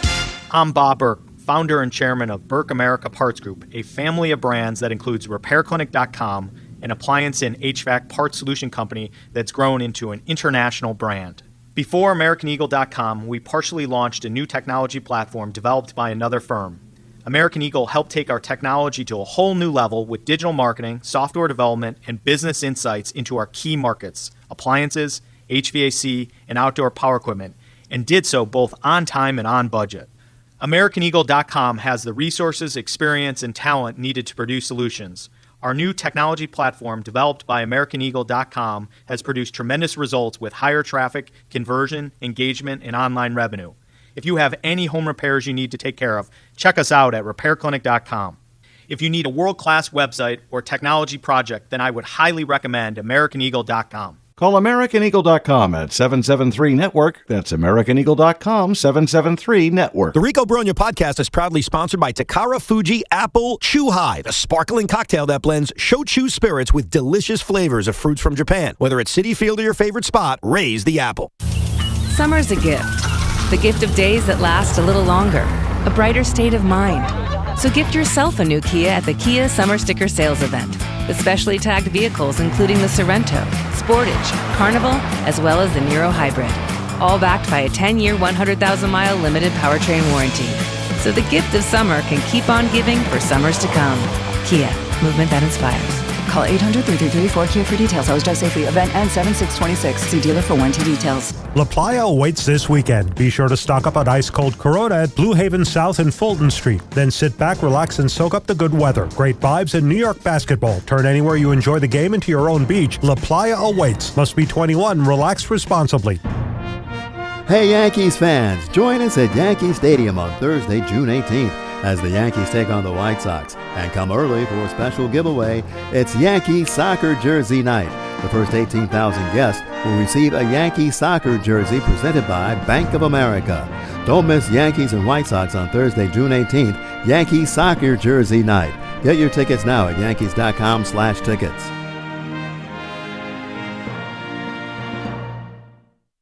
Get connected with WFAN to talk about your favorite teams. The Fan on the Odyssey, iHeart, and We're Met having a great year as the Mets are terrible. Oh, and that brings us to the Fan Focus, which is presented by Chef IQ. Watch the game, not the grill. Get your gear at chefiq.com. I do want to get away from the actual like Knicks versus Spurs thing, I do think there is a cool, storyline. We've all heard it, obviously, and I've brought it up here. But, Julian Champagnie, St. John's grad, Brooklyn kid, Jose Alvarado, Brooklyn kid, went to Christ the King, obviously not in Brooklyn. But a very cool moment that these two are guys who played against each other when they were younger. They clearly are highly competitive, but just a cool moment, cool story in this, finals. And obviously the Alvarado story is so cool because he's on the Knicks. He's a born and raised New York kid from Brooklyn, was a Knicks fan. I thought they showed the picture of him in the Knicks jacket, and he's talking about, he kind of said, I don't even think the Knicks were ever going to make the finals, let alone me be in the finals with the Knicks. So that's pretty epic. And then the Julian Champagnie thing as a St. John's grad is cool, and he's played pretty well. But them jawing at each other, I saw somebody tweeting it out that's just typical New York hoops, and they're friends. But it's a cool story, as two locals. And Alvarado is going to go into New York lore. High school star, undersized kid, goes and plays in college and gets drafted, and is a pretty serviceable NBA player, and has had impactful minutes in this finals run. And I'll tell you this much. Obviously, if they win the finals, I already have Brunson and Hart. I'm probably getting everybody on the team's jersey. But the first jersey I'm getting if they win the finals is Alvarado. I know he's not a star, but as someone who always loves the local guys, he is, already one of my favorite dudes to ever lace it up for the Knicks. And it's been a cool story. And Christ the King story program. It's funny also to see the local, back and forth with people who went. I think Julian Champagnie went to Bishop Laughlin, if I'm right. I'm going to tell you right now. But the back and forth online, not just between the fans. Oh, he's from Staten Island. I guess he was raised in New York, but he was born in Staten Island. He did go to Bishop Laughlin in Brooklyn. But the people who went to those schools also bickering with each other. It's something you don't really get, almost like Southern football, when you get to the NFL level. But I thought that was a cool story. That Fan Focus is brought to you by Town Fair Tire. Nobody beats Town Fair. Nobody. Let's go out to the phones. Adam in North Haven, Connecticut. What's going on, Adam? What's up, Gallo? How are you, dude? The call. Good, man. Good. A couple quick points. I had a comparison for another team from the earlier conversation, and I think Chuck had mentioned this on the broadcast, but the Pistons with Billups and Rasheed Wallace, I think, is a pretty close comparison. Well, the only thing I'll say with that, Adam, is, and this is not a knock on Rasheed Wallace or Chauncey Billups, I don't think those guys at that point were respected. They were, in my opinion, like stars. And obviously Rip Hamilton was a great scorer. I don't think they viewed those two guys as superstars until after they won that title. But it is a fair comparison because they were more the sum of their parts and not just one or two guys. And obviously Ben Wallace, to this day, I think is one of the three greatest interior defenders in the league's history. Yeah, and I think that makes the comparison closer because honestly, I still feel like Brunson and certainly Cat are undervalued, even though they're stars. Which leads me to my other point. Fair. I mean, I've been very critical and probably one of the bigger haters of Cat over the last couple of years, just with the frustration. And I mean, I got to give the man a lot of his flowers and really Mike Brown too. But I think you can, at the end of the day, you can have all these conversations we're having about all the pieces and they all deserve their credit. But what's happening right now does not happen without Cat, especially with the way Brunson has played. And I really think it goes back to the credit to Mike Brown because I was in favor of Tibbs getting let go and bringing somebody else in because I thought our ceiling was capped. And that's clearly the case. And I personally think it was the first series against the Hawks unlocking Cat and giving him the opportunity to play a more comfortable role. I mean, he's a completely changed player. The way he talks has changed. Like the way he carries himself changed. The way he plays defense changed. Yeah. I just don't think he was comfortable playing the role that he was playing before. Well, I think offensively that's definitely everything true. is running through him. Yeah, and I appreciate the call, Adam. It's a good comp. I'm looking at it now, but I will say this: Billups was a 15-5 guy. Brunson is we could say that they're underappreciated, but I don't think anyone denies that Brunson is a superstar and that Cat is a superstar. Like, they may not be, top 5. I mean, I can make the argument that Brunson is a top 5 player in the league, but they may not be top 5, but they are top 10, 15 players. I think there was an argument that Billups and Rasheed Wallace weren't that, but you also have to think about Rip Hamilton and Tayshaun Prince, and I think it was Tayshaun Prince, and Ben Wallace were. And Ben Wallace might have been the most impactful guy on that team, but it's not a terrible comparison. To your point, offensively, I think is where the adjustment was. I think defensively, Cat was there. Like, the first 3 games, his defense wasn't the problem against the Hawks. And his offense wasn't either. It was just the way that they were running the offense was not putting him in the best position possible as we went forward. But for Cat, I do think that that's where it changed. Defensively, Cat's, started to rise as a defender right around or after the All-Star break, and it really took another shape that last month of the regular season. And then going into the playoffs is where he took that jump. Phil in Sheepshead Bay. What's going on, Phil? Hey, Anthony, listen, I'm going to give a name. You remember Revolutionary War, Minutemen? Yes. That's what Mr. Mike Brown developed. Here, your Minutemen, Lamont. The bench pieces. Yeah, you got Miles McBride. You got Alvarado. And these guys are all contributing because without them, there is no sweep coming up or even a 5th game. They made a big indentation, and their bench looks so much better than the bench, whatever they got there in San Antonio. I'm going to leave you with that. Let's go, Knicks. Let's go. Day. Great comparison. The Minutemen. That's the new nickname for the bench. The Minutemen. I'm not going to make any inappropriate jokes there either. I could, but to be fair, I also think Clarkson is a guy. He didn't play last night. He only played 6 minutes in Game 1. Don't be shocked if Clarkson has a huge jump in minutes in Game 3. I also think the Knicks are taking. This is the thing here, and it takes a buy-in from the entire team. It takes a buy-in from every single person on the staff. But Alvarado, Clarkson, they've had to go games where they didn't play or series where they played little, but then have to be ready on a dime to turn around and be ready to play major minutes. Alvarado played 10 minutes last night, so for him, that's a lot. In the playoffs, he played 11 and 10 minutes this series. He played 10 minutes in the last game, a lot of that garbage time of the Eastern Conference Finals. In the rest of that, he played 7, 8, and 4.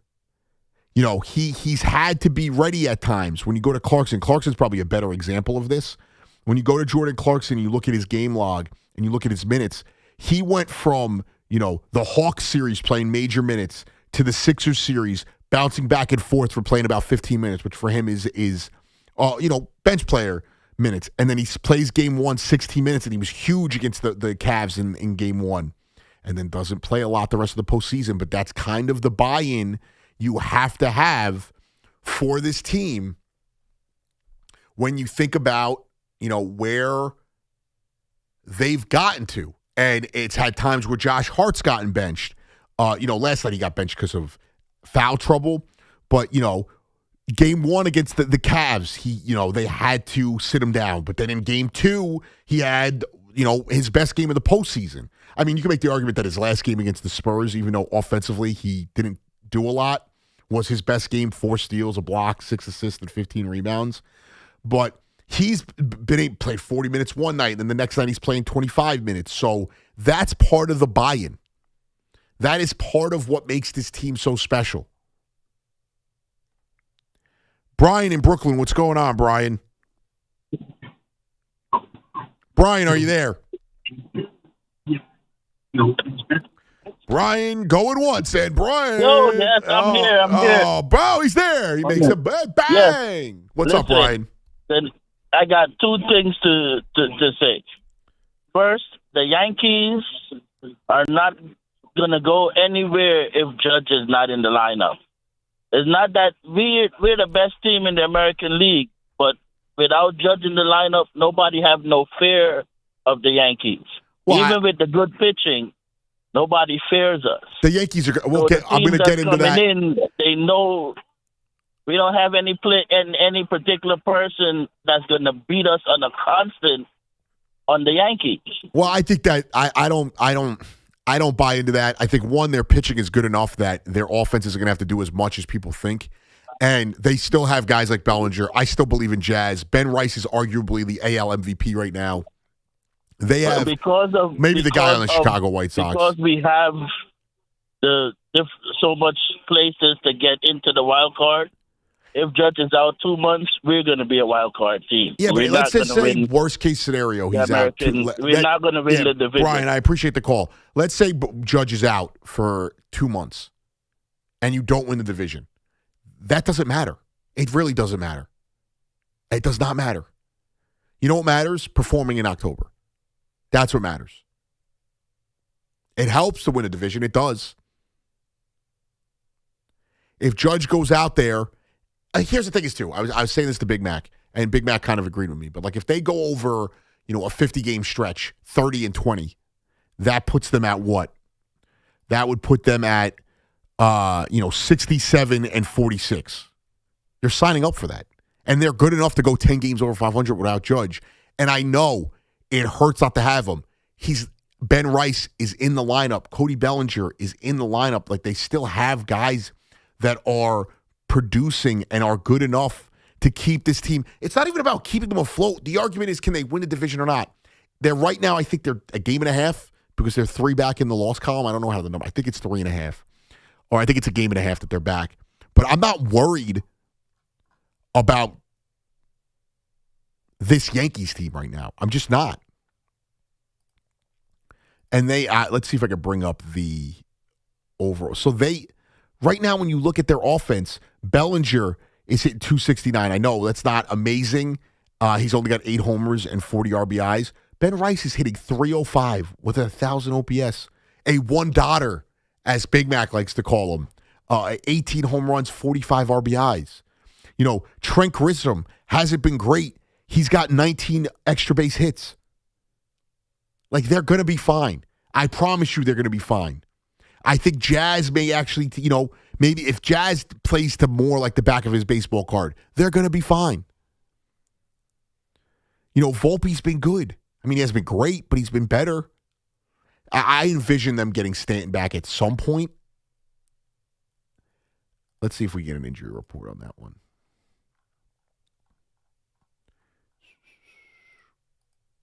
Where is the thing okay, so here we go. Stanton is possibly mid-June. Took live batting practice on June 3rd. Is scheduled to do so again on June 6th. Has been performing agility exercises and running lightly. Could return in 2 to 3 weeks. So you'll get him back at some point. Jason Dominguez began rehab assignment June 5th. Is expected to play outfield June 7th and then continue minors for several more games. So they're going to get help. Like, the help is on the way.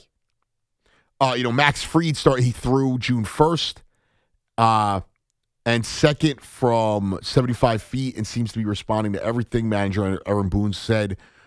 And then he will continue to ramp up throwing program, aiming for 90 feet plus, set to be reimaged week of June 7th. So we'll get reimaging on that aspect. They're going to get some help. And I know Max Fried is not an offensive guy, but obviously it's still help. They make the decision to, call up Ali Sanchez. Obviously, you're getting Spencer Jones in the lineup now, so you hope that helps them contribute in some facet, that he's going to do something for them. I mean, he was 3 for 3 last night, which you have to be happy about with a double. Ben Rice hitting the home run, and, Weather's struggling. And then the bullpen came in and did its job, and the Yankees left how many guys on? They left 7 guys on, and they were 1 for 6 runners at scoring position. Yes, that doesn't help. It doesn't make you feel good, but I truly believe they will be okay. I think that this team is going to weather this storm. Whether they win the division, that's a different conversation. They're going to get to the postseason with the best pitching staff. Hopefully the offense stabilizes and stays healthy. They'll have one of the top 5 offenses in all of baseball, and they'll be ready to ride.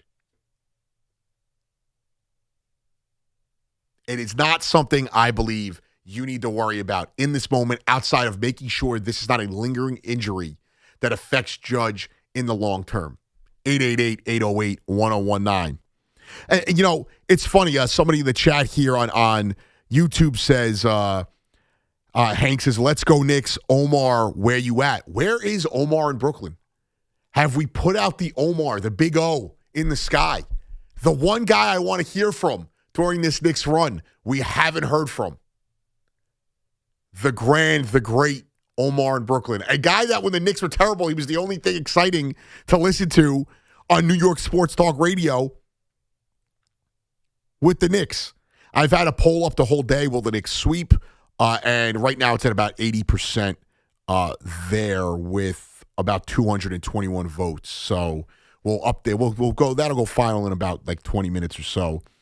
Here's another one too. Shout out to players who bought it immediately this year because they straight up wanted to be a Knick and add to this culture. I think you got that. I think you got that from Clarkson. I think you've gotten that from guys who should sometimes have egos like Karl Anthony Towns. Guys like Josh Hart and Mikal Bridges buying into their roles. Josh Hart's had to take a step back the last 2 years in this team and let the game come in. And he's still one of the more impactful guys without having to put the ball in the hoop. So let's get excited. We are there. The Knicks are 2 games away from the ultimate prize in basketball, the Larry O'Brien. The Knicks are 2 games away from immortality, not just in NBA history, but in New York sports lore. Anthony Gallo on the Fan. I got you for 1 more hour until Yankees, Red Sox in the Bronx. Weather bearing. Why are you giving me that look? You mean weather permitting? Permitting, bearing, whatever. Weather bearing. Send it to Evan. He could use it for what is weather bearing? Idiots and idioms. Speaking of idiots, Paul Rosenberg, thank you for a great show Anytime, today. 888-808-1019. We'll come back. We'll have a great final hour. Let's go Knicks.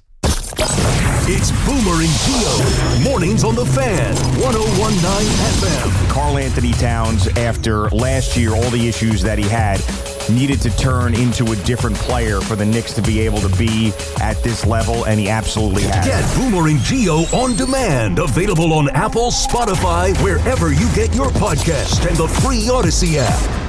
Sal Licata here for CertaPro Painters. You know, my home is a happy place, and that's not always an easy thing for me to achieve, but my friends at CertaPro Painters, they had no such problems. Big jobs or small, the good folks at CertaPro Painters are at your service. If you've been putting off a painting project, give them a call now at 1-800-GO-CERTA. That's CERTA with a C. Celebrate America's 250th anniversary with CertaPro Painters and get $250 off projects of $2,500 or more. Schedule by July 10th and let freedom and fresh paint ring. Each CertaPro Painters business is independently owned and operated right here in our community. Schedule your free estimate online at CertaPro.com. My name is Whitney Allen, and I'm a widow. My husband, Ryan, died. We never thought we'd ever have to use life insurance, but the unexpected happened. With Ethos, signing up was fast and 100% online. You can get a quote in seconds, apply in minutes, and get same-day coverage. No medical exams, and you can get up to $3 million worth of coverage. I'm grateful we were prepared. Get your free quote at ethos.com/radio. That's ethos.com/radio. Paid spokesperson. Time spent on application may vary. Online health questions required. Hey, it's Tiki Barber. Looking for a great deal to stay connected? Now, for a limited time, new Verizon mobile and home customers can get Fios and a line of mobile for just $69.99 a month with AutoPay. Get Fios 300 megabit per second for $20 a month and unlimited welcome for $50 a month plus taxes and fees when you bring your own phone. Visit a Verizon store today to learn more and switch. For new Fios, internet, and mobile customers, discounts applied over 36 months. Mobile and home discount enrollment required. Additional terms apply. In times of congestion, unlimited 5G and 4G LTE may be temporarily slower than other traffic. Domestic data roaming at 2G speeds. FanDuel is giving you better payouts on same-game parlays all NBA playoffs long, with more ways to build and more value every time you play. You can stack your picks your way for every game, every matchup, and every moment. From spreads to player points to threes and more. Build it all into one same-game parlay and go for bigger payouts. So if you're betting same-game parlays this NBA postseason, bet them on FanDuel. More options, better payouts, all NBA playoffs long. Head to FanDuel.com/New York to get started. That's FanDuel.com/New York, an official partner of the NBA. Play your game. We just love the app around here. It has all the betting markets you could possibly want. It's safe and secure. When you win, you get paid instantly. FanDuel Sportsbook is the official sportsbook of WFAN. 21 and over and physically present in New York. For help with a gambling problem, call 877-8-HOPE-NY or text HOPE-NY 467-369. Total Orthopedics is expanding across Long Island and New Jersey with offices coming to Babylon, West Babylon, Comac, and West Orange. From sprains and broken bones to complex sports injuries, they're the experts at getting you back to being you. Visit TotalOrthoSportsMed.com today. Spring is winding down, but pest season is just getting started. Mosquitoes, ticks, ants, and wildlife are becoming more active across the greater New York area as summer temperatures rise. Enjoy your summer, not the pests. J.P. McHale Pest Management helps protect your home, family, pets, employees, and customers all season long. With local offices in the New York metropolitan area, their local experts are ready with seasonal residential savings and free commercial inspections. Visit nopests.com. That's NOPESTS.com. JP McHale Pest Management, not just good, guaranteed. Looking for the lowest price on name brand tires? Get to Town Fair Tire and get the guaranteed lowest price on any name brand tire. Nobody beats a Town Fair Tire deal. Nobody.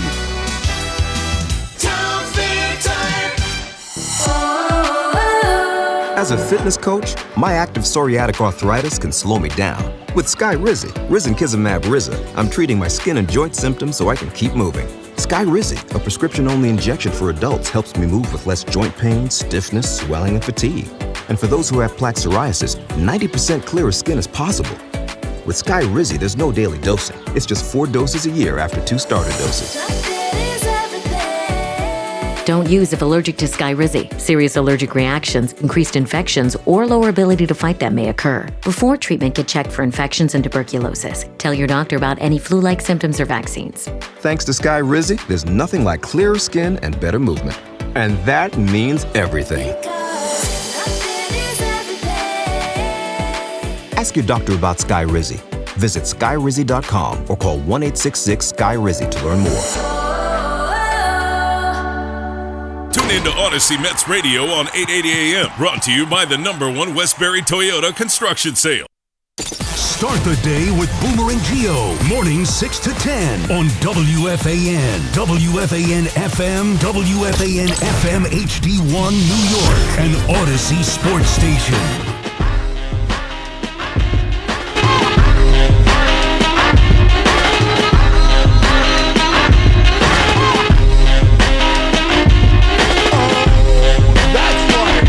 Gallo on the fan. 888-808-1019. It has been a glorious Saturday afternoon as my microphone is battling me right now. This weekend has been electric with the entire environment. And last night, it felt like that was the series. And I'm not saying the Knicks are going to sweep, but I'm saying it felt like, yes, game one, everyone was like, oh, we took their souls. But last night, that was a game the Spurs lost. That was a game where Josh Hart had 0 points, where Karl Anthony Towns was in foul trouble, where Jalen Brunson did not have a good offensive performance outside of 2 shots in the fourth quarter. And they somehow let that one slip through their hands. And now you have to expect them to win 4 of the next 5. 2 at least have to be won at Madison Square Garden. And I don't know how you look at this Spurs team and how they've handled the pressure of these NBA Finals so far and think they are going to be able to overcome that adversity. A team that has not been in a position where they've dealt with a lot of letdowns. Jalen Brunson, Josh Hart, specifically as a whole in their Knicks tenure, they've had 3 massive letdowns, losing to the Heat and the Pacers twice as favorites. Going into a Game 7 against the Pacers 2 years ago and losing. Going into the Eastern Conference Finals last year and Cat and co. losing. And they've dealt with the high highs, playing that Celtics team last year, beating them when no one else thought they could beat them, and then losing game 1 against the Pacers in excruciating fashion. And being able to fight through that and get it to a game 6, and it was an ugly game 6, But they were able to do that. This Spurs team does not have that. And I think they are learning that their emotions matter. Wemby said it yesterday, and he said it. Let me get the exact quote he said. He said, personally, I think I could have been better in recovering from the high of the conference finals, but here we are. We can't change the past, and we're already focused on game 3. Him holding the mic, he has to hold the microphone when he has to, sit at the post-game podium. So it's hilarious watching it because he's so big. And his knees are like sitting at the table with him. But that is a part of this. They have to deal with the adrenaline from the beginning of a game when you're at home and you don't know how to, you're the first quarter you come out hot, and the second the Knicks go on a run, how do you respond? And I think that if Monday night's game goes the way that last night's game went in the first half, where the Knicks went up big and then going into the third, or they didn't go big, where they went up and they took the lead and then they went up big in the third quarter, I don't think the Garden is going to allow that momentum to shift back in the Spurs' favor. So it's over. And there's a lot of work to be done. I get that. But I do not envision this Spurs team winning 4 or 5 games. Going out there and winning 2 of 3 at the Garden. Think about that. Obviously, they go out to win the next 2, then everything's off the table. But they have lost home court advantage. They have lost any advantage seeding has given them. They have lost the momentum of playing a grueling 7-game series where they upset somebody. And now they're in a situation where the longer it takes them to get going in game 3, the harder it's going to be to come back. Because this Knicks team does not play with their food. They don't. 888-808-1019. What do you guys think? Are they going to sweep? Is this series over? Do you feel like it is a lot closer than a lot of Knicks fans feel it is? Is that confidence fool's gold? Jonathan in Lindenhurst. What's going on, Jonathan? Hey, Mr. Anthony. Thank you very much for taking my call. I love your show. Let's go Knicks all day. Let's go. I do want to bring up something that bothered me a lot last night. Yes. There was 2 moments. Actually, I don't know if you saw it on TV. The first moment was funny because it was Mr. Shaquille O'Neal putting, what's his name, in his place when he was talking about Mr. Towns being so aggressive when he dunked in front of Wembanyama. I'm sorry. Right. And the second one, I want to talk about the referee. They were trying to really desperately give the Spurs that game, and we all saw it, especially with that moment with Josh Hart, where he was like swinging him around. How do you not call that like? Wait, what are you talking about? You talking about when he falls? Like, no, when he pulled him on his arm, I forgot the player's name. Oh, you're talking about, well, I didn't think that. I thought that was just a tied up ball, but I did think they could have called. Yeah, they should have called travel. That's what I think could have been called. But Jonathan, I don't think that. I'm sorry. I don't have a problem with the way the game was officiated last night, and be prepared. I know you guys get sensitive when people do this. If the calls go in the Knicks' favor in game 3, you're going to hear a lot of people saying, "Oh, they rigged it for the Knicks." So that's how it goes. I did not have a problem with the way the game was officiated last night. There were a couple calls. That's actually one that was tough because I didn't know what the call was. And the NBA 2-minute report came out, and they said there was no issues at the end of the game, which is fine. When you think about it, the OG call is not going to be something that's going to be in the 2-minute report because he went out and they reversed it. So they got the call right in the end. The NBA has rescinded, actually, Fred Katz 3 minutes ago, the NBA has rescinded Mitchell Robinson's technical from last night. That was one of the plays that bothered me because Wemby initiated the scuffle and Mitch just, relax, little kid. That's what he did. He showed him who's got the muscles, the grown man strength. And then they called the technical on Mitch. That was one I had a problem with. And then early in I don't remember if it was in the second quarter or the third quarter, where Alvarado boxed out Wemby. He did a good job. And Wemby kind of puts him in a headlock and tosses him aside. And they don't call the foul. That's the things I have a problem with. Also, the NBA just put out a tweet. With 8 straight road playoff wins, in Game 2. With their 8th straight road playoff victory in Game 2, New York has tied the 2001 Lakers for the longest road win streak in a single postseason in the NBA history. So the 01 Lakers, the 2026 Knicks. The correlations between great teams continues.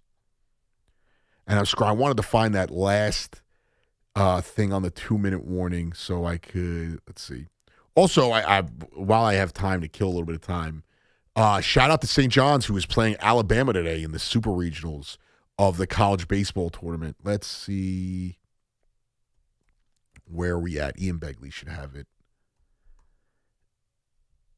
If I could spell right. They said there was no issues at the end of the game. Here we got it right here.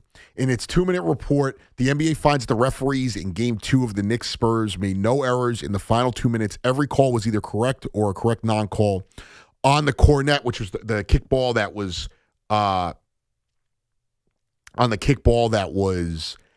late in the second half or late in the fourth quarter, where OG, McHale, and Cornette were kind of fighting for the ball. I actually didn't even think about it being a kickball. I thought they were trying to figure out if OG stepped out of bounds and if that was prior to the timeout because they have to adjust the clock, whatever it was.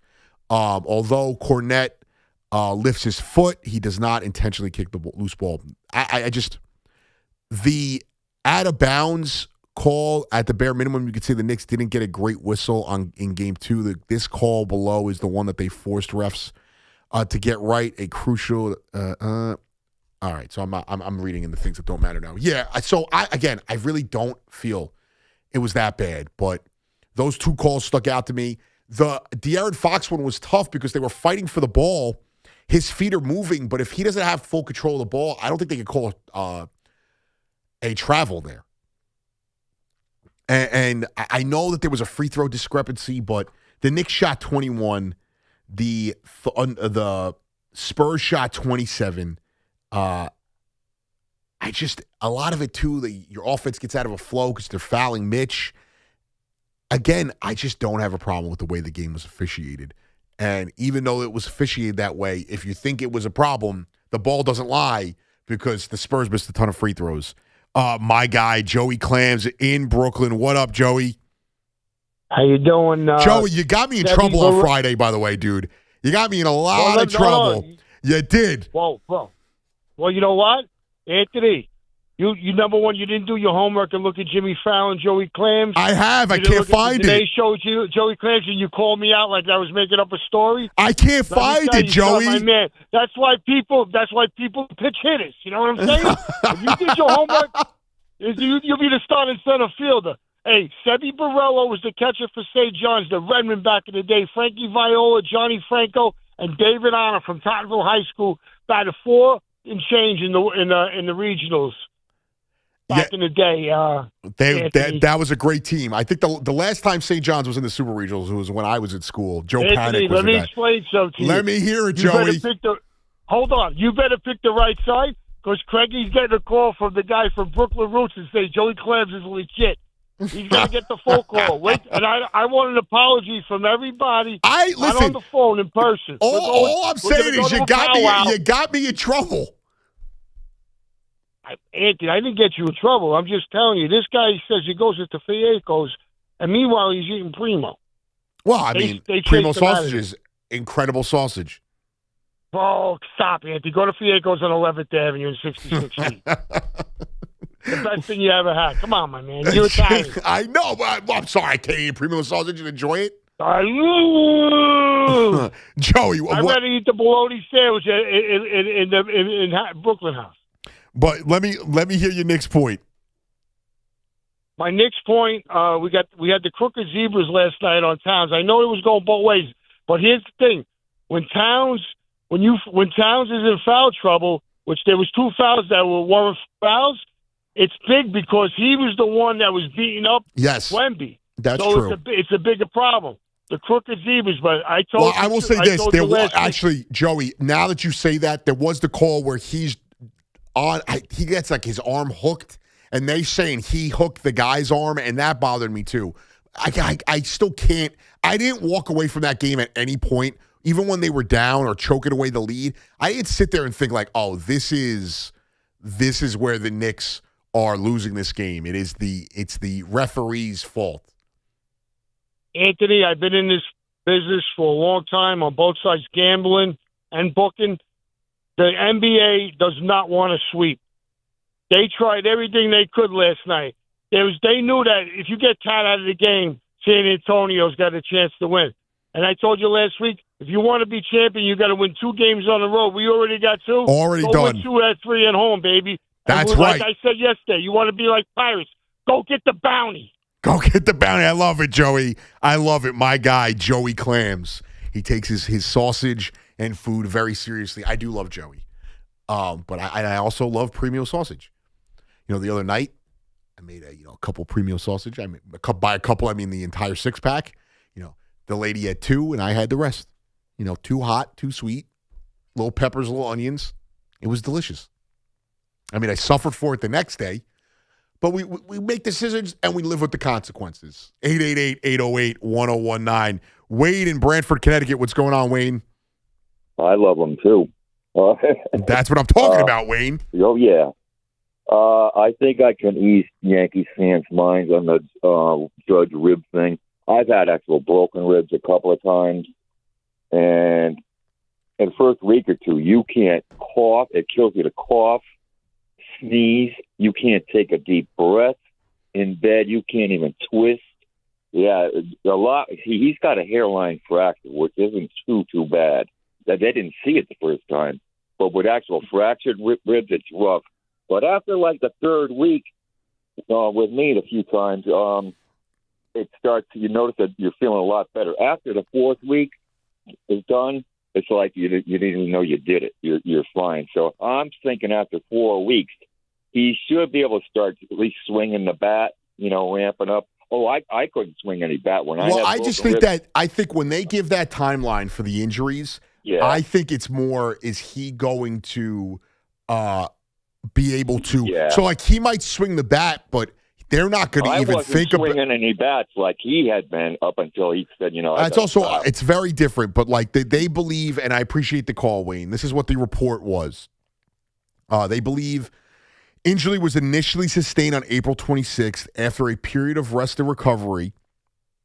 He will be evaluated again in 4 to 6 weeks to determine the level of healing and appropriate next steps. So maybe in 4 weeks he starts swinging a bat and taking live BP, and then maybe, week 6 he's going on his rehab assignment.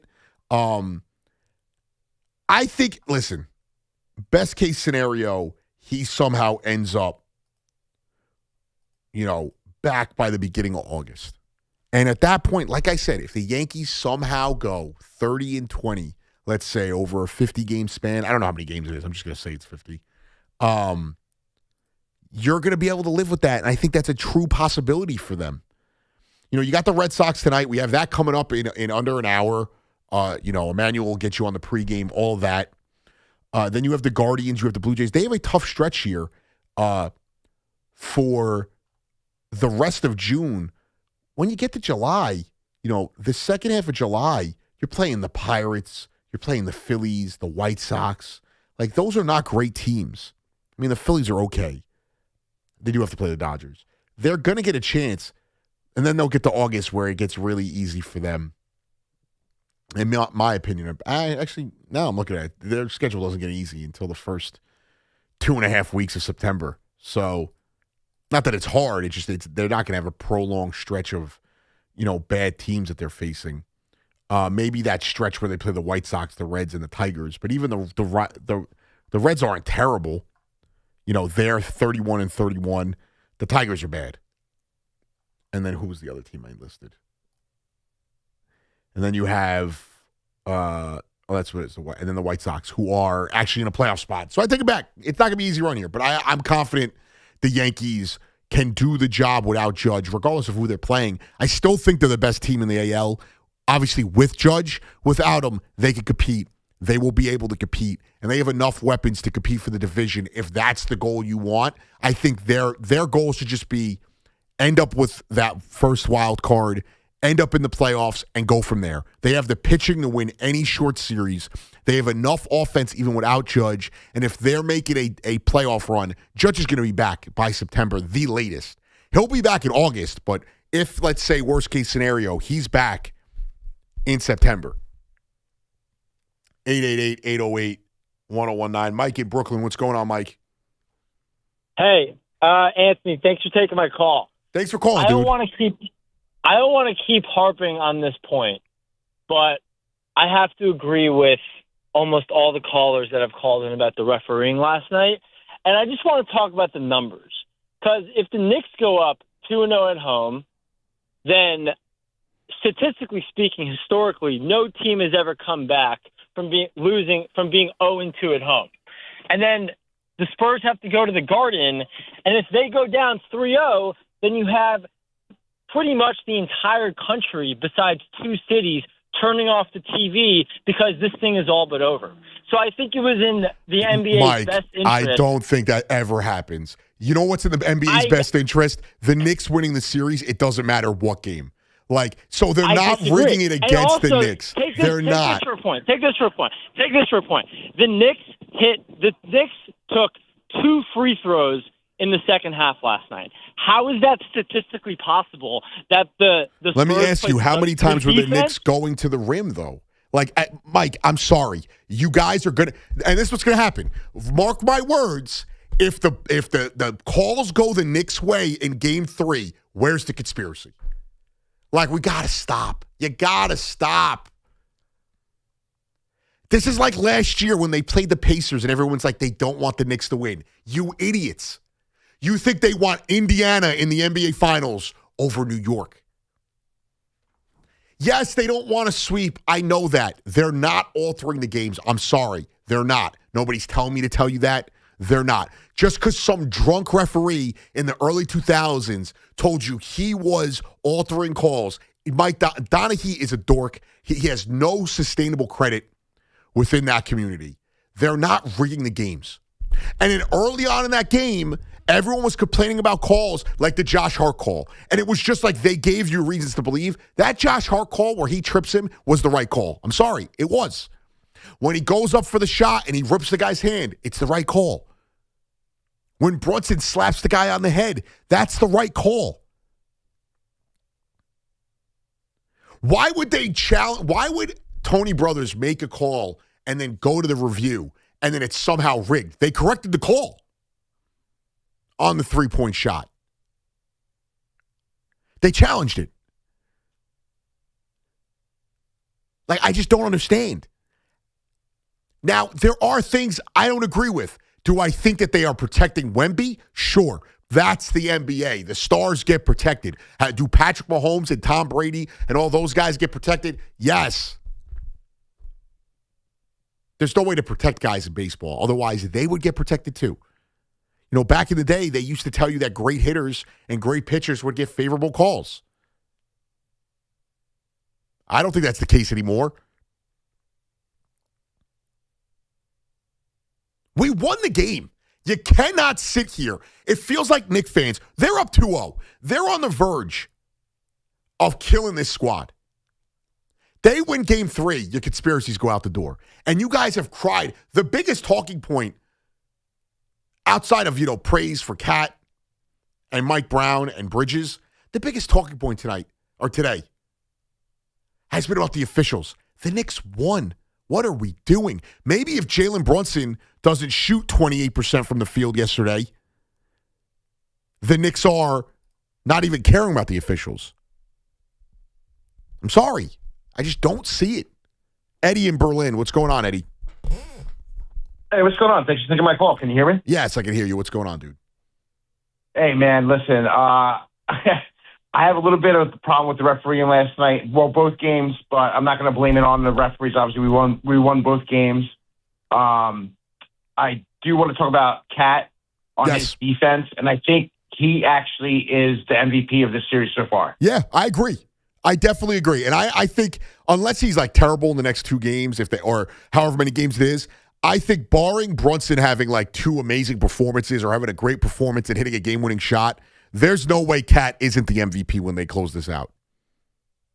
Absolutely. I agree with that. And that's the funny thing. Brunson has not had – listen, he had 30 points the first game, 20 what? 20 well, The first game, his fourth quarter was incredible, and last night he did hit two big shots, but he's been pretty bad offensively. Absolutely, he has. And I think hopefully coming back home, if we can only have him have a game, and I don't want him to start pounding the ball. I want him to actually be out there and assist, get our guys going, but still have a really, really good game all over game. And I think that we should be able to, I'm hoping, man, knock on wood, we sweep these guys. All right, Eddie, let's go. Let's go, baby. I love it. To be fair, too, Brunson had 6 assists last night. Not tremendous, but it's still decent. 5 rebounds, and he had 5 steals. One of those was that steal at the end of the game. But he had 5 steals. So he has found ways to be effective. He had an offensive, took a charge last night. He's the best at the league at doing that as well. And that is a defensive stat, in my opinion. So he found ways to still be effective. Larry in Fort Lee. What's up, Larry? Hey, man. How you doing? I'm good. Listen, can you hear me? Yeah. Can you hear me? Okay. How can you say that this was not a biased refereed game, even though the Knicks won? Take, for example, that call on Anunoby that we had a challenge and but get they reversed. challenged it, and they that got it call reversed, was an out-of-bounds call. We had to contest the out-of-bounds call in order for them to see the foul that he blatantly ignored. Yeah, but they still challenged it, and they overcalled it. So what are we talking about then, Larry? Did you see how embarrassed he was? Because he knew we made a dumb but they call. corrected the call, Larry. They corrected the call, Larry. Larry, they corrected the call. We cannot be acting like this after a win. Listen, you said that the NBA is protecting the stars. They don't protect Brunson. Because Brunson wasn't. But Brunson's not. There were no fouls on Brunson yesterday. You got to watch, Larry. You can't be emotional. You can't. I do watch. You're not watching. I've been watching Larry, since before you were born. Larry, I don't care how long you've been watching them. They get your eyes checked because clearly they're not there. He's got to be contact just because he's jerking his head back. And they call technical fouls on Mitchell my God. He didn't even touch the guy. And Larry, let me ask you something. Larry, let me ask you something. This is so San Antonio biased referee. Okay, and Larry, keep this energy. When the Knicks get the calls in Game 3, tell me about the conspiracy then. Keep the energy because it's not the case. I will. You won't because your point goes out the window then. You won't. The home team in the NBA got calls in a playoff series. Oh, my goodness. What are we doing? What are we doing? They won the game. Brunson played like crap, and they won. You think if he plays good, everything else is the same from this game, and he plays good, the officials are going to matter? Stop crying about the refs. Stop. And I don't care how long you've watched the NBA. They didn't have crossovers in the 70s, so you don't know it. There was no carries. I don't care. That's so stupid. And I'm sorry, Brunson was not getting fouled last night. He wasn't. I'm not saying he was flopping. He wasn't getting fouled last night. I didn't want to come in here and talk about the officials today. We're got to be better than that. Cat has an incredible performance. Bridges, an incredible performance. The Knicks are 2 games away from the NBA championship, and you're crying about Tony Brothers. And then what's going to happen? They're going to get the calls. Watch them. They're going to get the calls in Game 3 and lose. And then what's that going to be? What's the conversation going to be? If they lose. I don't know if they are. I'm just saying, if they lose and the Knicks get the calls, what's the conversation going to be? And then Spurs fans, they clearly were trying to rig it for the Knicks. Yes, the NBA rigging games against the biggest market in the world. You guys gotta stop reading in the fairy tales. You have to. Sammy in Jersey, what's going on, Sammy? What's going on, my man? Let's go Knicks. Let's go, Knicks. Let's bring this energy back. Stop being babies and crying about the refs. Come on. And that's exactly what I'm calling for. I've been listening to the callers call about the conspiracy and the refs. Are you people forgetting that we should be focusing on the aggressive defense of the Spurs? Right? Right. How many times did Jalen Brunson cross the midway point and he got double teamed and had to rush his way to get the ball to Cat or somebody Right. else. And Sammy, you know what's funny is but I- a lot of these callers are older that are complaining about the officials. And like hand checking was legal back in their day. Like they clamor for these times of, we gotta let him play. It's not a grand conspiracy. We have to stop. We have to stop. Yeah, quit it. I appreciate it, Sammy. We have to stop with the refereeing stuff. I get it. Some of the calls, if you want me to say, I do think the calls did go in the Spurs' favor last night. That wasn't affecting the game. It wasn't. Brunson, 7 of 25. That affects the game. Josh Hart, all of his fouls were fouls. I'm sorry, they were. 0 points. That affects the game. They didn't blow a 14-point lead because of the officials. And they closed it out because they're a great team. You know who didn't cry about the refs yesterday? The Knicks. You know who the Knicks, what they credited for their turnaround in game 1? Them not crying about the officials. Literally a quote that Mike Brown had. But you're crying about the officials. And again, all of this is going to go right out the window if they win game 3 and the officials are calling calls in their favor. The home team tends to get more calls. Yes. The team that drives to the rim more tends to get more calls. Yes. The Knicks shot 9 more three-pointers. 9 than the Spurs. You don't think that plays into them having less free throws? Yes. The officiating was not perfect. There's not some grand conspiracy. What are they going to do? Push it to 5 games? You think that makes that much of a better outlook for the NBA? You guys are out of your mind. Michael in Montrose. What's going on, Michael? Yo, what's going on? First of all, let's go Knicks. That's what I'm talking about, Mike. Let's come on go. Now. Listen, I'm done. No more about the officiating Thank right now. you, Mike. I'd actually like to talk about how the team what is matters doing right now. The Knicks are 2 And games away from the NBA championship. 2 games away from being champions. Hasn't happened in, 52 years, 53 years? It's unbelievable. And what's making me the most happy, I wish the finals MVP could go to the team. It's these Knicks bench players. These Knicks bench players are coming off and continuously throughout the entirety of the postseason so far have been making some of the biggest plays for us. That's right.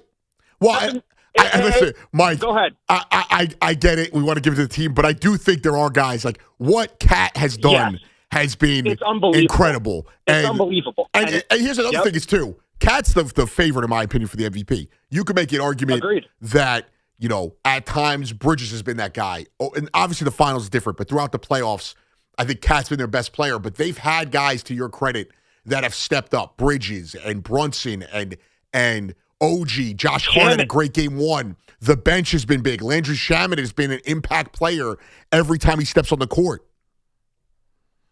It's great. And Bridges, I know he had a rough game 1, and I know he played phenomenal against Cleveland and phenomenal against Philly. He needed a game like that in the finals to boost his confidence.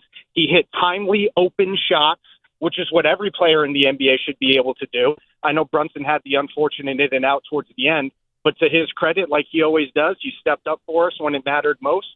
And, I'm a 25-year-old, haven't really been in the Knicks' glory so far, and it's just really nice to see a New York team doing something great. I'm 34, so obviously I've seen a little bit more success than you have, but not really much. Enjoy it. Enjoy it. Don't let anyone tell you can't enjoy it.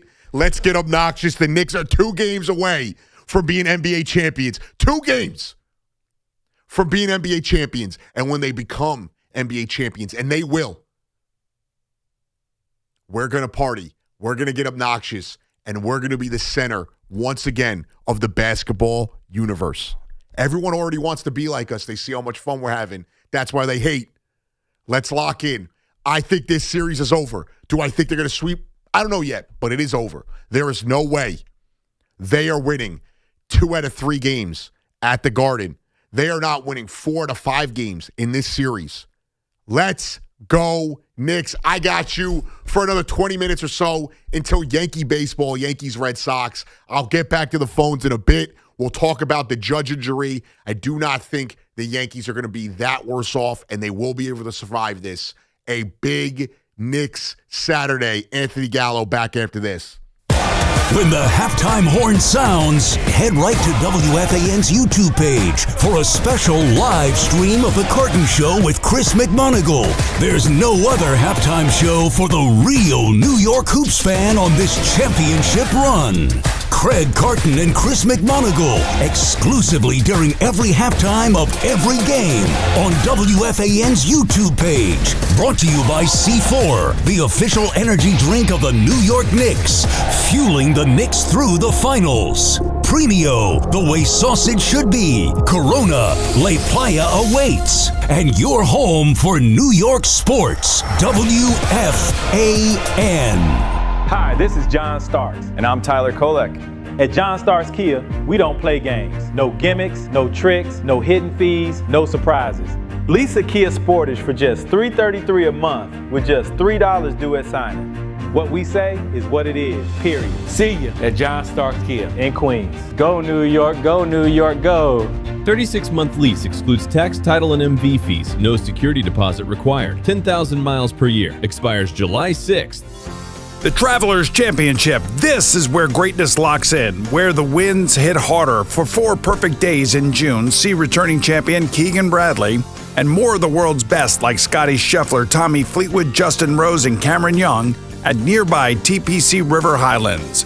June 24th through the 28th. For tickets and information, go to TravelersChampionship.com.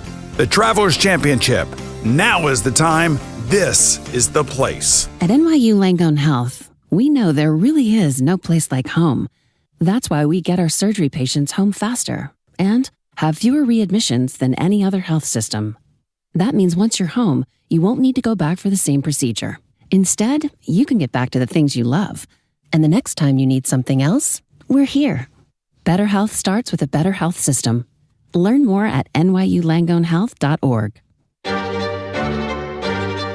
The pros know nobody beats FW Web. With extensive inventory, personalized service, and a fleet of trucks across the Northeast, FW Web supports all customers, from one-van contractors to large facility operators. For planned projects, emergency jobs, or maintenance, FW Web has what you need, when and where you need it. For plumbing, heating, HVAC, refrigeration, propane gas, and PVF jobs. With over 100 locations, visit FWWeb.com to find one near you.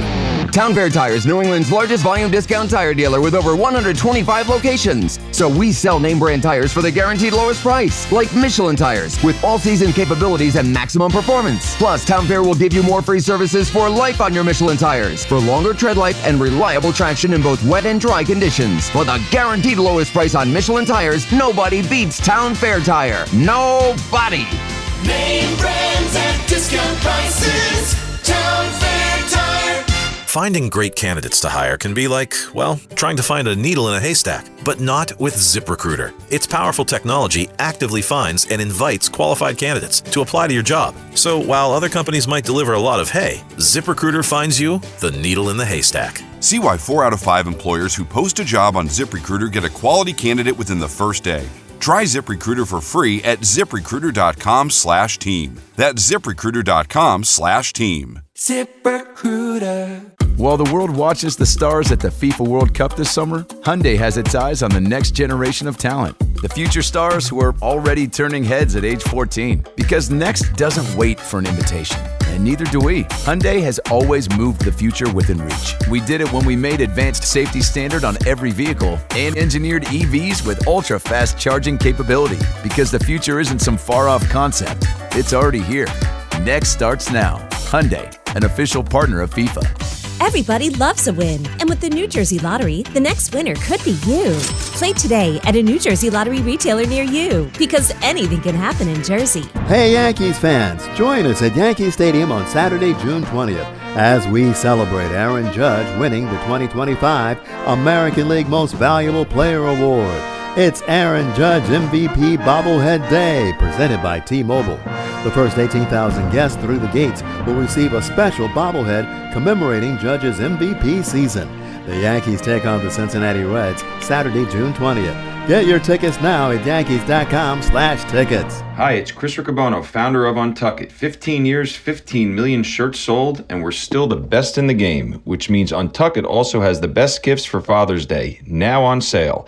He'll love to unwrap wrinkle-free cotton to save him time in the morning, performance stretch styles he never has to iron, polos for golf, and more, all perfect for the summer. Shop our Father's Day sale going on now at untuckit.com or at one of our 80-plus stores nationwide. Untuckit, shirts designed to be worn untucked. Sal Licata here for CertaPro Painters. You know, my home is a happy place, and that's not always an easy thing for me to achieve, but my friends at CertaPro Painters, they had no such problems. Big jobs or small, the good folks at CertaPro Painters are at your service. If you've been putting off a painting project, give them a call now at 1-800-GO-CERTA. That's CERTA with a C. Celebrate America's 250th anniversary with CertaPro Painters and get $250 off projects of $2,500 or more. Schedule by July 10th and let freedom and fresh paint ring. Each CertaPro Painters business is independently owned and operated right here in our community. Schedule your free estimate online at CertaPro.com. This summer, cool down with Dunkin' Refreshers. Sip on black cherry or try the all-new pink pineapple.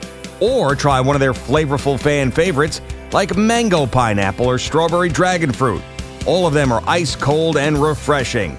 Dunkin' Refreshers are the perfect afternoon pick-me-up. A whole lot of flavor and very refreshing. It's a sip of summer, only at Dunkin'. Dunkin' Refreshers are fruit-flavored, contain 0 to 1% fruit juice. Terms and exclusions may apply.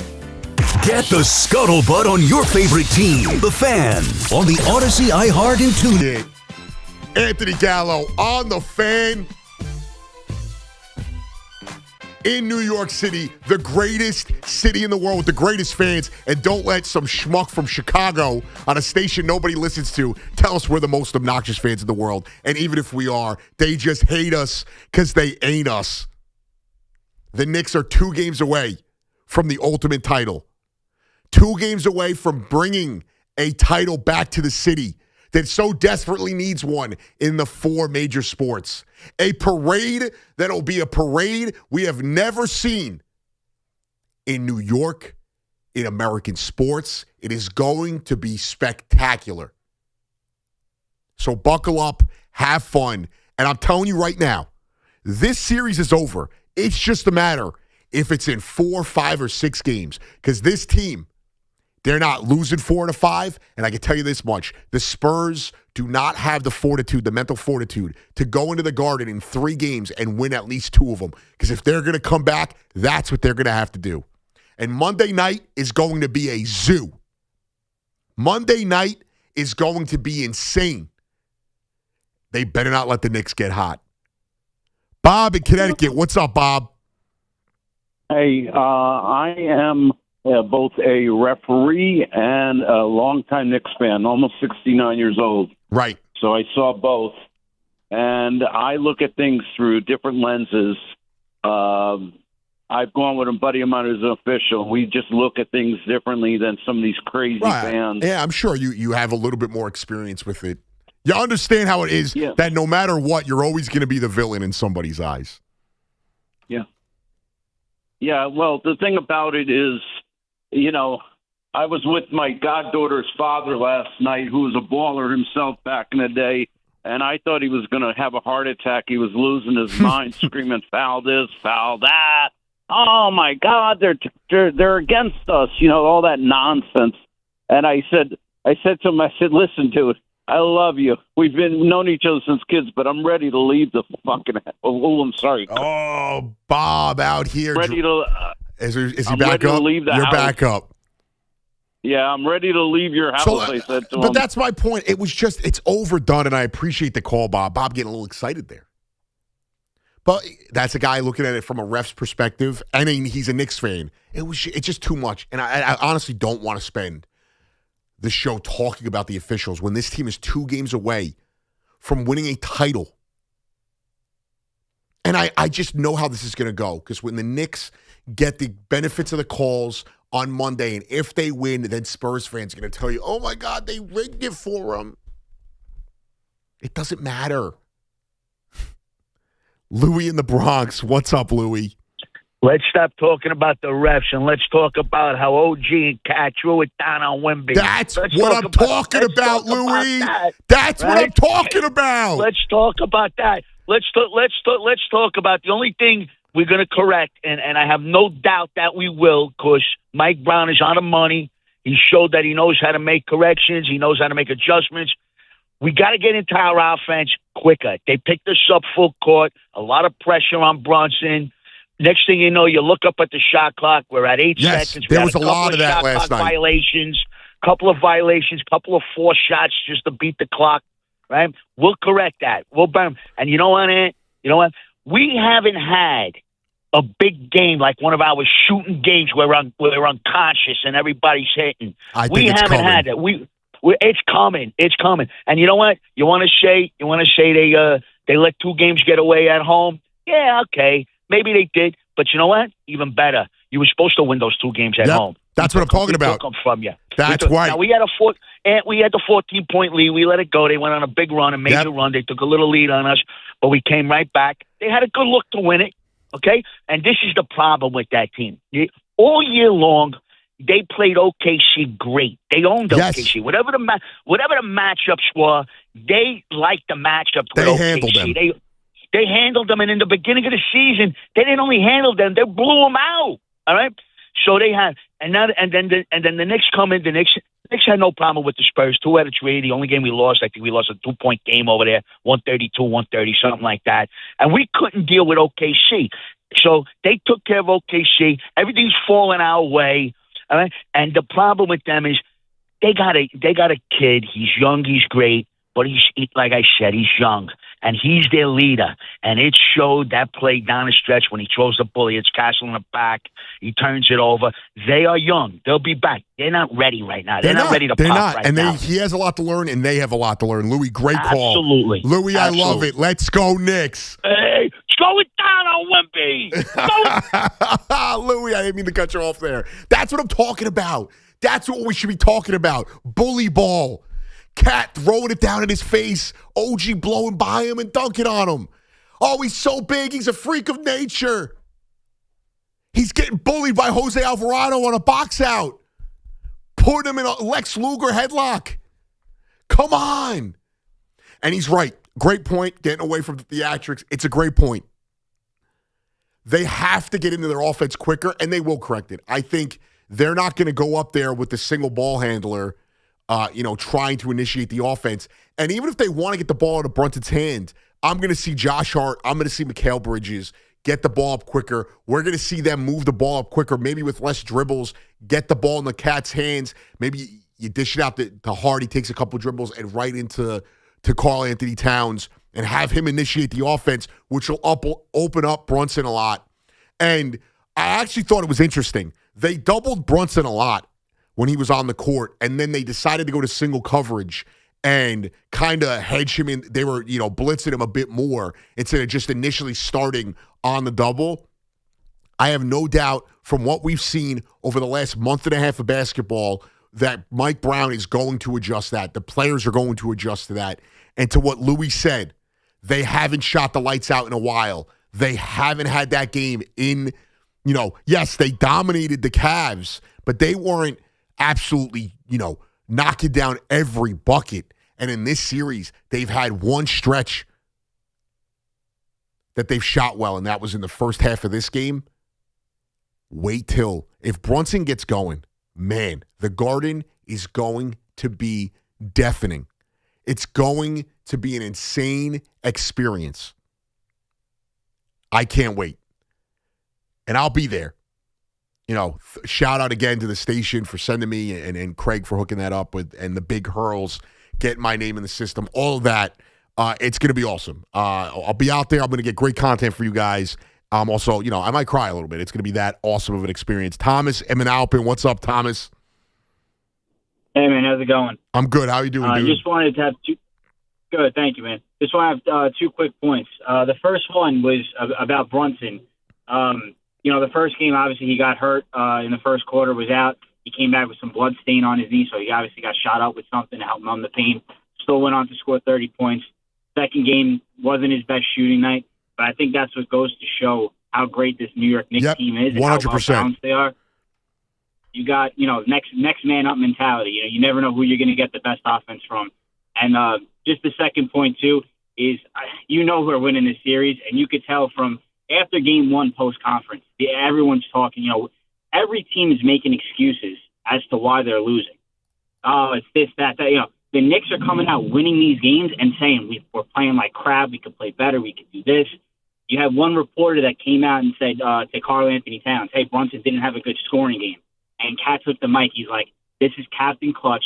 This is our guy. They got each other's backs. They're so in sync, man, so locked in. Like, the Knicks are going to win the finals, and we are going to be champions. Yes, that's what I'm talking about, Tommy. That's right. I love it, dude. That's the real positive Tommy right there. I love that, Tom. He's right. And this team's ability to pick each other up, this team's ability to do things when they don't have their A game. For example, Brunson last night, he still managed to get 6 assists, 5 rebounds, and 5 steals.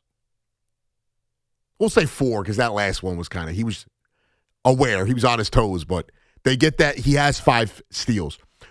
Josh Hart was able to come up with a big a big loose ball rebound late in that game, still able to do something that was putting them in a position to impact the team to win the game. Landry Shamet, Jose Alvarado, Mitchell Robinson, Miles McBride. Deuce did not – I thought his shot selection was a little, poor and some of the shots were bad. He still managed to impact the game. Alvarado, in 10 minutes, it felt like he had 3 rebounds and 2 assists. He had 2 offensive rebounds. He was getting underneath Wemby's skin. There's ways that this team, every single guy impacts the team. Anthony in Brooklyn, what's up, Ant? Hey, how's it going? I'm good, dude. Let's go Knicks. Let's go. That's what I'm talking about. So the only thing I have to say is I do believe there was a lot of hometown calls for the Spurs, but the Knicks got away with some hacks as well. That's just how it goes, Ant. It's such a I'm just. I'm sorry. That's my GPS. Yeah, I was wondering who that other voice was. I was like, you got a girlfriend with you right now? But yeah, it's not even on the front of my brain right now when it comes to the overall look of that game last night. I thought Brunson's shooting performance, if I want to talk about negatives, Brunson's shooting performance, Josh Hart getting the foul trouble, and those were fouls. So you're right. It's good. Yeah, it's gonna even out. The calls are going to go the Knicks' way in Game 3. I guarantee it. Watch, and then all these people. Yeah, and all these people that are crying about the calls going against the Knicks, it's gonna matter even less. I appreciate the call, Ant. It's just if we're talking, we're 2 games away from a moment this city hasn't seen in 50 plus years. And we're talking about the refs. That's a loser mentality, and we're not losers anymore. I don't shine shoes no more. That's where we are. Also, completely unrelated. I just saw it on MLB The Show. The Braves are 18-2-1 in series this year in baseball. They are a juggernaut. That's insane. And they're a team dealing with injuries. And the Yankees will deal with those injuries too. You know who doesn't have to deal with injuries right now? The New York Knicks. Mitchell Robinson, broken hand, tape it up, rub some dirt on it. He's in there. Brunson, 6 injuries in Game 1. He's back out there. And they're 2 games away from the ultimate prize. 2 games away from NBA glory. From etching their names in eternity. We're 2 games away from getting the,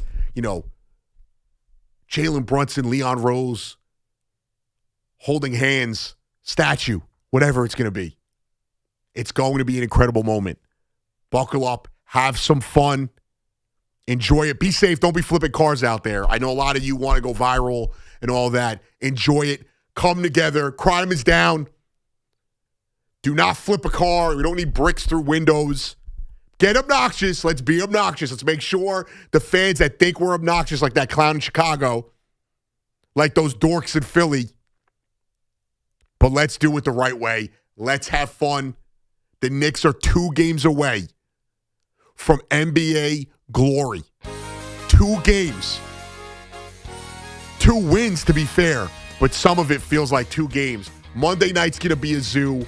I'll hear you guys. I'm sure I'll be back next week. I will talk to you guys during the week on the Carton Show. I'm sure I'll make a fool out of myself on the wheel.